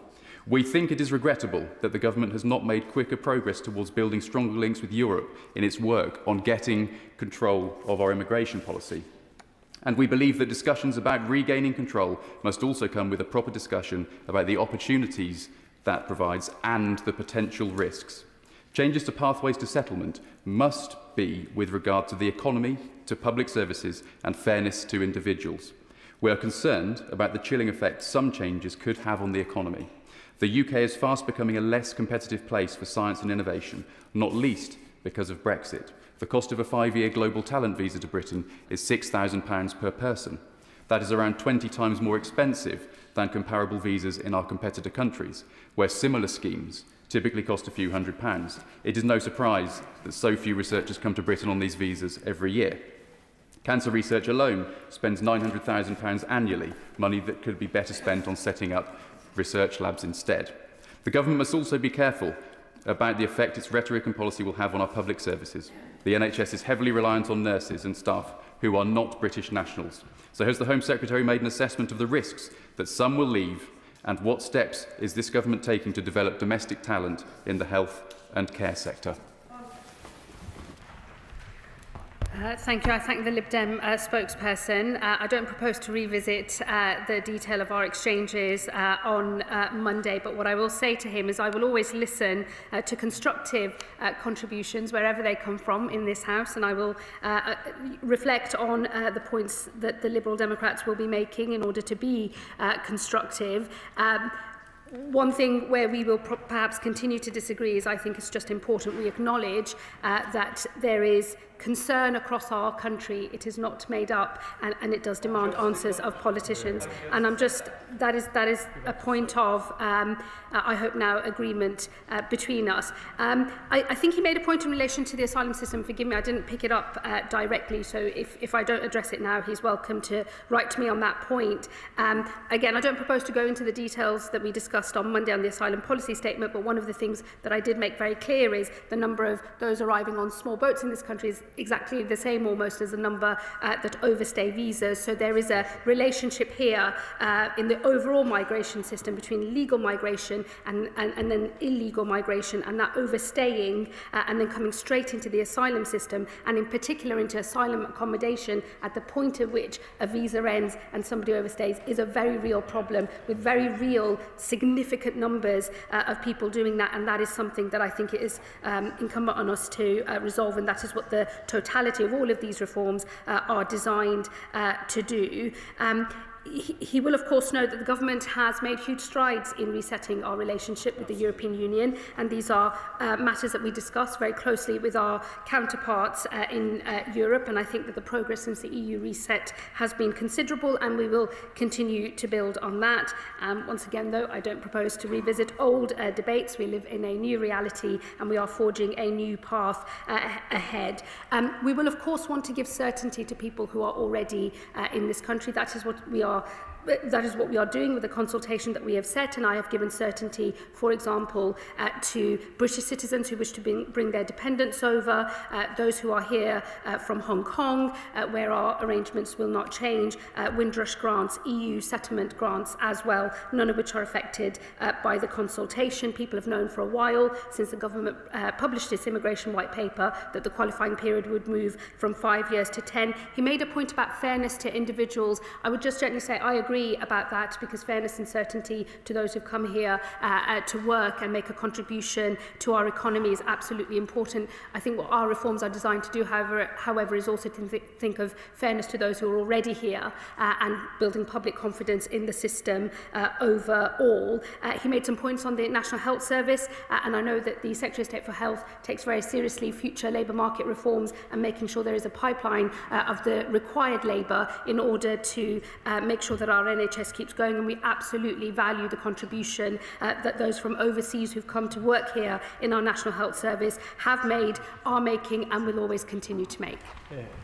Dame Leah Griffiths. Thank you very much indeed, Madam Deputy Speaker. Well, I have a constituent born and bred in Llanelli who is unable to bring in his foreign spouse because of the current earnings limit of £29,000. So the Home Secretary will be very aware that the government's Family Financial Requirements Review notes that a threshold of around the region of 23,000 to 25,000 would allow most British workers in full-time minimum wage jobs to qualify. So when will she be considering this review and looking again at the fairness of the current earnings thresholds? What I would say to my honourable friend is we always keep those thresholds under review, and we will continue to do so in relation to family and bringing dependents over. Sir Edward Lee. Well, the Home Secretary loves our country, and I love her efforts, frankly, because it's not just the fate of this government that depends on her success, but good community relations and saving dozens of lives at sea, and, let's be frank, probably our political fate also. So will she undertake to be judged not just by the strength of this announcement and words spoken in the House of Commons, but actually results, so that we do actually make a real contribution to stopping these boats? And so will she be prepared to constantly ratchet up the pressure so that if you're sitting in France, you think, is it worth the risk? I've got virtually no chance of being allowed to stay in Britain forever. I will have my case reviewed very regularly, every 2 years. I will be sent back where I came from when it's safe, and otherwise I'll go back to a return hub. Can we not all agree on that? What I would say to the honourable gentleman is results are all that matters. It's incumbent on me to think about the way that we have to reform this system, to make a public argument for it, to win that argument, to persuade people, and then to get this done. What I care about now is making sure that we can deliver these proposals, and we will do so. And then I need to make sure that the Home Office is in a position to make sure that we can really run a system properly, administratively, and also fairly in the future. That is what matters. This is a low-trust environment for the public. We all of us involved in politics know that, and in the end the public have heard a lot of rhetoric from a lot of people, but this government intends to get on and deliver and to win the trust of the British people. Lewis Atkinson.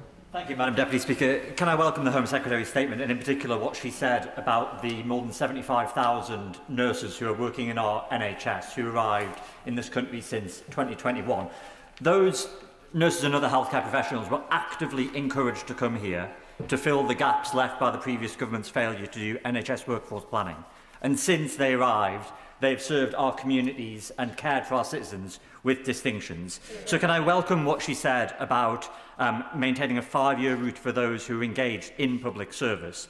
And could she just confirm that that would apply to NHS staff like those that I've mentioned? And could she furthermore say that how she will continue discussions with DHSC colleagues to ensure that there will be no unexpected reduction in NHS workforce staffing in the months ahead? Yeah, well, my honourable friend is right about the contribution that those nurses and other staff in the National Health Service are making. He will know that we are consulting specifically on the element of the proposals that relates to public service and that getting you a 5-year discount on the qualifying period. No doubt he will make his own responses to that consultation. We have heard those too. But of course, in the normal run of things, public service would include those who work in our critical public services. Nick Timothy. Thank you, Madam Deputy Speaker. I broadly welcome the changes to ILR, but I seek clarification about whether there will be revocation for those already settled who break the law. And why is the government proposing making low-skilled workers who are net fiscal recipients wait for 15 years for ILR instead of telling them to just leave the country? And on the broader question of immigration, the government says it wants to get the numbers down. The Boris wave was a disgrace, that is correct. But of the measures implemented so far by this government, they are projected only to reduce the numbers of people coming here by 61,000 a year. That's before we take into account the new rules for Gaza, for Afghan dependents, and for the schemes launched this week by the Home Secretary. And it's in fact less than the revision by the ONS of the numbers coming last year. So if she does want to get the numbers down, when will the Home Secretary bring forward new policies to make sure that the number of visas issued falls by the hundreds of thousands as soon as possible?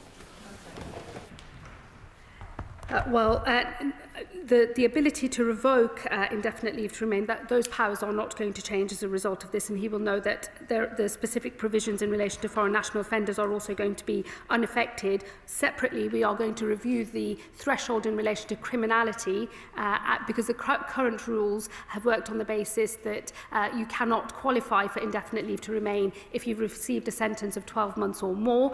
But given the changes that are being brought forward in the sentencing bill and others, we will be looking at all of that threshold in its entirety. He's raised a point around retrospectivity.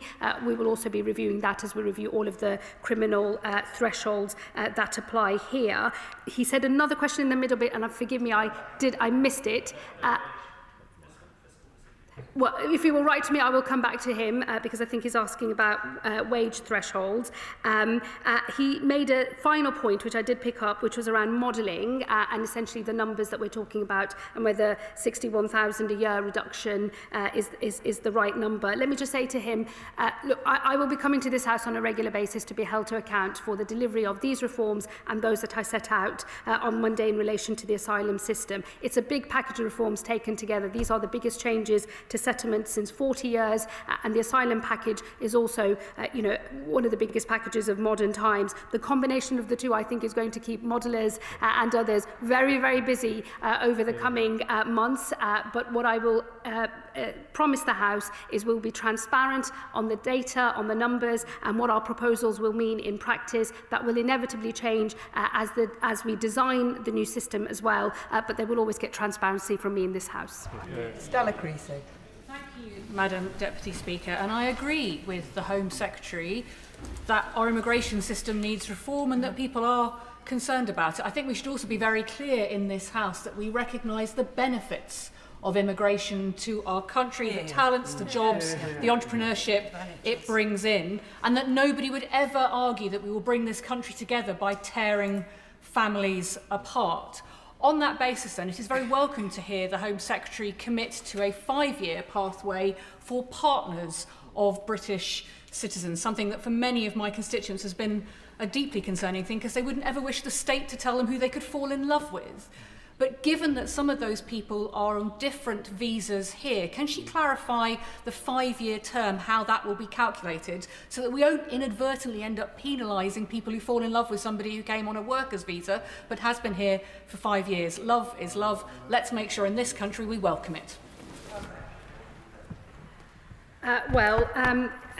None of the rules about marriage in country, as it were, are going to change. But I'd be very happy if she wants to send me some of her constituency examples to have a look at that. I think it's important that we have a distinction between what citizenship unlocks as a set of rights for British citizens compared to those who are working here, who may not have settled status, who may acquire settled status. I think it's right that in the consultation we open a question about what is unlocked in terms of the British state and your rights here at citizenship as well as at settlement. But I'd be very happy to discuss these matters with her in more detail, and I'm sure I will do so over the course of the next few months.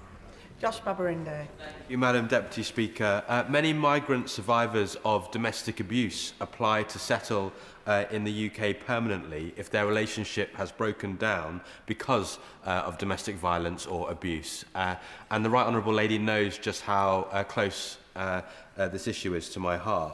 So will she reassure this House and survivors of domestic abuse that they will be protected under her reforms and that her changes to ILR will not have the adverse and maybe unintended impact of locking those survivors into abusive relationships? Well, firstly, let me put on my record congratulations to the Honourable Gentleman for his engagement. Let me also say, he is an assiduous campaigner based on his own experiences in relation to domestic abuse, and he and I have had many debates across this chamber on those matters before, and I respect very much the perspective he brings and the way in which he constructively engages with the debate. I can give him that assurance. We will continue to have pathways to settlement for victims of domestic violence and other vulnerable groups as well. And what we're seeking to do in the consultation is to invite views and perspectives about how some of the changes might have perhaps unintended consequences and how we can ensure that those pathways continue to exist in the future. And I'm sure he will be engaging with the consultation in that regard. Alison Taylor. Thank you, Madam Deputy Speaker.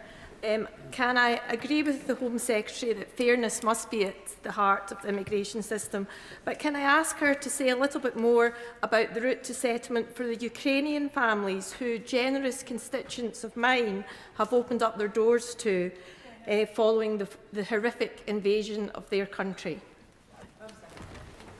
Well, friend, nothing we've said today changes the position of those who've come to this country on the Ukrainian scheme. That is a bespoke scheme for the people who've arrived here from Ukraine.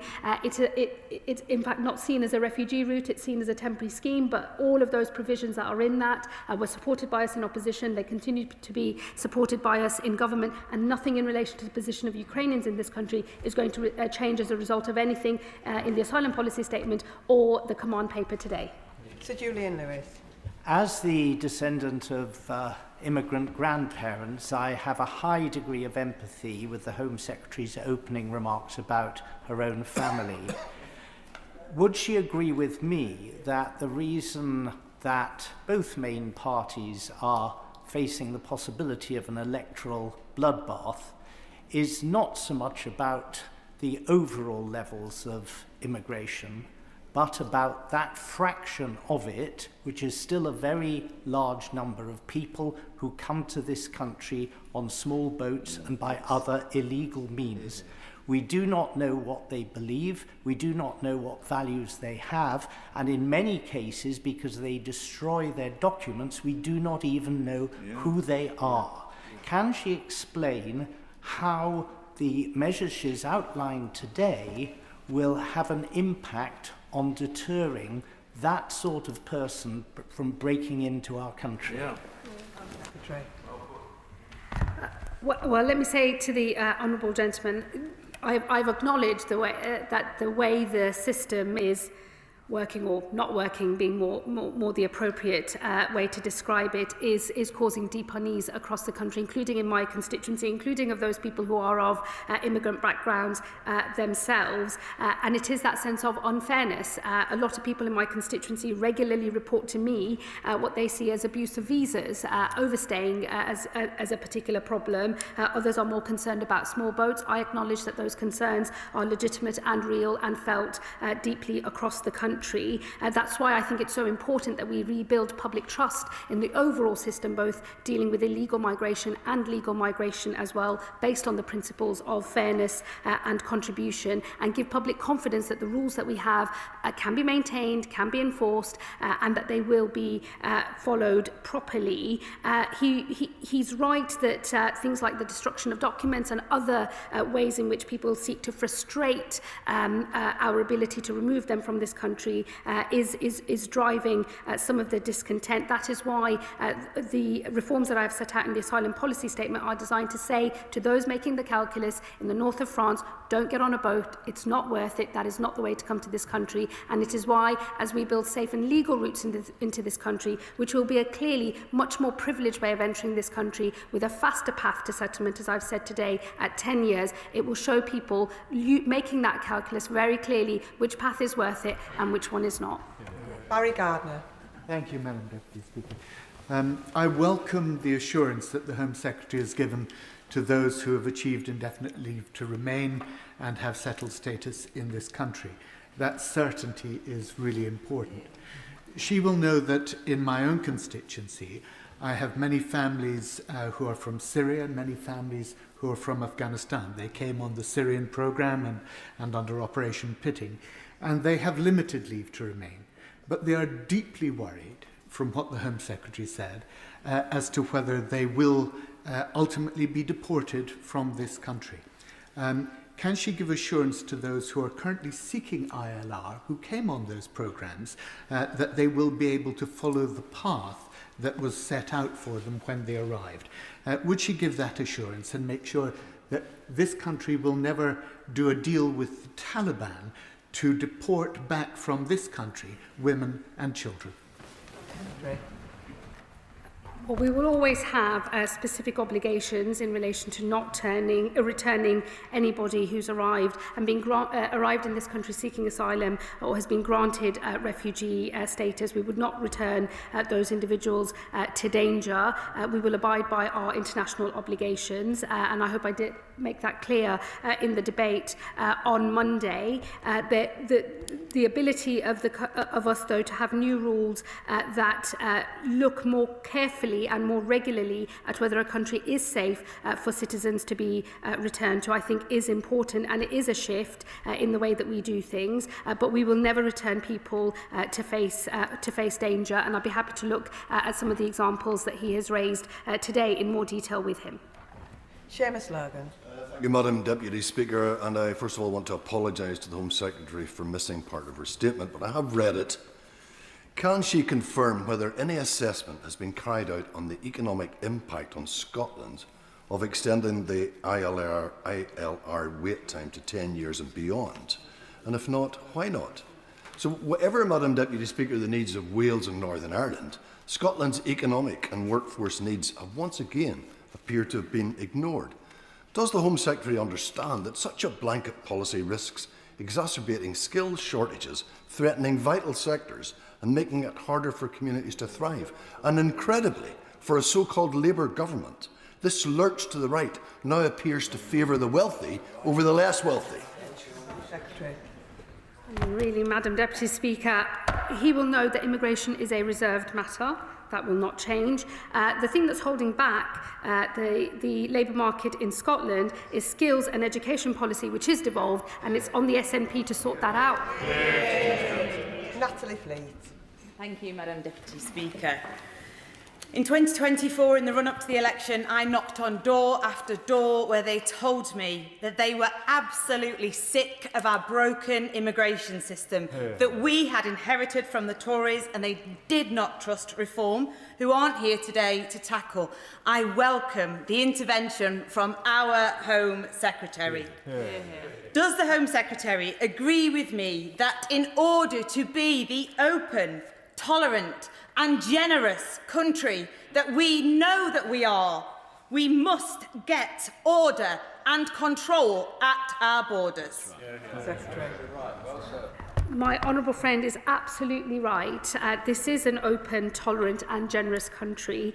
And what I have acknowledged in the reforms I've set out both today and on Monday is that there is a condition to unlocking the full extent of that openness, that tolerance and that generosity. And it is about having order and control at our borders, a fair, managed asylum and immigration system where the principles of fairness and contribution are at the heart of it. That is the way that we can prove to the public it is possible not just to have an asylum system at all, but one that they can also be proud of. Dr. Kieran Mullen. I'm not sure it helps the Home Secretary's cause me to have a great deal of respect for her, and I thought her interventions this week particularly pointed towards members of her own party on the left, that actually they are going to make the cause they choose to champion more difficult if they don't get this system under control as a whole was very important. Actually, those people that support asylum and refugee processes and want them to be there in the future need the system to be brought under control. But my sincere question relates to what I would describe as the tinkering around the edges of the human rights laws. The Home Secretary must know that whatever she does to clarify the fringes of the rulings that the ECHR has made over the years and created a case law that forces our judges to rule in the favour of spurious claims, can't change that. That those rulings are those rulings, unless we're willing to, at the very least, derogate from some elements of the court's decisions. How does the Home Secretary really think that we can override those well-established rulings that give enormous amounts of rights to people when they're making their asylum claims? Yeah, that's right. That's enough of it. Well, look, I think he and I have an obvious point of difference on the European Convention on Human Rights. This government will not be leaving that European Convention. We don't see the case for derogation or any other measures. We do believe it is possible to achieve the reforms that we need by legislating for the way in which Article 8 applies to immigration cases, by defining family life and more tightly drawing up what is known as the public interest test. We will debate that legislation in this House in a great deal of detail, but I hope to show to everyone who is currently a sceptic of our ability to stay in the ECHR and get control of our migration system that it is possible to do both of those things, to abide by convention rights, the Human Rights Act, which has brought those rights into our domestic legislation. It's a very important piece of international treaty, and we don't see any reason to leave it or derogate from it. But I do hope that members opposite will engage in good faith on the changes that we seek to make to Article 8 and the immigration rules in particular, because we think that is one of the best changes we can make to get control of our migration system. Members will notice that we have got two debates after this business. So if I could ask remaining members, I'm going to finish this statement in around 10 minutes, so if I could ask remaining members to please keep their questions and then the Minister keep the answers short. Orinda Juss. Deputy Speaker, excuse me, as I am someone who was not born in this country, does the Home Secretary agree that we should not stop talking about the benefits of immigration whilst managing migration, and as she has already acknowledged that we will always offer sanctuary to those truly fleeing peril, does she also accept that for those people we should be making settlement and integration into British society quicker and easier and not more difficult? Well, firstly, I hope he will reflect on how I opened my statement today and how I closed it. I see the benefits of migration. I wouldn't be here if this country hadn't welcomed my parents. It is literally the story of my life and how I have managed to get from there to this dispatch box today. So I very much feel those benefits personally, and I will always speak up for them, as I have done today, as I did on Monday, and as I will always do as I make the case for the need for these reforms out there in the country. I hope he and others will always support me on that. I know they will. I've also made clear that we will always offer sanctuary. I want us to be a country that offers sanctuary to those who are in need. That is why it is so crucial that we get order and control back into our asylum system and open up new safe and legal routes. And it is important that today I've confirmed that those safe and legal routes will have the earlier 10-year path to settlement. That is what will enable the integration we all want to see. Slade. Deputy Speaker. In the summer, I spent the morning with Anushka, a senior social care worker for Together Care in Wimborne. She and her colleagues earn more than the earnings threshold and came here on the understanding with their families that they could make a new life here, contributing to society, paying their taxes. And the recent hostile narrative is making her and others consider leaving for places like New Zealand and Australia. So can the Home Secretary confirm whether Anushka and her colleagues doing jobs that cannot be filled by British workers who won't do the work will be considered public sector workers? Good question. Well, these will be matters for the consultation. I would encourage her to engage with that. We have specifically put in an element around public service because we recognise the specific contributions made by those who fill the gaps in our labour market that we are not able to do otherwise. What I would say to her on the general principle is settlement is not a right. It is, I think, absolutely fair for a government to say that it's something that has to be earned. It is not unusual for countries to change their settlement requirements. That's quite normal, happens all over the world, as British citizens who work abroad know all too well as well. And the proposal for going from 5 years to 10 years will not change, but all of the other measures that I've said today are subject to consultation. I would encourage her to engage with that. Thank you, Madam Deputy Speaker. I welcome the Home Secretary's statement today, the care and the fairness with which she has crafted these proposals and the incentives that they imbibe too. Because from my work on the International Development Committee, I've seen the immense negative impact of global displacement and the lost over $20 billion of economic activity every year from developing countries. And then, of course, there's the impact, too, of asylum accommodation on our overseas assistance budget. So does my right honourable friend agree with me that these measures might, whilst they might ostensibly seem harsh, there is nothing progressive that well-meaning people on the left of politics should be excusing in a situation where thousands of people are risking their lives across the English Channel from already safe countries? I think it's immoral if we stand by and watch people make dangerous crossings, pay thousands of pounds to criminals and put their lives and those of others at risk, and we stand back and do nothing. I think that would just be a total dereliction of duty. I also think it would be a dereliction of duty for a Labour government to continue to preside over a broken system or not have the mettle to get ahead and reform that and watch us lose public consent for having an asylum system at all. I think it's existential for us having public consent for that asylum system, and that is why all of these changes are so necessary. And with a very short question, Bobby Dean. Thank you, Madam Speaker. And can I thank the Home Secretary for a confirmation about the 5-year pathway for Hong Kongers. That is a promise kept to them. The statement today was otherwise a series of push measures, and I'm always fascinated by how when you come down to the individual decisions to make within the system, how much more difficult it gets. So if I could push her on the Boris wave, which she has criticised, the vast majority of those figures were made up by Hong Kongers arriving here under the B&O scheme, Ukrainian refugees and student deferred visas after the COVID pandemic. So which of those measures does she think was a mistake? Well, look, I was very clear about our responsibilities towards Hong Kongers, that the issues in relation to the Ukraine scheme are not going to change, but he will also know the stats in relation to health and care visa holders, primarily those who came to work in adult social care work. They will be the main contributors to the settlement increase between 2027 and 2029, because they will be making up nearly half of all settlement grants in 2028. So look, I think the figures here really do speak for themselves. It is important that the government moves to deal with such a vast number that is happening over the next few years. I think it is right that we therefore extend the path to settlement and ask some questions about how we manage the situation in the future. Sarah Russell. Thank you, Madam Deputy Speaker. Thank you, Home Secretary, and I entirely agree that we need control of our borders in this country. In respect of transitional arrangements, over the next 12 years there will be an 83% increase in the over 80s in my constituency. Health and care visa workers are currently providing critical services to many of my constituents and supporting the NHS as well. Please can she confirm how the transitional arrangements will ensure that that care continues to be provided to my constituents?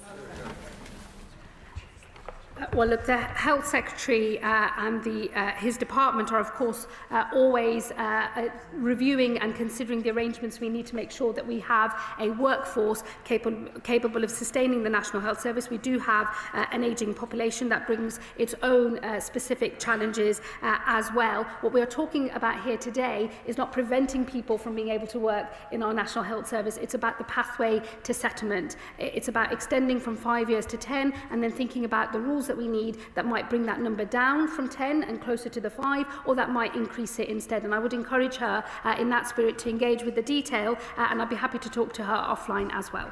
Thanks, Madam Deputy Speaker. The Home Secretary announced a consultation on a 5-year pathway to settlement for those that work in the public sector to recognise the particular value they play in society. Please will she put this to the vote of MPs to ensure that we can ensure that those that work in organisations fundamental to the public sector, like those that work in hospices, including the amazing hospice in my constituency, Woking and Sandbear, are always included in the 5-year pathway? All of these measures will be taken through in the usual way. And with the final question, Mark Sewards. Thank you very much, Madam Deputy Speaker. I'm absolutely delighted to hear the Home Secretary announce that we will keep our promise to British national overseas visa holders from Hong Kong. It's something I've been working with my constituents on over the last few months to lobby the government on, and I'm delighted the government has listened. Now, as well as transnational repression, they bring other issues to me too. Many Hong Kongers in Leeds South Western Morley are highly skilled, they have excellent qualifications, but the employers in this country don't necessarily recognise them, which makes it that much harder to get the first job. So will the Home Secretary work with other departments across government to help employers in this country recognise the amazing contribution that Hong Kongers can make to the UK economy? Well, he makes a very important point. It's not the direct responsibility of the Home Office, but I will ensure that those conversations are happening across government, and I will make sure a minister from DBT writes to him on this matter. And that concludes the statement. I'll give a few moments for the front benches to swap over.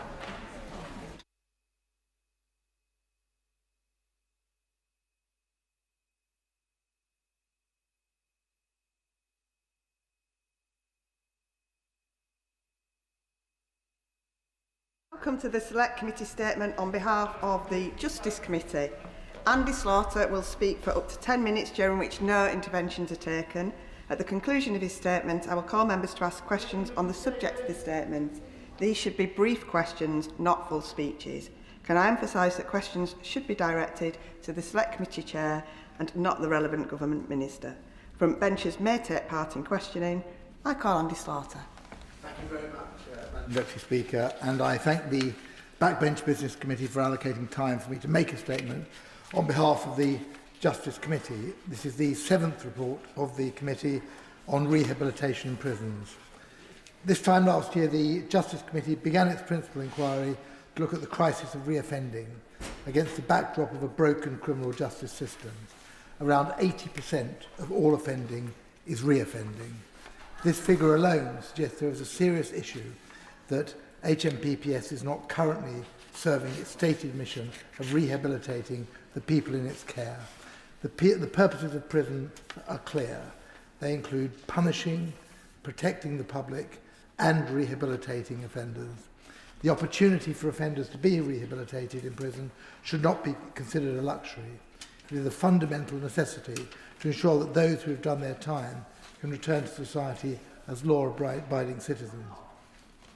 Yet the evidence we receive paints a starkly different prospect. Instead of being places of reform, too many of our prisons have become places of stagnation, where offenders languish and rehabilitation opportunities are scarce. Our inquiry into rehabilitation has taken place amidst a prison capacity crisis. Overcrowding, staffing shortages and deteriorating infrastructure have created conditions that is actively undermining rehabilitation. The committee found that the current conditions across the prison estate are simply not conducive to reform. Overcrowding has led to arbitrary prison transfers, disrupted sentence progression and reduced access to purposeful activity, education and family contact. With the demand for prison places set to keep increasing, the government must set out the steps it will take to ensure that rehabilitation is not compromised, alongside how it intends to manage demand and supply. The challenges do not end there. In the 12 months to the 30th of June 2025, there was a leaving rate of almost 12% among prison officers. These staffing shortages are not just an operational inconvenience, they are a public safety risk. As we heard recently, in the year to March of this year, 262 prisoners have been released in error. Overworked staff, outdated systems and inadequate training has meant that when officers are stretched to breaking point, the likelihood of administrative errors rockets. Current levels of wrongful release are not isolated blunders, they are symptomatic of a system under intolerable strain. Alongside this, high turnover, poor recruitment processes and limited professional development have all contributed to a culture that hinders rehabilitation. Governors lack the autonomy to lead effectively, and the current staffing model is unsustainable. The committee recommends that prison staff should receive training at least annually, with more frequent support as they progress through their career. Furthermore, the prison estate is in a state of disrepair. Dilapidated buildings and broken infrastructure limit access to rehabilitative spaces and contribute to poor mental health. Despite recent capital investment, it remains unclear how the government intends to address the £1.8 billion maintenance backlog. This backlog is not just a financial figure, it represents real barriers to rehabilitation. We call on the government to provide clear breakdown of how funding will be used to address this backlog and to ensure that future investment is targeted at improving prison conditions and rehabilitative activities. The committee is deeply concerned by the widespread failure to meet the statutory minimum for time out of cell. Many prisoners are locked up for 22 hours or more each day, with limited access to fresh air, showers or rehabilitation. This lack of time out of cell undermines efforts to reduce reoffending and contributes to poor mental health and disengagement. Purposeful activity, including education, work and offending behaviour programmes, is central to rehabilitation, yet it is inconsistently delivered and often deprioritised. The sentencing bill rightly aims to incentivise good behaviour and engagement in purposeful activity through its earned progression model. But this ambition will fail if purposeful activity remains inaccessible. The committee calls for a renewed focus on ensuring all prisoners have access to meaningful activity and for time out of cell to be formalised, standardised and data on it to be published going forward. Education is the cornerstone of rehabilitation, yet prison education is underfunded and poorly delivered. Participation rates are low. 50% of prisoners are not in education or work. For those that do take part, Ofsted ratings remain poor, with 75% of prisons inspected in 2024-25 rated inadequate or showing no improvement. It is therefore unsurprising that 2/3 of offenders are not in education or work 6 months after release from prison. Given this, we are alarmed by reports of significant real-term cuts to prison education budgets of up to 50%. We expect the government to clarify the rationale of any budget reduction. Conditions across the youth estate are also in decline. Children in custody are entitled to 15 hours of education per week, yet the committee heard that this minimum is routinely not met, and children are spending up to 23 hours a day in cell due to the failure of HMPPS to manage behaviour effectively. As well as making every effort to meet the statutory minimum of 15 hours for education, HMPPS must set a statutory minimum for time out of cell in young offenders institutions. Health and wellbeing services are failing to meet the needs of prisoners. Mental health support is inconsistent, and operational pressures prevent timely access to care. Women in prison face acute and complex health needs, yet the system is failing to provide even basic support. Although the government has set out its ambition to reduce the number of women in custody, it is unclear what action will be taken for those currently in prison. The committee expects the government to respond with a clear plan for how it will meet the health and well-being needs of the women currently in its care. Remand prisoners now make up 20% of the prison population, the highest level in at least 50 years. Yet they remain excluded from much of the prison regime, including access to education. We heard that remand prisoners often spend extended periods in custody, only to be released directly from court following conviction without any support or intervention. This raises serious concerns about how the government expects these individuals to avoid reoffending. Rehabilitation must be available the moment someone enters custody, and therefore remand prisoners should have access to all parts of the regime should they choose to participate. There is plenty more to be done to improve outcomes for offenders. The committee will shortly commence part 2 of its inquiry by examining how rehabilitation continues in the community for those released from prison, as well as those serving non-custodial sentences.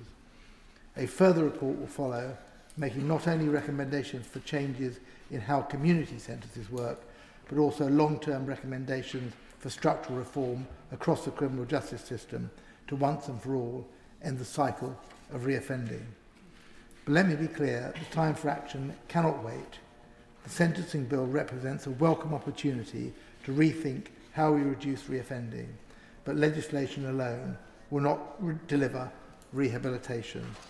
I apologise that it's a bleak prospect that I've set out, but that is the reality of prison life, and prisons are simply not working, and particularly not working in the field of rehabilitation.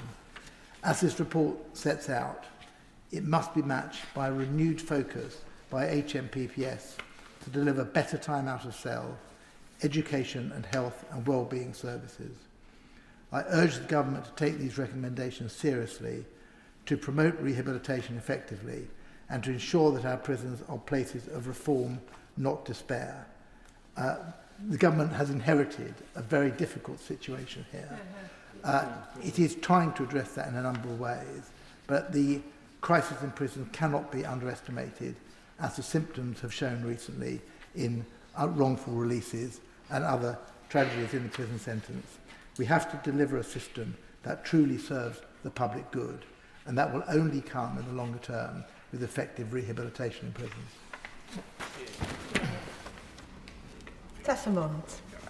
Thank you, Madam Deputy Speaker. I thank the honourable gentleman for presenting the committee's statement.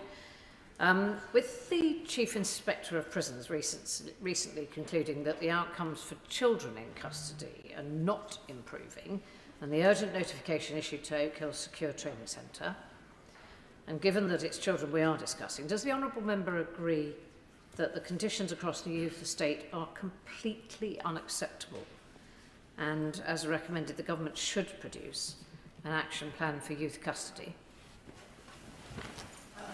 I do agree with, and I thank the honourable member who's a very effective and active member of the committee for that question. We shouldn't ignore the fact that youth custody is one of the successes of the prison system, in the sense that over the past few decades, the numbers of young people in custody have gone down from, I think, over 3,000 to around 400 now. But those who remain in youth custody in a rather confused variety of institutions are not being well served. I think it's the intention of the committee to look at youth custody and young people in prison itself, but we can only examine and recommend. I think it is for the government to look, as a matter of urgency, at the crisis that exists also in the youth estate for those who remain in custody. I thank my honourable friend for his statement. Does he agree that reducing reoffending through rehabilitation is not only the key to reducing the prison overcrowding, but also the court backlogs too? And it is unacceptable that prisoners have to very often make the choice between either engaging in work or education, or accessing their basic needs, such as having time out in fresh air, having a shower or a hot meal. Again, I thank my honourable friend for that question. It's certainly true that there is a close relationship between the crisis in the courts and the crisis in prisons. And a good example of that is that, well, as I mentioned in my statement, the number of people on remand is at a 50-year high, and they are occupying prison places for far longer than they should be. It's also true that if we can break the cycle of reoffending, and I've said that 80% of offences are reoffending, then numbers in prisons will come down. That in itself will make rehabilitation in prisons a lot easier. That will mean that fewer people are becoming before the court. We're in a downward spiral at the moment. We have to not only stop that, we have to reduce that, so that lower offending, lower offences against the public at large mean fewer people in prison and fewer people before the courts. It's a big ask, but if we don't start, we won't get there. Sir Julian Lewis. In light of the urgent question we had earlier today, does the chairman of the committee believe that it is essential for the purpose of rehabilitation that prisoners should be protected against indoctrination by convicted terrorists? I do believe that very much so, and I believe that is what this and indeed previous governments have set out to try and achieve. I hope that the report of Jonathan Hall KC will shine a light on what is not working in relation to that, and certainly given his background I believe that it will. The government then has to implement that, because one of the problems with prisons, and we covered this in another very recent report on drug culture in prison, is the operation not just of extremists but organised crime and the lack of control, the lack of organisation and disciplines, not only in the prisons he talks about, but across the prison estate, is one of the most worrying aspects of prison life at the moment. Thank you, Madam Deputy Speaker. There is an epidemic of violence against women and girls in this country, and the government has a stated aim of reducing this by 50%. In that context, it is absolutely critical that our prisons play their role in rehabilitation. Does the chair of the Select Committee agree with me that while 70% of people are being released from remand, having spent either directly because they're found not guilty, or in fact because they're found guilty but on the basis of time served, we're currently missing a huge opportunity to do rehabilitative work, because that is typically not offered to those on remand at all? Again, I'm referring very much for that question. Numbers of women in prison, and indeed of young people, are a small percentage of the prison population, but they give particular cause for concern. I mentioned in my statement the health and mental health needs of women prisoners, which are higher, levels of self-harm are higher, and there is a clear need there. It's a need, I think, to be fair to the government has recognised, which the government has policies to address. It's the practicality of that we're lacking now, because at the moment the levels of support that are required. So I welcome the fact the government has said it wants to see, very clearly it wants to see fewer women in prison. What we need to know is how is that going to be achieved from this point onwards. Thank you, Madam Deputy Speaker. Around half of prisoners are neurodivergent, and the population of young prisoners with ADHD is around 10 times higher than in the population at large. And with such specialist targeted support needed for these prisoners, we've heard that they've been let down by the system and they can't access the right time, the right support, regardless of the new system that's in place. Does the Honourable Member agree that the delay in producing an update to the Neurodiversity Action Plan is unacceptable and it really must be published straight away? Lady, as the newest member of the committee, I'm pleased to see her here today. Yes, she's always got behind the brief very quickly, because we are waiting for an update on the Neurodiversity Action Plan. Many levels of societal problem are reflected to a much higher level in prisons, whether that be people with learning difficulties, people with literacy problems, and indeed neurodivergency. That's not a coincidence, but it is a wake-up call to the fact that these issues have to be addressed. Rehabilitation is for all prisoners, and special steps need to be taken in relation, particularly neurodiverse prisoners. So I hope we are going to see. I need to see the Minister, very capable Minister in her place, is listening to all this, and I'm sure she will tell us very soon when the action plan is going to be updated. And that concludes the statements. We now move on to the presentation of bills.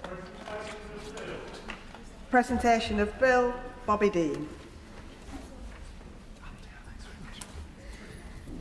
Tax Release Evaluation Bill. Second reading what day? Friday the 14th of January. Friday the 14th of January.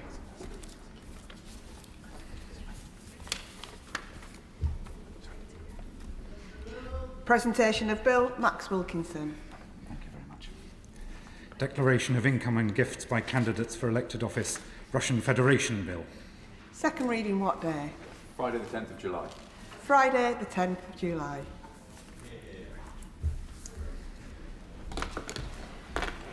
We now come to the backbench debate on International Men's Day, and I call Josh Newbury, who will speak for around 15 minutes. Josh Newbury. Thank you, Madam Deputy Speaker. I beg to move that this House has considered International Men's Day, the issues affecting and contributions made by men and boys, and what it means to be a man in Britain today.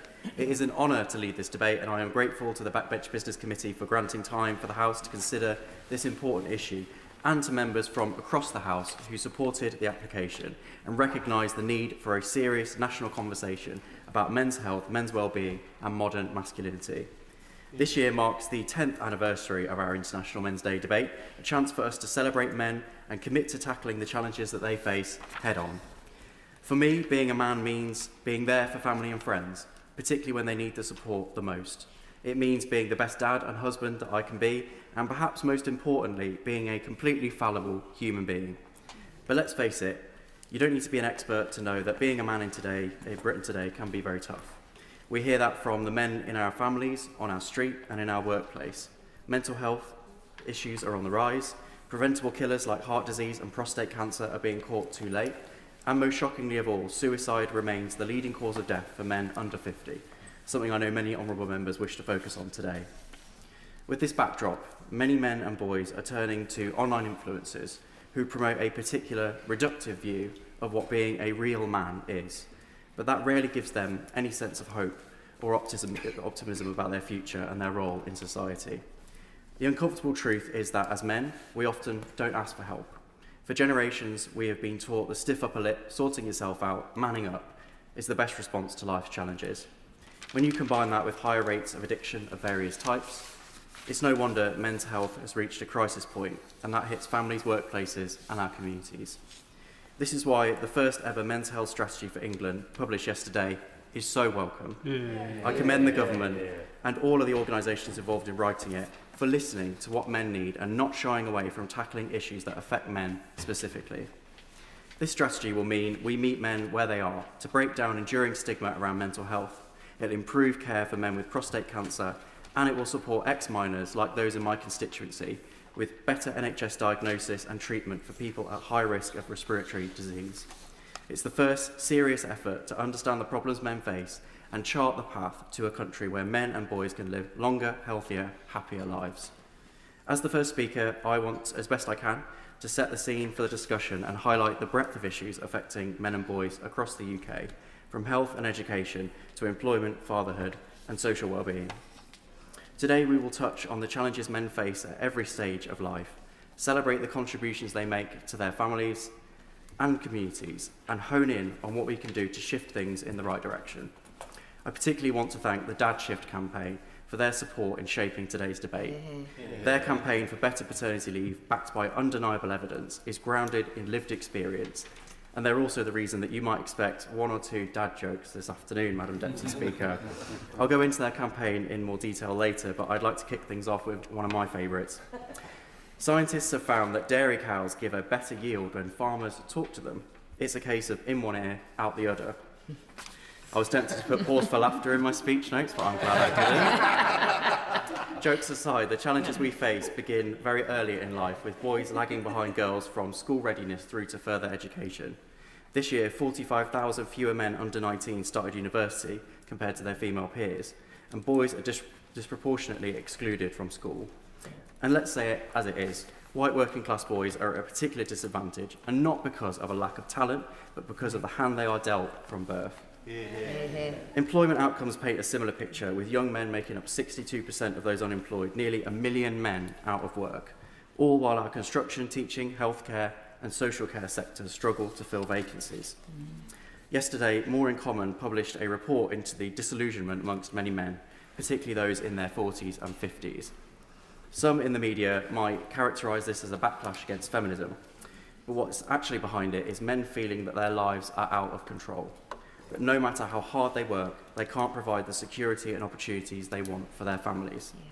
They can't plan for the future, so it's no wonder that they feel vulnerable and let down, particularly by politics and politicians. Their priorities are unsurprisingly very similar to the general public.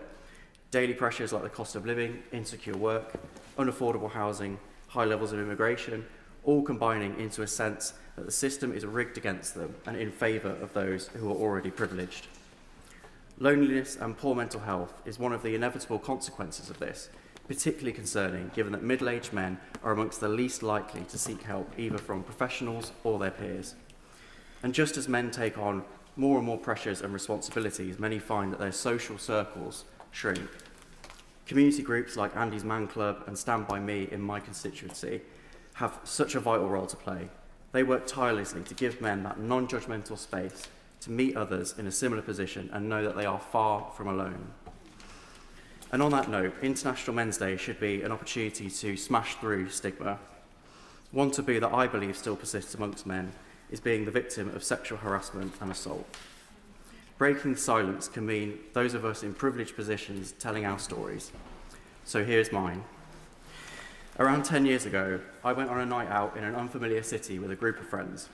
I was very conscious not to overdo it because if I got separated from the group, I wanted to be able to find my way back to the hotel.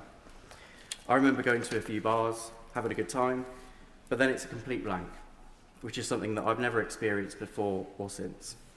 The next morning, I woke up with the worst headache I've ever had. The man I was sharing the hotel room with commented that he had a great night, but that I'd overdone it a bit and needed to be looked after. That didn't seem to tally with me being determined to pace myself, but I thought maybe I'd drunk too much and I just wanted to get home and sleep it off. What followed in the days after was constant text messages from this man, initially just asking if I was okay, but then repeatedly asking what I remembered and commenting that I was a great shag. Now that made me freeze because I had no recollection of getting back to the hotel, let alone anything else. And he'd repeatedly told me how out of it I'd been, so how could I have ever consented? It took me a few weeks to piece together my memories, the blanks, the text messages, this man's insistent tone. Obviously, I cut myself off from contact, but it took me a long time to admit, even to myself, that I was a victim of rape. I never felt able to report this and face the likely conclusion that months on from that night, there wasn't the tangible evidence to ever bring a charge, and I will probably always carry a bit of guilt around that. I found myself processing all of this with thoughts like, I count myself lucky that I was unconscious when it happened. But I want to say clearly today that no victim should ever feel that they have to put themselves in a hierarchy or feel any shame. Yeah. It is the people who do this to another person who should feel shame. Yeah. And I hope that we can foster an atmosphere where men have the courage to speak out about this and seek justice, even if it is a hard road. Yeah. Now, I realise that this is a very heavy topic, Madam Deputy Speaker, so I'd like to end on one that brings me and so many men a huge amount of joy, and that is fatherhood. The vast majority of dads want to play a bigger role in raising their children than previous generations did. The traditional role of protecting and providing is still there, but more and more dads are clear that providing also means their children benefiting from their presence as much as possible.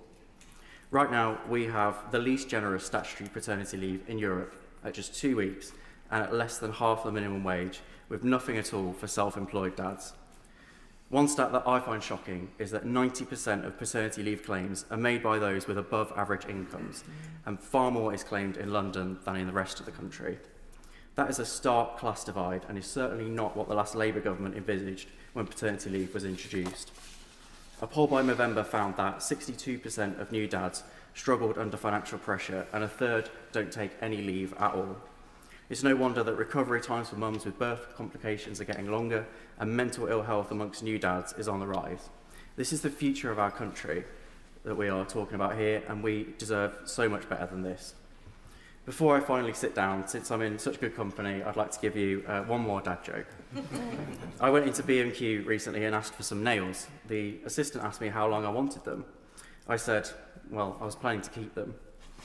Maybe I could have paused for laughter on that one. Let me end on this. Supporting men and boys is not a fringe issue, and it's not an issue for men alone. Say this loud and proud. A society that helps men be healthy, hopeful, and present is a society that works better for women too. You want stronger families, better relationships, and happier communities. Lifting men and boys up is part of that solution. Men who protect and provide shouldn't be shamed, they should be celebrated. And to my fellow men, if you're ever struggling with anything at all, just know that we will hear you and be there for you. International Men's Day is a reminder that change is possible and it's necessary. Thank you, Madam Deputy. The question is as on the order paper, and with an immediate 4-minute time limit, I call Clive Jones.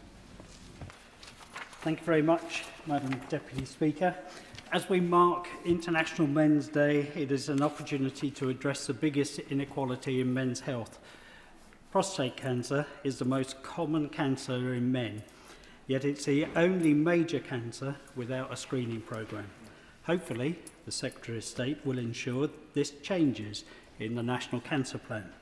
We are approaching a pivotal moment on the path towards the UK's first prostate cancer screening programme. We cannot afford to wait while more men miss out on life-saving early diagnosis. Some men face greater inequalities than others.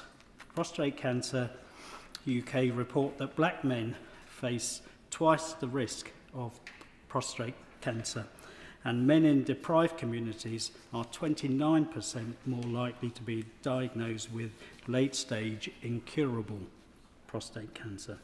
Without targeted and urgent action, these inequalities will only deepen. A national screening programme is urgently needed. It would result in earlier diagnosis, and we all know that when prostate cancer is identified early, survival outcomes are dramatically improved. As I've said, I'm sure the Secretary of State will ensure that prostate cancer will be a priority within the upcoming National Cancer Plan. But could he confirm this? Can he also confirm that GP guidelines will be updated so they can start life-saving conversations with men at risk? There must also be clear advice on the simple online risk checker. And the government needs to fund nationwide awareness programs so every man knows his risk and can act early. Implementation of these 4 things will dramatically improve the outcomes for many with prostate cancer.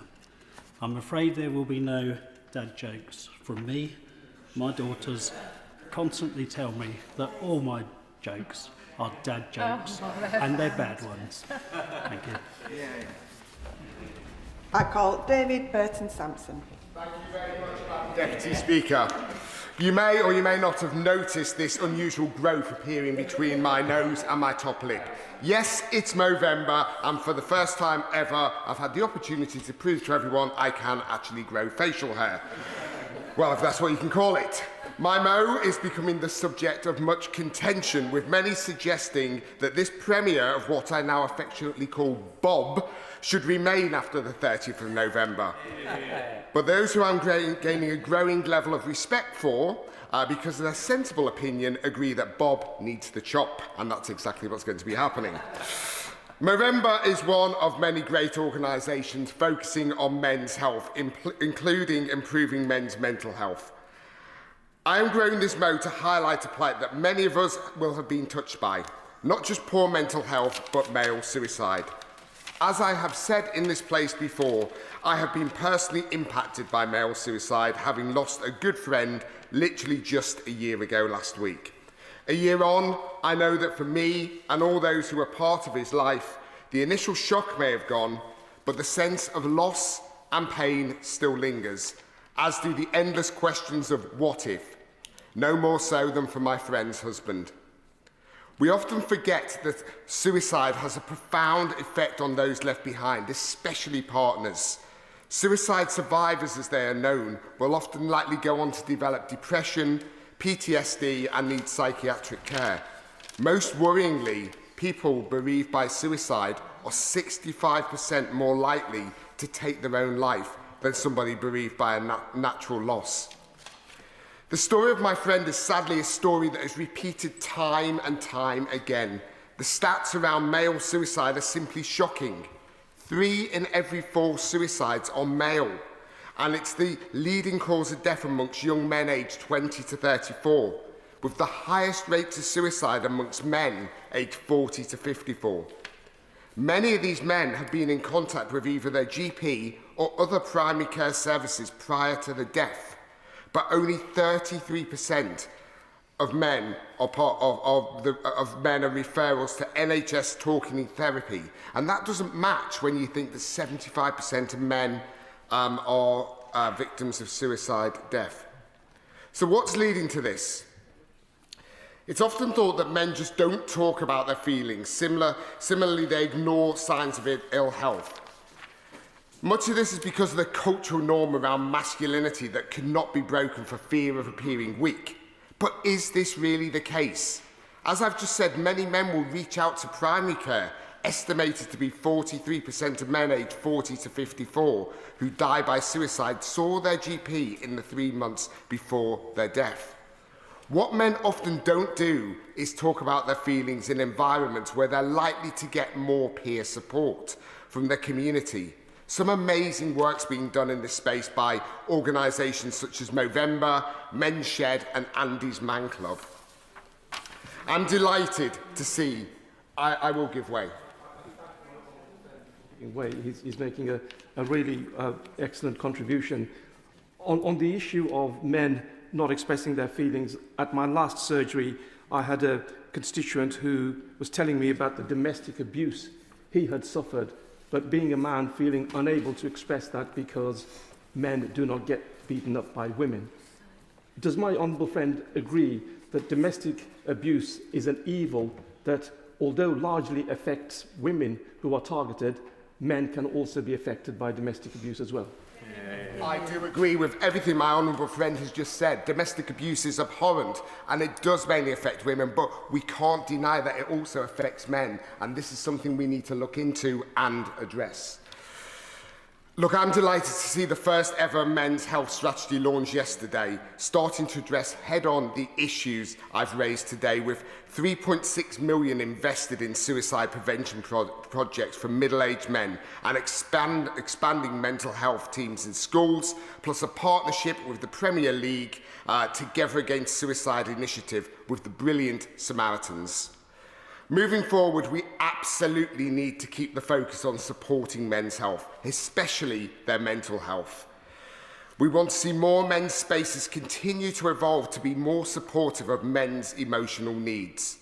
I'll continue to work hard through the APPG for male suicide and mental health to drive and promote better mental health for men. We must see suicide rates come down before we lose too many more of our sons, brothers, fathers and partners. And to finish, in the spirit of the dad shift request for as many dad jokes as possible, here's mine. Why did the maths book look so sad? Because it had too many problems. And on that note, if you feel you have too many problems, don't hold them in, get talking. Thank you. Natalie Fleet. Deputy Speaker, I am absolutely thrilled to be here today to celebrate the incredible men amongst us, including the member for Cannock Chase, and I thank him for sharing his story.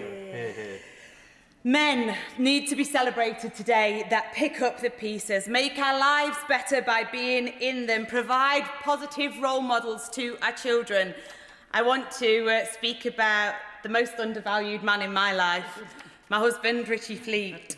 In March, it will be 25 years since we met, me at 16 with a newborn and him ready to step up into a role that he chose to, and he has absolutely smashed.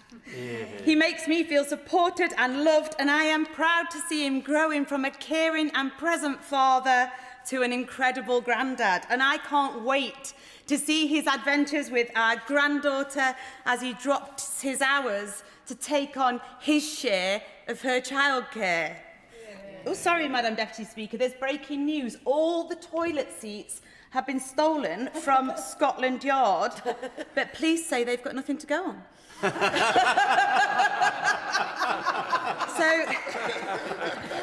I love that everyone loves... Yeah, can't laugh for too long at times. Everyone loves the dad joke. Maternity leave be the real joke, and the way that we see it is really important. It's a very important class issue either. Of paternity leave taken by the 50% of top earners, and dads in my area less likely to take paternity leave than dads that live in London. The men's health strategy, which I am thrilled that we are introducing, is right to identify that flexible working and sufficient paternity leave positively impacts fathers' health, relationships with their partner and involvement with their child. When we get this right, it's not just better for men, it's better for women and children too. I was honoured to be at the first ever International Men's Day celebration in Downing Street last night. I could take a guest, and there were so many to choose from in my constituency, like Kyle Barnes in Langworth, who set up a football team for his daughter, like Andrew Joesbury in South Normanton, that spends so much time volunteering at the school, like Tony Mellors in Newton, who wants to make sure that our area's history is passed on to the next generation. But the man I took was Paul Oxborough from Homewood. Paul's friend, Dale Caffrey, was a man that we lost too soon. Suicide remains the biggest killer of men under 50, and the destruction left behind is immeasurable. He set up Men's Health Motorbike with Dale's wife and best friend, a mental health charity that provides free online and face-to-face support. In 5 years, the charity has grown from 100 volunteers, now holding over 400 events this year, taking mental health peer support to the biker community across the UK. Yeah. I am thrilled to have this national charity established in my constituency by this incredible bloke. As I saw Paul speaking to the Prime Minister last night about all that the charity had achieved, I thought about the suicides that could be prevented. There's so much to celebrate today, but there is so much more to do. Let's show our boys that real courage is talking about men's mental health. Strength comes from opening up when you need to. Let's make it real that proper, brave men talk about how they feel. And I'll finish with the words of my friend Tracy about her late husband, Kurt Hayes Bradley. One life lost is one too many. Every life saved is a blessing. It is definitely time to talk. Thank you. Alistair Strathern. Deputy Speaker, and can I just start by saying an incredible thank you to the honourable member, my friend Buchanan Chase, for the way in which he opened today's debate. Securing it was important enough, but the bravery I think he showed today, as well as the leadership he's shown on so many of the issues that he spoke to in his speech, will serve men right across the country far better in the future than maybe politics has managed to in the past. And it's a day after International Men's Day, but I could not think of a better model for a modern, strong man than the vision of himself he set out today and being so brave to share that deeply personal experience with us all. Now, as he finished, I want to start with a dad joke because, as you know, all good jokes need some forewarning. Last week I went to the library. Now, I don't know why in this place, but I wanted to find a book on paranoia. So I went up to the librarian, I tapped her on the shoulder, and I asked her where I might be able to find one. She leaned over to me and whispered, "I'm afraid, sir, they're all right behind you." Now, that is normally actually as good as my jokes get reaction-wise in this place, so it's great to see everyone else lowering themselves to my level for one day. But the point behind this campaign is a really, really important one. Paternity leave in this country is a bit of a joke. And when I've been holding events with new mums, new dads, new parents right across my constituency, it's been really quite heartbreaking, actually, to see the impact that that challenge in paternity leave is causing on them. New dads who've got mums with high-risk pregnancy on the way, struggling to think whether they're going to be able to take enough time off before the birth, let alone after, to be there to support them. New mums telling me heartbreaking stories of how they had to go through caesarean recoveries alone after their dads had to return to work. It simply cannot be good enough. And it shouldn't be good enough too as progressives for us to look at a statutory paternity leave offer that is so narrow, so tight, that only some of the wealthiest and richest in society are really able to take it up. We have to do far better than this, and I really hope that we make the most of the paternity and parental leave review we've got coming up to put this right. But this isn't the only issue, as so many have already spoken about, that's failing men today. Men's mental health and some of the strategies and issues identified in yesterday's landmark announcement for far too long hasn't been forensically focused upon in this place. I know from my own challenges, after quite a bad concussion left me out of work for the best part of 6 months, unable to comprehend, struggling to read at times. Some of you might be wondering what's changed, but while I can joke about it now, it was no laughing matter at the time. I was lucky that I had friends who were able to point out the fact that actually my symptoms were well beyond concussion. I was getting quite deeply depressed, and ensure I got the right support, the right guidance to get back to work and to feel comfortable and confident in myself again. And while all I can do to thank them, to thank Joe, to thank George, to thank Alex, is to put their names on the record and forever associate them with me, a dubious privilege I'm not sure they'll be so grateful for, I think it also highlights the importance of making sure that no man should ever be in a position where they have to go through a challenge like that alone. I'm lucky in my constituency that great groups like For Men to Talk in Hitchin, Stopfall's Men's Health Walking Group, or the great group Rang and Shepherd, where I live, by Steve Coxon, are there to ensure that men can have these spaces to reach out to. And that's why it's so important to see investment in some of these groups and in a wider community approach to men's health front and centre in the strategy. But we know we need to do far more. The fact that this strategy was the first of its kind speaks perhaps to a wider problem in our politics, that at times we can shy away from being confident in speaking to some of the challenges that affect men particularly and specifically. As progressives, this should be our fight. When it comes to making sure society is there for vulnerable lads at school, dads and mums alike going through vulnerable births, making sure that we're there for men at some of those darkest moments in their lives, these are big progressive causes.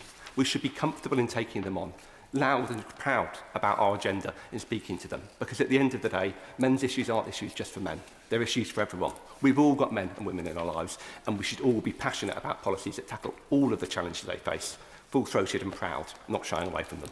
Thank you. Yeah. Conor Rand. Thank you, Madam Deputy Speaker, and it's great to be able to contribute to this debate and follow so many powerful speakers already. And I commend the government for marking International Men's Day by launching its men's health strategy, an initiative that will not just change lives but save lives.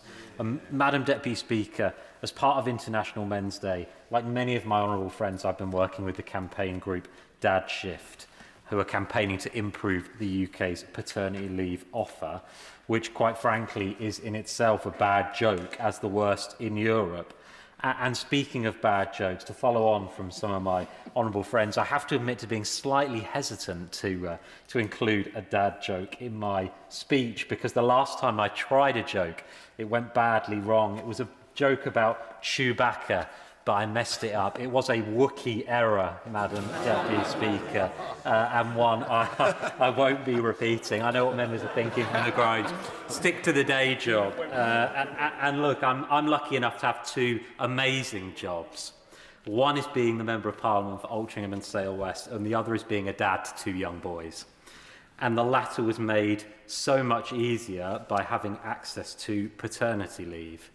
It meant that in those early, formative, precious and slightly less precious moments that come with fatherhood, I could be there as a new parent for my boys and my partner Catherine, and we were a team on that journey together.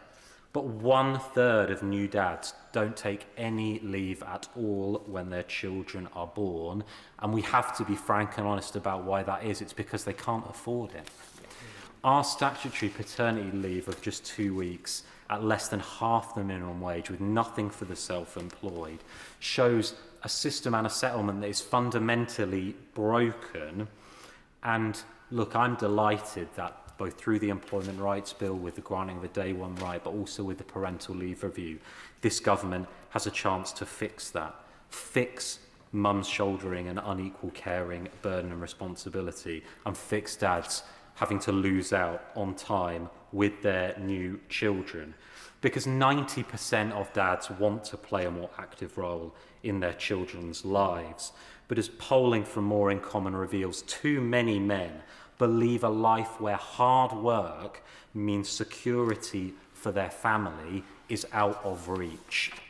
And what better way to tackle disillusionment by improving paternity leave, showing that governments not only listen but can make the lives of men across our country better, supporting dads to be the best parents they can be, will go some way to create role models we need younger boys to have growing up. And in a world of Andrew Tate's online misogyny and grievance politics, it feels more important than ever, because we should want young boys to grow up with fathers who are active in their lives, who are comfortable enough to embrace being a truly equal co-parent, and who feel like hard work brings rewards, support and security for their family as part of a social contract in our country.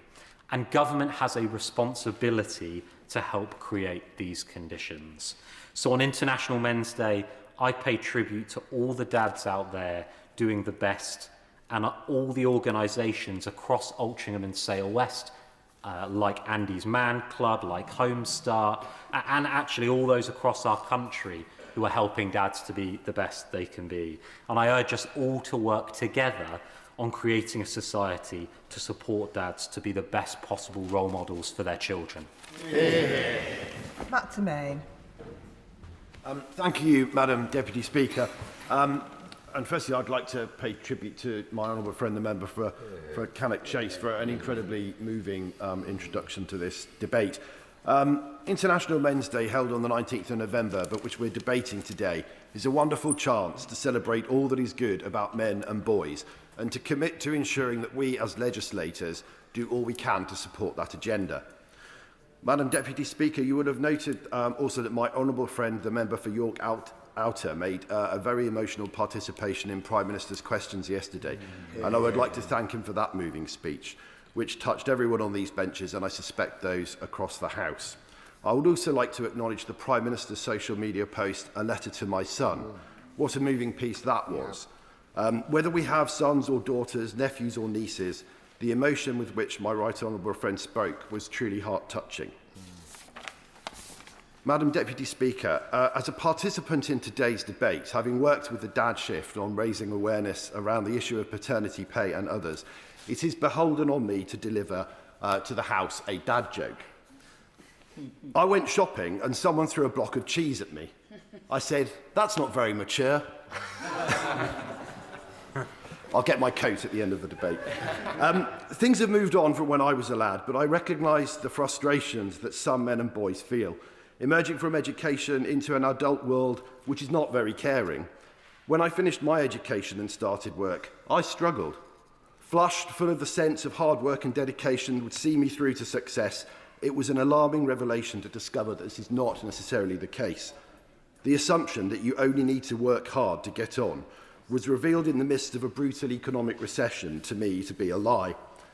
It has been said before by the economist Gary Stevenson that if we just tell young men that all they need to do is to work hard to succeed, then we shouldn't be surprised when their reaction is not a positive one. The challenges that men feel are often focused around employment, family and identity.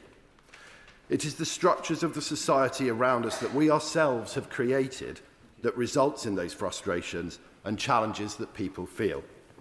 As the documentary maker Adam Curtis has said, we could just as easily create a world in which those frustrations, challenges and reasons that people despair do not exist. We have, as members of this place and members of society, simply to decide that that is what we want to do. Will we rise to the challenge, I wonder? Let us consider social media and its potential for toxicity as an example. Now, I'm of a vintage where I was present not just at the birth of this media, but at its conception. I cannot tell you how optimistic everyone was for the future, to meet like-minded friends in virtual spaces and discuss ideas, to discover aspects of oneself that had hitherto been unexplored, to revolutionise work, and perhaps, at its most pleasurable, to play games with people for fun and for engagement. What a contrast to the world in which we now live, where many young people, and arguably many others, wish that they could just switch the internet off to get some respite. It has been said that the British dream at its core extends to having a family and providing for them. We all know how difficult that is under the circumstances we are debating today. Conversation is required. What stops those men and boys feeling that they can have conversations to discuss these fears in an environment that is open and supportive, rather than as a pathway to despair? We all know. Men and boys don't have these conversations because of the reasons of fear and repression and how perceived society regards us. But, Madam Deputy Speaker, it does not have to be this way. Others may also raise this point today, but 90% of paternity leave is taken by people in the top half of earners, and that grows to 95% for shared paternal leave. This cannot be the world that we wanted to create. The issues affecting men and boys are serious. This International Men's Day, let us all resolve to come together and resolve them. Sarah Russell. Thank you, Madam Deputy Speaker. And please, can I say an enormous thank you to my friends, the members for Cannock Chase and Hitchin, for talking about their own experiences so very movingly. They are role models for us all. And speaking of role models, if one saw what was on the television and on social media about men, you would think that they were just a bunch of feckless teenagers who grew up into man-children. And it's really, really distressing. I only know really good men. I am obviously fortunate, but the men in my life and in my community are fantastic. They are great role models for their children. They are pillars of the community. They are businessmen. They are volunteers. My community is so much richer for the men within it, and my life is so much richer for the men within it. So when I talk about men and boys, I wouldn't ever want us to think that it was from a place of negativity. But I see so much negativity around me. And it's so fantastic then to see the work that is being done by my local boys' school in having conversations with their Year 7 group at the moment about masculinity and about the different forms of social hierarchies that exist amongst men and how that can work or not work for them socially. It's also fantastic that the government has announced £60 million to rebuild large chunks of that school, and I welcome that, and also the men's health strategy. We have so many fantastic community groups doing mental health work or supporting the community in general within my constituency. I can't list them all, but I wanted to give particularly honourable mention to Goosetree Community Shed, the Shed crew in Holmes Chapel, who produce a lot of exciting things for the community, Sandbatch Men Walking and Talking group, the Congleton Mental Circle, and No Tear Snooker. None of them exclude women, but all of them have an emphasis on ensuring that men can absolutely live their best lives. Now, when I speak about men living their best lives, I am also campaigning alongside the Dad Shift, Pregnant Then Screwed and other organisations to increase paid paternity leave. I think it is extremely sad that self-employed men do not receive any paid paternity leave at all whatsoever, and I think it is incumbent on us as a government to change this as soon as possible. Women in an equivalent situation would get statutory maternity allowance, and I don't see any reason why the same thing can't be made available to men. I, of course, therefore have to participate in the dad jokes. So I am going to say, what do you call cheese that isn't yours? Natural cheese. And what do we call 2 weeks of paternity leave? Not nearly enough. Mayor Ellis. Speaker. Madam Deputy Speaker, I gave my handyman a to-do list the other day, but he only finished items 1, 3 and 5. Turns out he only does odd jobs. I know, it's a terrible joke, but as the Dad Shift and my colleagues across the chamber are highlighting today, paternity leave in this country is also a terrible joke. And it's letting our brilliant men down. We have to do better. Madam Deputy Speaker, before I was a socialist, I was a feminist, and a precocious one at that. I think I was about 17 when I read a book called Modern Motherhood and the Illusion of Equality. And quite apart from all the valid analysis it made about equality going to the wall after women have babies, the fact that most horrified me was that husbands couldn't stay with their wives in hospital after the baby was born. What was this medieval treatment that this writer was telling me still happened in the UK? And of course, 20 years later, it still often happens. It was at that moment that all my illusions that equality was largely achieved were shattered. I had grown up on the girl bosses of the 80s, like the glorious late Diane Keaton in Baby Boom.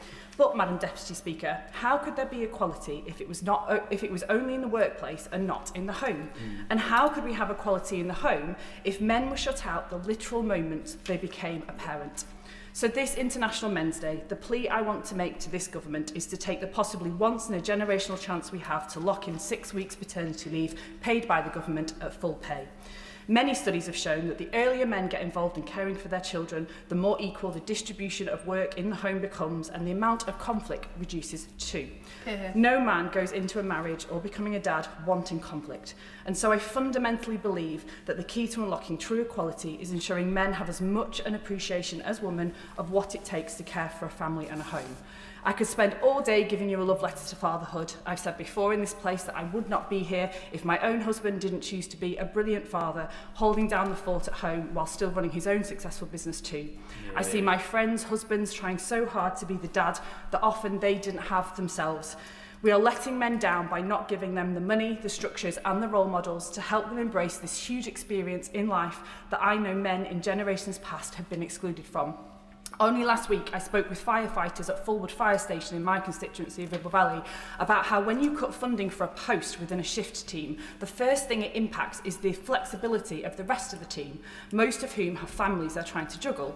These are men and women who want to be present parents, and we should be enabling them to be great public servants and great dads too. Madam Deputy Speaker, I'm a huge fan of how the internet and social media can connect people, so I cannot celebrate fatherhood without shouting out some of the brilliant creators on Instagram and elsewhere who make dads feel less alone. Dean Walker, aka Fun Dad Dean, and comedian George Lewis give dads role models for modern parenting. They give light relief and a reminder that being a dad is hard for everyone and that dads are doing their best. In the depths of parenting exhaustion, I know many of us communicate by sending their videos back and forth, and I'm sure they've saved a few explosive arguments. I may or may not be speaking from personal experience. Finally, Madam Deputy Speaker, as the incomparable Emmeline Pankhurst said, we have to free half of the human race, the women, so that they can help free the other half. I'm glad to be here today and in this government to do my bit to help free the other half, as they have helped to free me. And I look forward to this government taking the single biggest next step they could make towards equality by introducing 6 weeks paternity leave paid by the government at full pay. Thank you. Sam Rushworth. Thank you, Madam Deputy Speaker. Can I thank my honourable friend, the member for Cannock Chase, as well, for leading this debate today and for what I thought was a really powerful and courageous speech. We've come a long way in 12 months. 12 months ago, as the chair for the co-chair for the APPG for Men and Boys, it was my privilege to lead the debate on International Men's Day. And I remember at the time people coming up to me saying I was being whispered about, and I better show my feminist credentials. So I'm really grateful today for those who've showed up and for all of the fabulous contributions from some of our female colleagues. I must say I feel a bit for the Secretary of State today because one of the calls over the last 12 months has been for a men's health strategy, and most of our speeches have focused on a new call around paternity leave. And I can only say he's been a victim of his own success because he's listened and he's delivered. And I was so proud yesterday evening to be able to join him and fellow members of Parliament and in Downing Street, where the Prime Minister announced that men's health strategy. I was also joined by somebody from my constituency who runs peer support groups for men with mental health struggles. The funding for many of those sorts of groups is currently under threat, and I can see that the strategy is making clear that is an intervention that we need, and so I'm really grateful for that. Now, Madam Speaker, the member for Ribble Valley just now stole my dad joke, so I'll cross that one. I'll cross that one out. But I've got a new pen. It can write underwater. It writes other words too. And I do hope that that we can store all of these dad jokes in a database somewhere. I wanted to just take a couple of moments to address, though, the importance of fatherhood and what it means to me, and particularly this call for paid paternity leave and why I think that's so important. And linking that to mental health, may I say that in some of the darkest moments in my life, where, like a lot of people, I experienced depression and felt that my self-worth was lacking, or that I was failing at everything I was trying, that it was my children and picturing their faces and my responsibility as a dad that pulled me through those difficult moments. And some of the happiest moments in my life were those first early days holding a newborn child.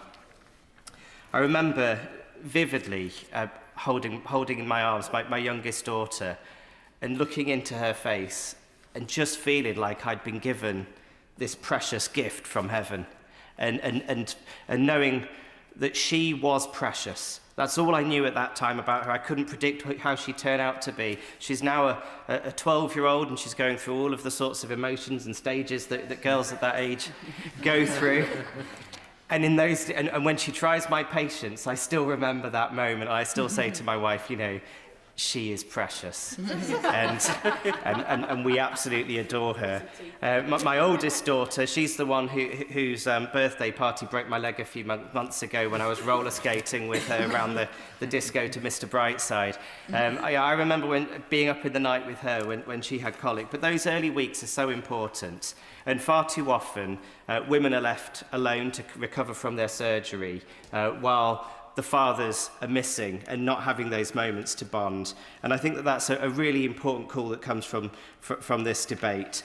And also just that precious time together. I met this week with the schools minister. We talked as well about the need potentially for parenting classes. There's no shame in saying this, that sometimes we just need skills to help us develop our children's values. And I know that certainly I'm a better dad today than I was 18 years ago when my son was born. And I hope that those are things that we can take up too. Dr. Scott Harper.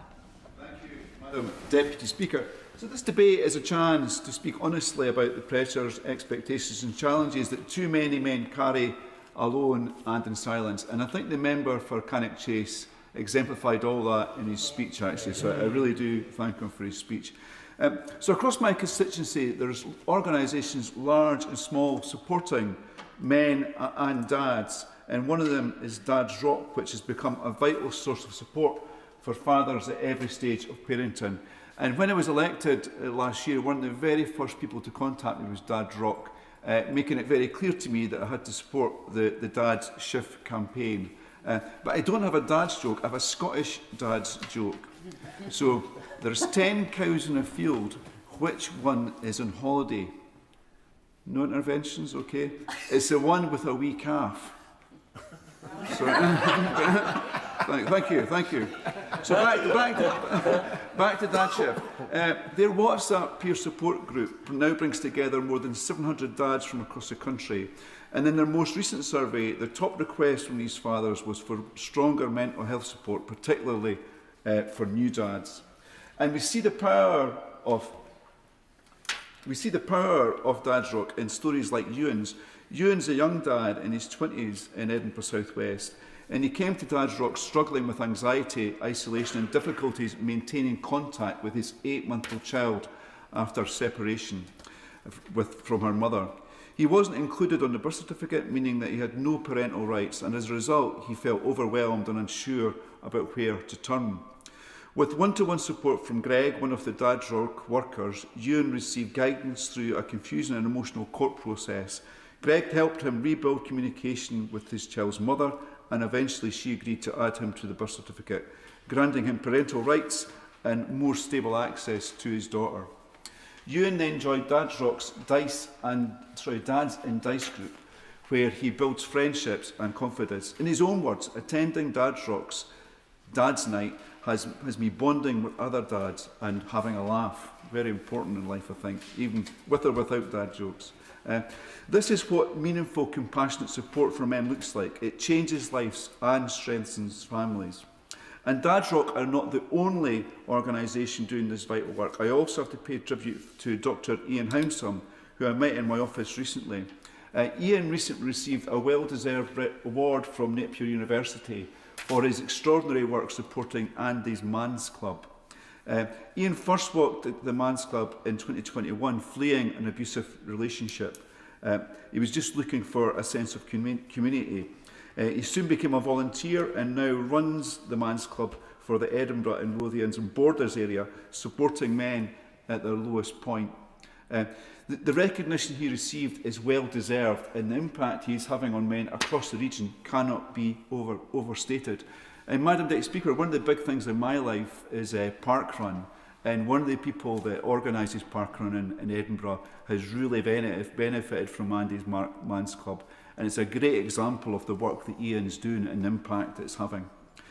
When we support men, their mental health, their relationships, their roles as fathers, we strengthen our society. Organisations like Dad's Rock and Andy's Man's Club show us what is possible when community, compassion and practical support come together. So on International Men's Day, which was yesterday, let's recognise these challenges, celebrate the men in our lives and organisations driving change, and commit to ensuring that no man feels that he has to struggle alone. Thank you, Madam Deputy Speaker. Amanda Martin. Thank you, Madam Deputy Speaker. I want to congratulate my honourable friend from Cannock Chase for securing this important debate and for his eloquent and brave words to open the conversation. As he said, today is a chance to celebrate the men and boys in our lives and acknowledge the challenges many face, recognise the positive roles they play in our families, workplaces and our communities. And let me begin with my own. I want to celebrate my dad Terry, my brother Lee and my partner Robin. All fantastic role models, brilliant men and hugely important to me and our family and friends. I also want to celebrate my fabulous nephew, the young dad Luke, my nephew Frankie, who himself turns 10 this month, and my male friends and colleagues in this place. But Madam Deputy Speaker, I want to take a moment to celebrate my 3 beautiful sons and say to them, as you make your way in this changing world, you make me proud every day. With your openness, your kindness, your humour and your love and respect for each other and for those around you. I love you boys. Every man in my life has faced challenges, be that school or workplace bullying, health conditions, disability, bereavement from illness or suicide, and yes, loneliness.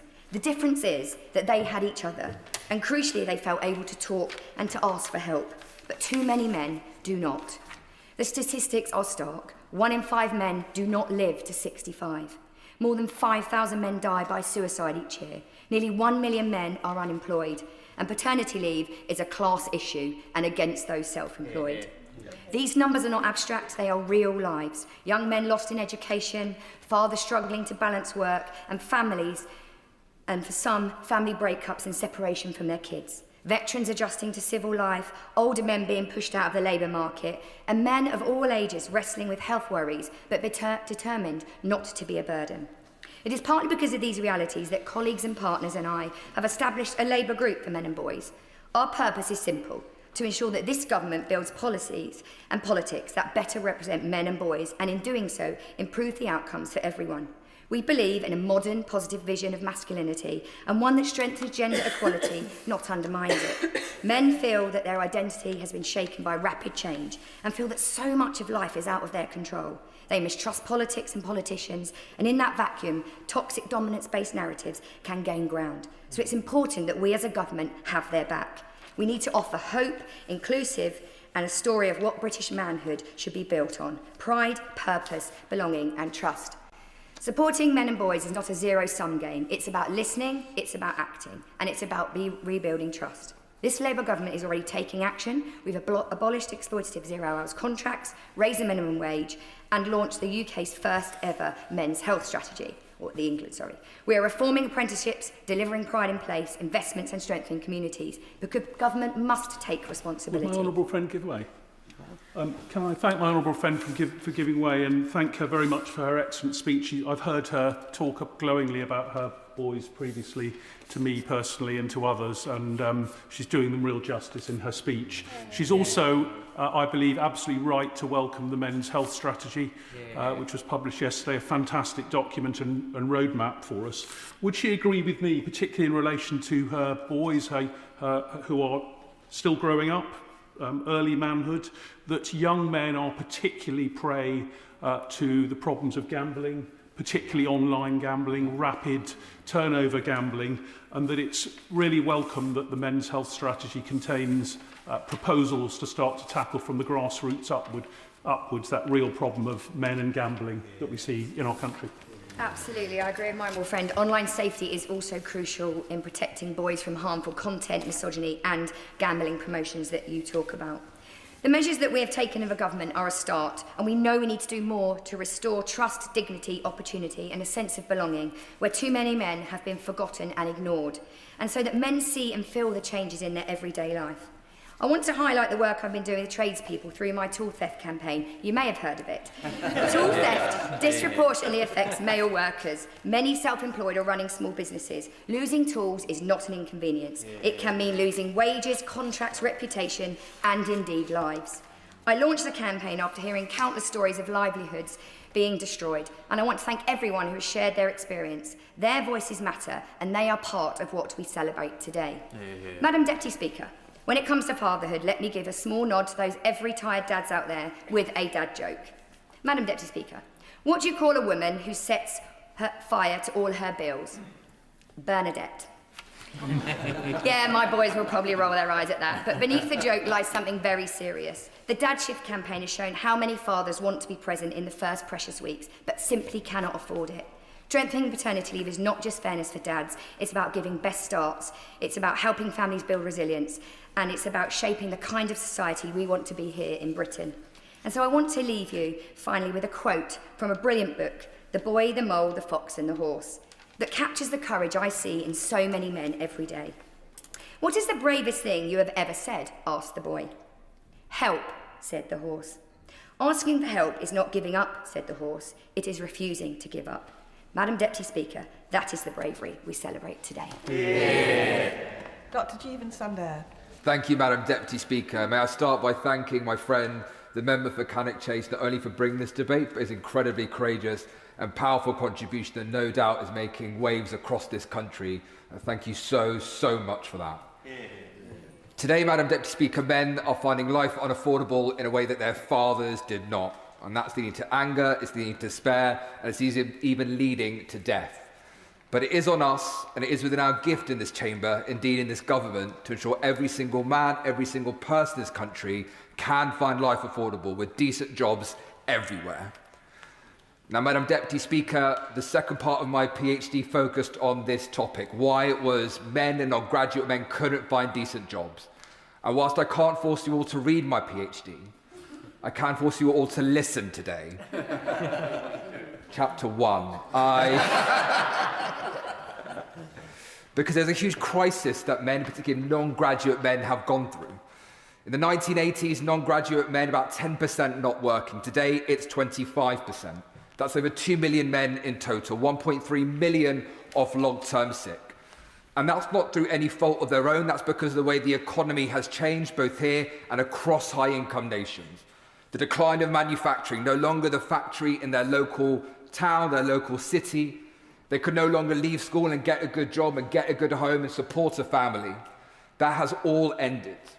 And now what we see across this country, across nations like ours, is a small number of good jobs and major cities and not enough elsewhere. And then we see young men doing the right thing, getting a good education, and then finding they can no longer afford a decent life. And yes, that does lead to anger. Yes, it does lead to despair. But more than that, and tragically far more than that, it also leads to death.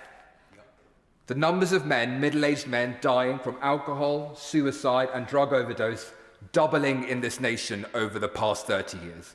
Despair caused by deindustrialization. The scars of Thatcherism did not leave this nation. They did not stay with one generation. They passed from father to son. That is the country we're living in today. And what we are seeing step into that despair, that anger, that frustration, is those on the radical right who say the reason and the cause for your poverty, your penury, your difficulty is because of those people who look different. And if you just attack them with just enough vigor, if you're just violent enough, then your life will be better. But we know where that leads. We saw it led a century ago, and sadly we're seeing it across our nation again today. Violence only begets violence. Anger only begets anger. It's for us in this moment, in this country, in this chamber, to realise and step to it. And we in government do have that gift within us. Good jobs will not appear magically across this country. They will not come with economic growth alone. It's for government to help create those jobs. Yes, directly by building the homes that we need. Yes, through home insulation. Yes, through clean energy. But as well as that, the private sector, working with them, our industrial strategy. But beyond the economics, which is very important, is also our political vision as well.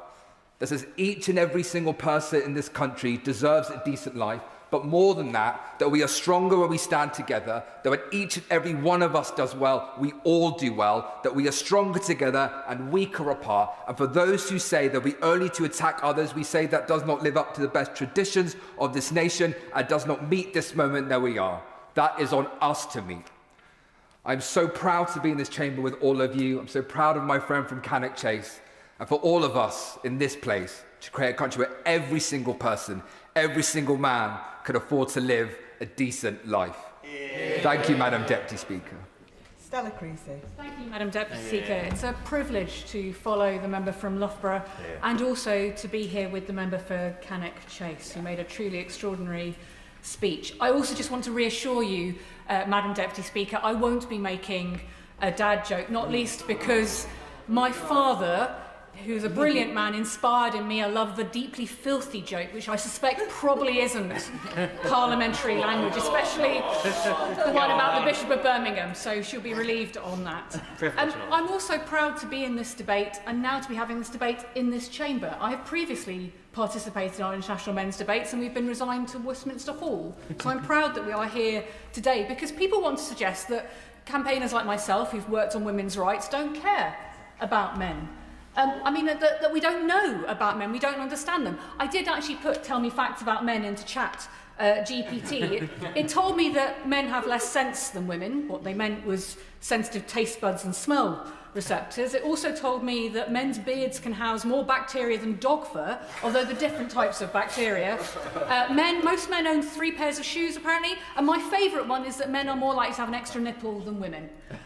I'm not sure looking to the internet to tell us about each other is the way forward, but I do know, talking to men and boys in my own constituency across this country and with pride with my colleagues in this place, the challenges that we are facing in raising a generation of men and boys who can be happy and content with themselves. That is why I welcome very much the new men's health strategy from the Minister on the front benches.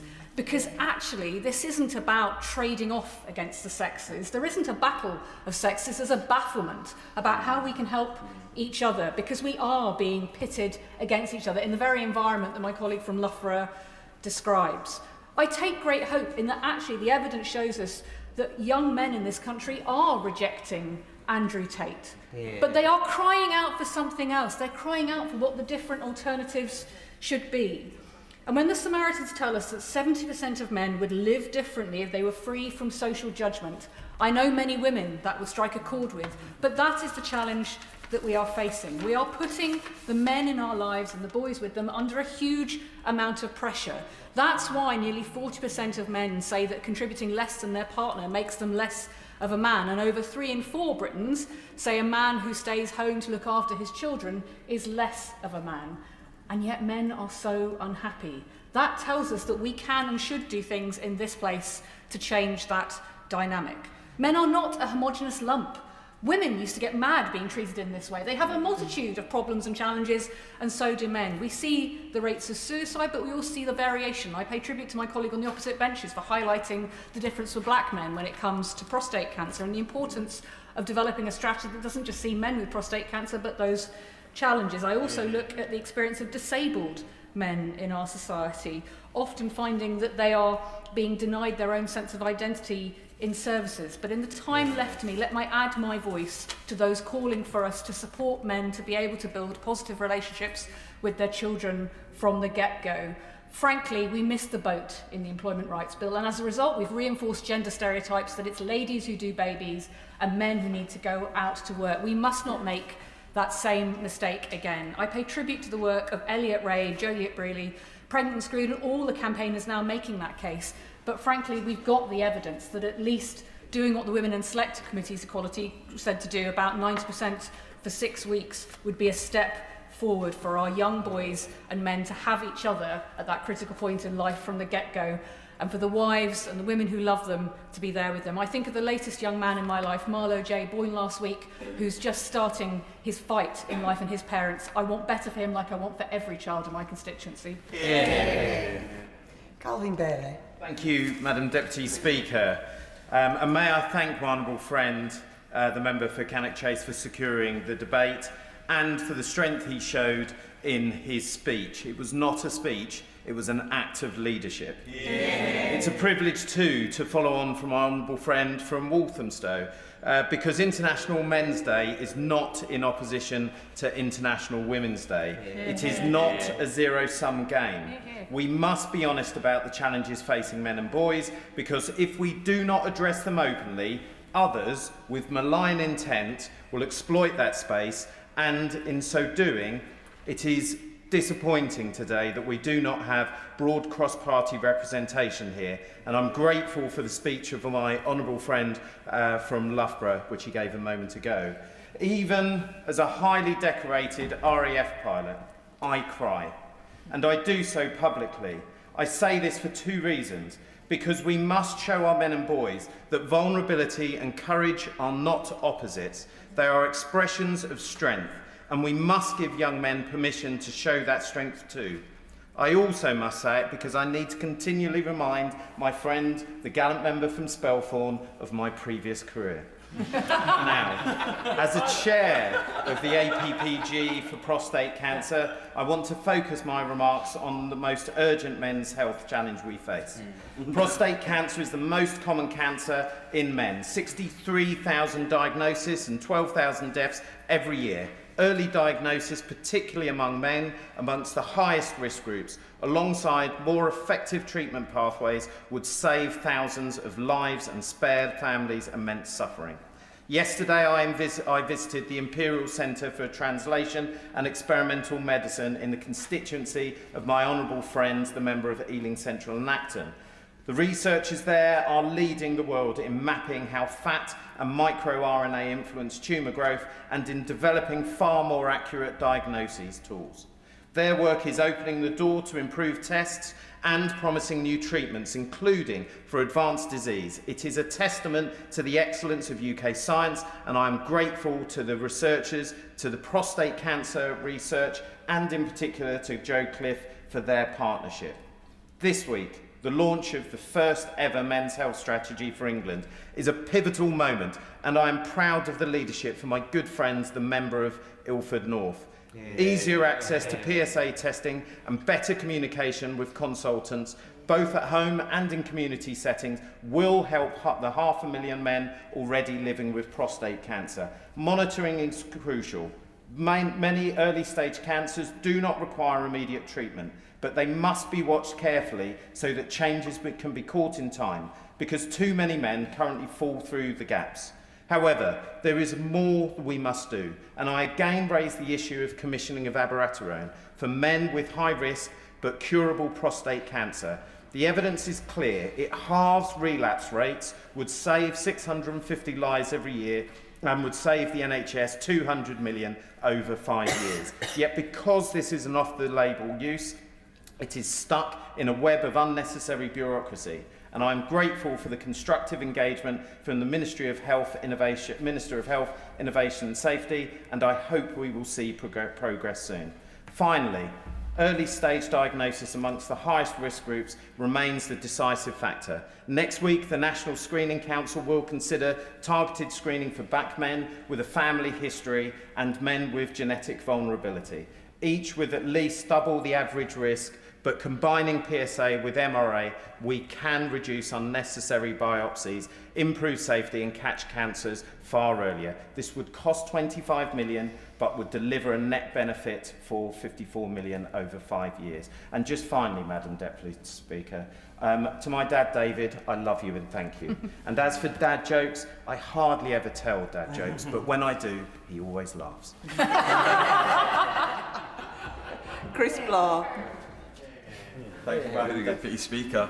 I begin by congratulating the Honourable Member for Cannock Chase for securing this debate. Madam Deputy Speaker, the Honourable Member is a man I deeply admire. The bravery he has shown in retelling the story of what happened to him is extraordinary. I'm proud to be his colleague, and this House is unquestionably better for him being here. Madam Deputy Speaker, Cannock Chase holds a special place in my own heart. It is where I spent many hours with my granddad. A former police officer, he would often take me walking across the Chase. He was the first person I ever spoke to about politics, as he picked me up from school and fed me every day to support my parents. He was a kind man, a proud One Nation Tory, who taught me that far more unites us than divides us, and that in public life we are not enemies, but simply people with different viewpoints on how best to solve the challenges before us. That lesson has stayed with me throughout my life, and I know I am lucky to have had such a strong male role model in my formative years, and I miss him every day.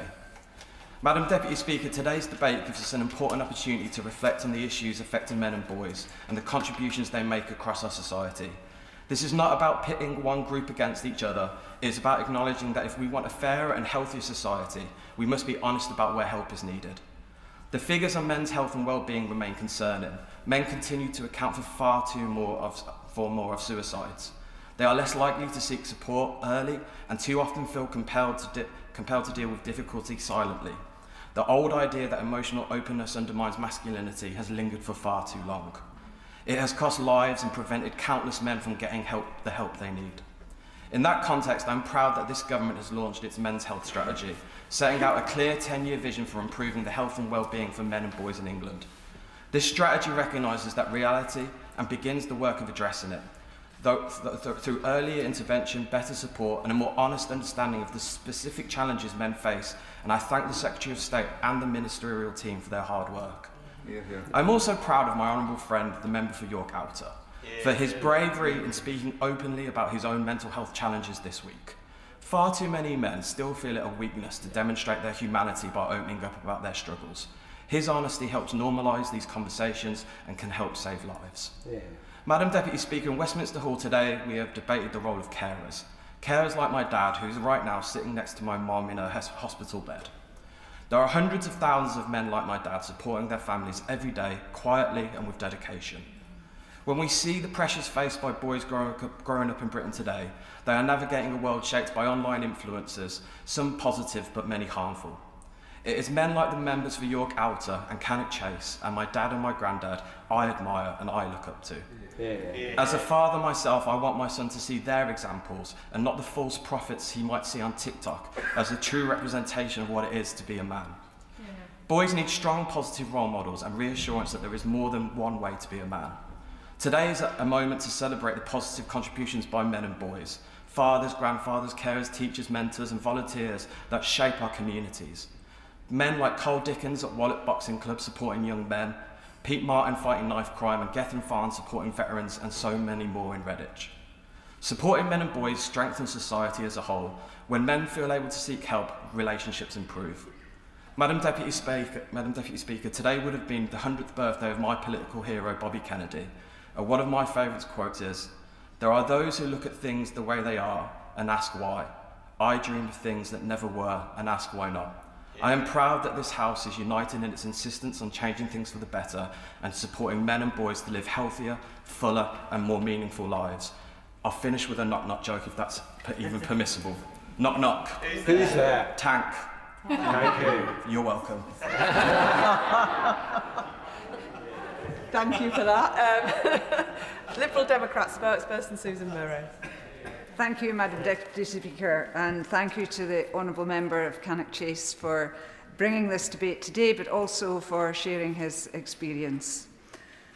I am the mother of 2 young men, and I am very, very proud of the way that they tackle the challenges that life has put in their way with kindness and resilience. Before the debate, I took the time to sit down with some more young men. We talked about their experience of living as young men in the UK today.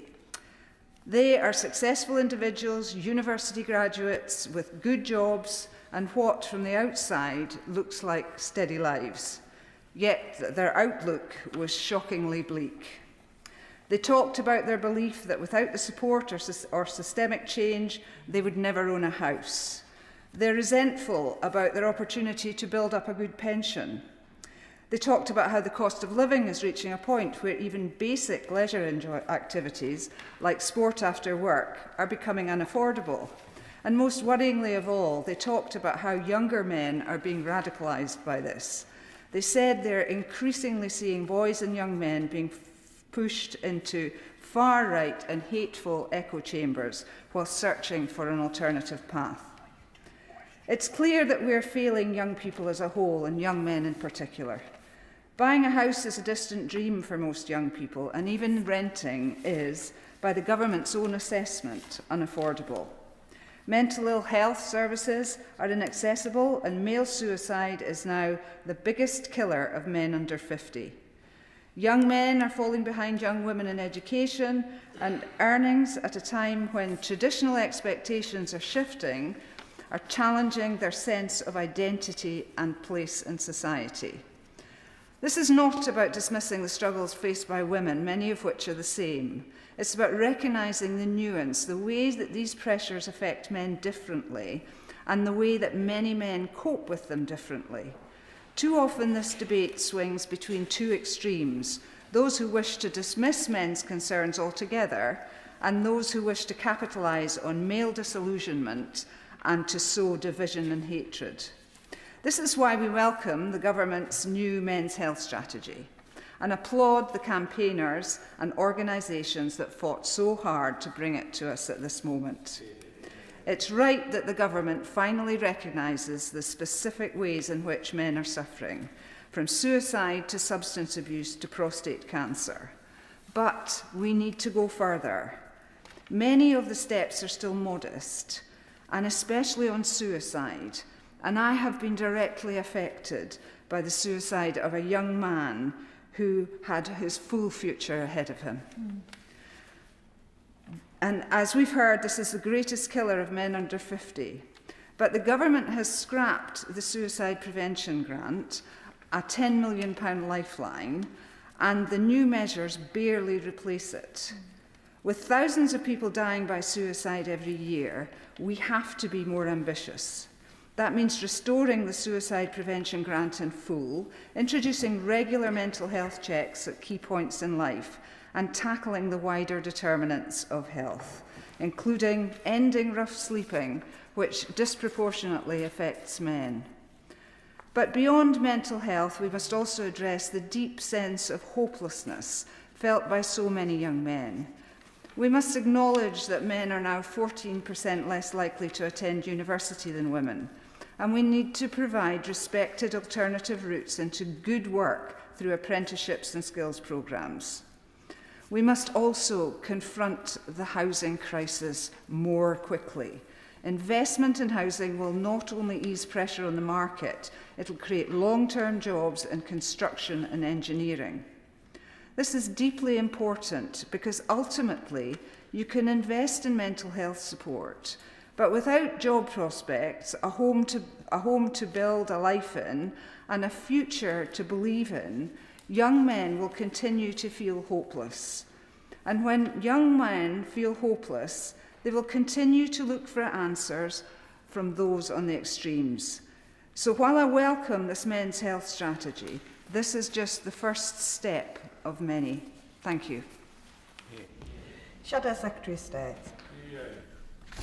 Thank you, Madam Deputy Speaker.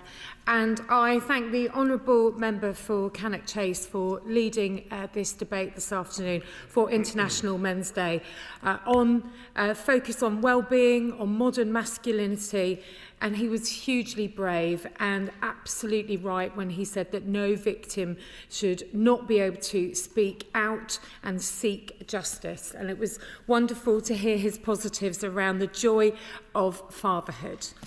It is always a pleasure to speak on behalf of His Majesty's loyal opposition. I particularly welcome this debate as the co-chair of the all-party Men and Boys group, along with the Honourable Member for Bishop Auckland, who spoke about the preciousness of fatherhood, and I'm delighted to be continuing to be working with him. And I'd like to thank all the men and women in this place who have stood up for the men in their constituencies, and particularly those in East Grinstead and Uckfield who are taking part in Movember, raising money for charity, raising awareness for men's health, and growing some really iffy tashes in certain areas. But I'm still very praiseworthy. The theme for 2025, as mentioned throughout the debate, is celebrating men and boys, and I think we've done it incredibly well. We need to talk talk about the positive value that men do bring to this world from families and communities, and I think we've reflected that well this afternoon. And frankly, hence our all-party group, we need to be doing this more often. I want to thank all dads, father figures, top chaps, easy for me to say. It's absolutely vital that we do this and we talk about the positives. My dad's favourite joke, who's long past, I'm going to give it a go because Dad Shift rightly said we need to highlight crucial role models and fatherhoods.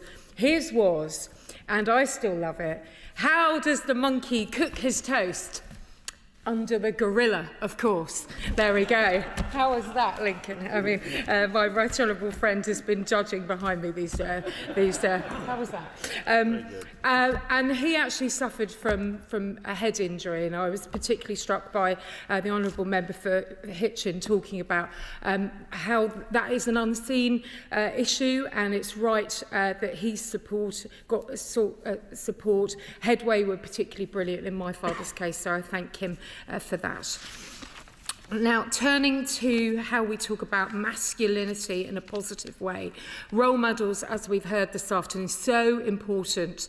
If men and boys are only told that they are the problem and the issues that they are facing do not matter, we cannot be surprised when they flock to questionable social media influencers and people on the fringes of politics who tell them that they do in fact matter and that have value in the wrong way. So for us, it's important that we reflect on the work of the Centre for Policy Research on Men and Boys, and they have said, then this is important, that the narrative has and must continue to change from the problems that young men and boys cause to the problems young men and boys have.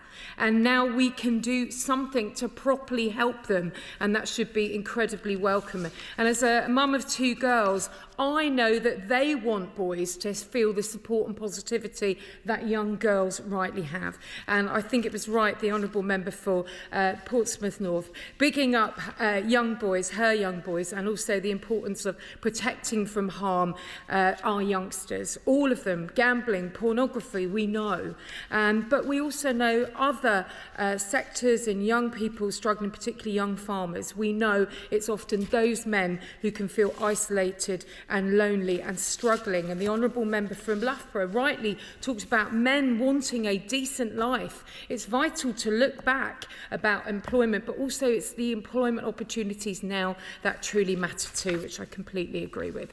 In the recent CSJ crucial report, Lost Boys, it identified 6 areas where boys and young men are falling behind in this generational crisis for boys. Education, where boys underperform at every stage, from early years to university, and lagging behind girls. In employment, as we've heard today, the number of males 16 to 24 who are not in education, employment or training has increased since the pandemic by a staggering 40%.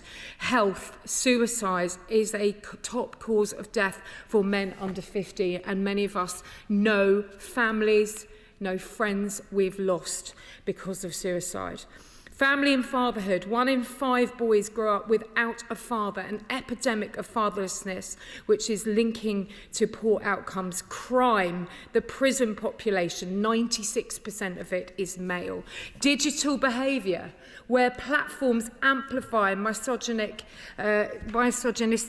influencers and extremist content, shaping identity and attitudes for our young man. So in particular, I want to thank Jane Packer and the BSI team. I was proud to join the BSI event in Speaker's House last night on the new suicide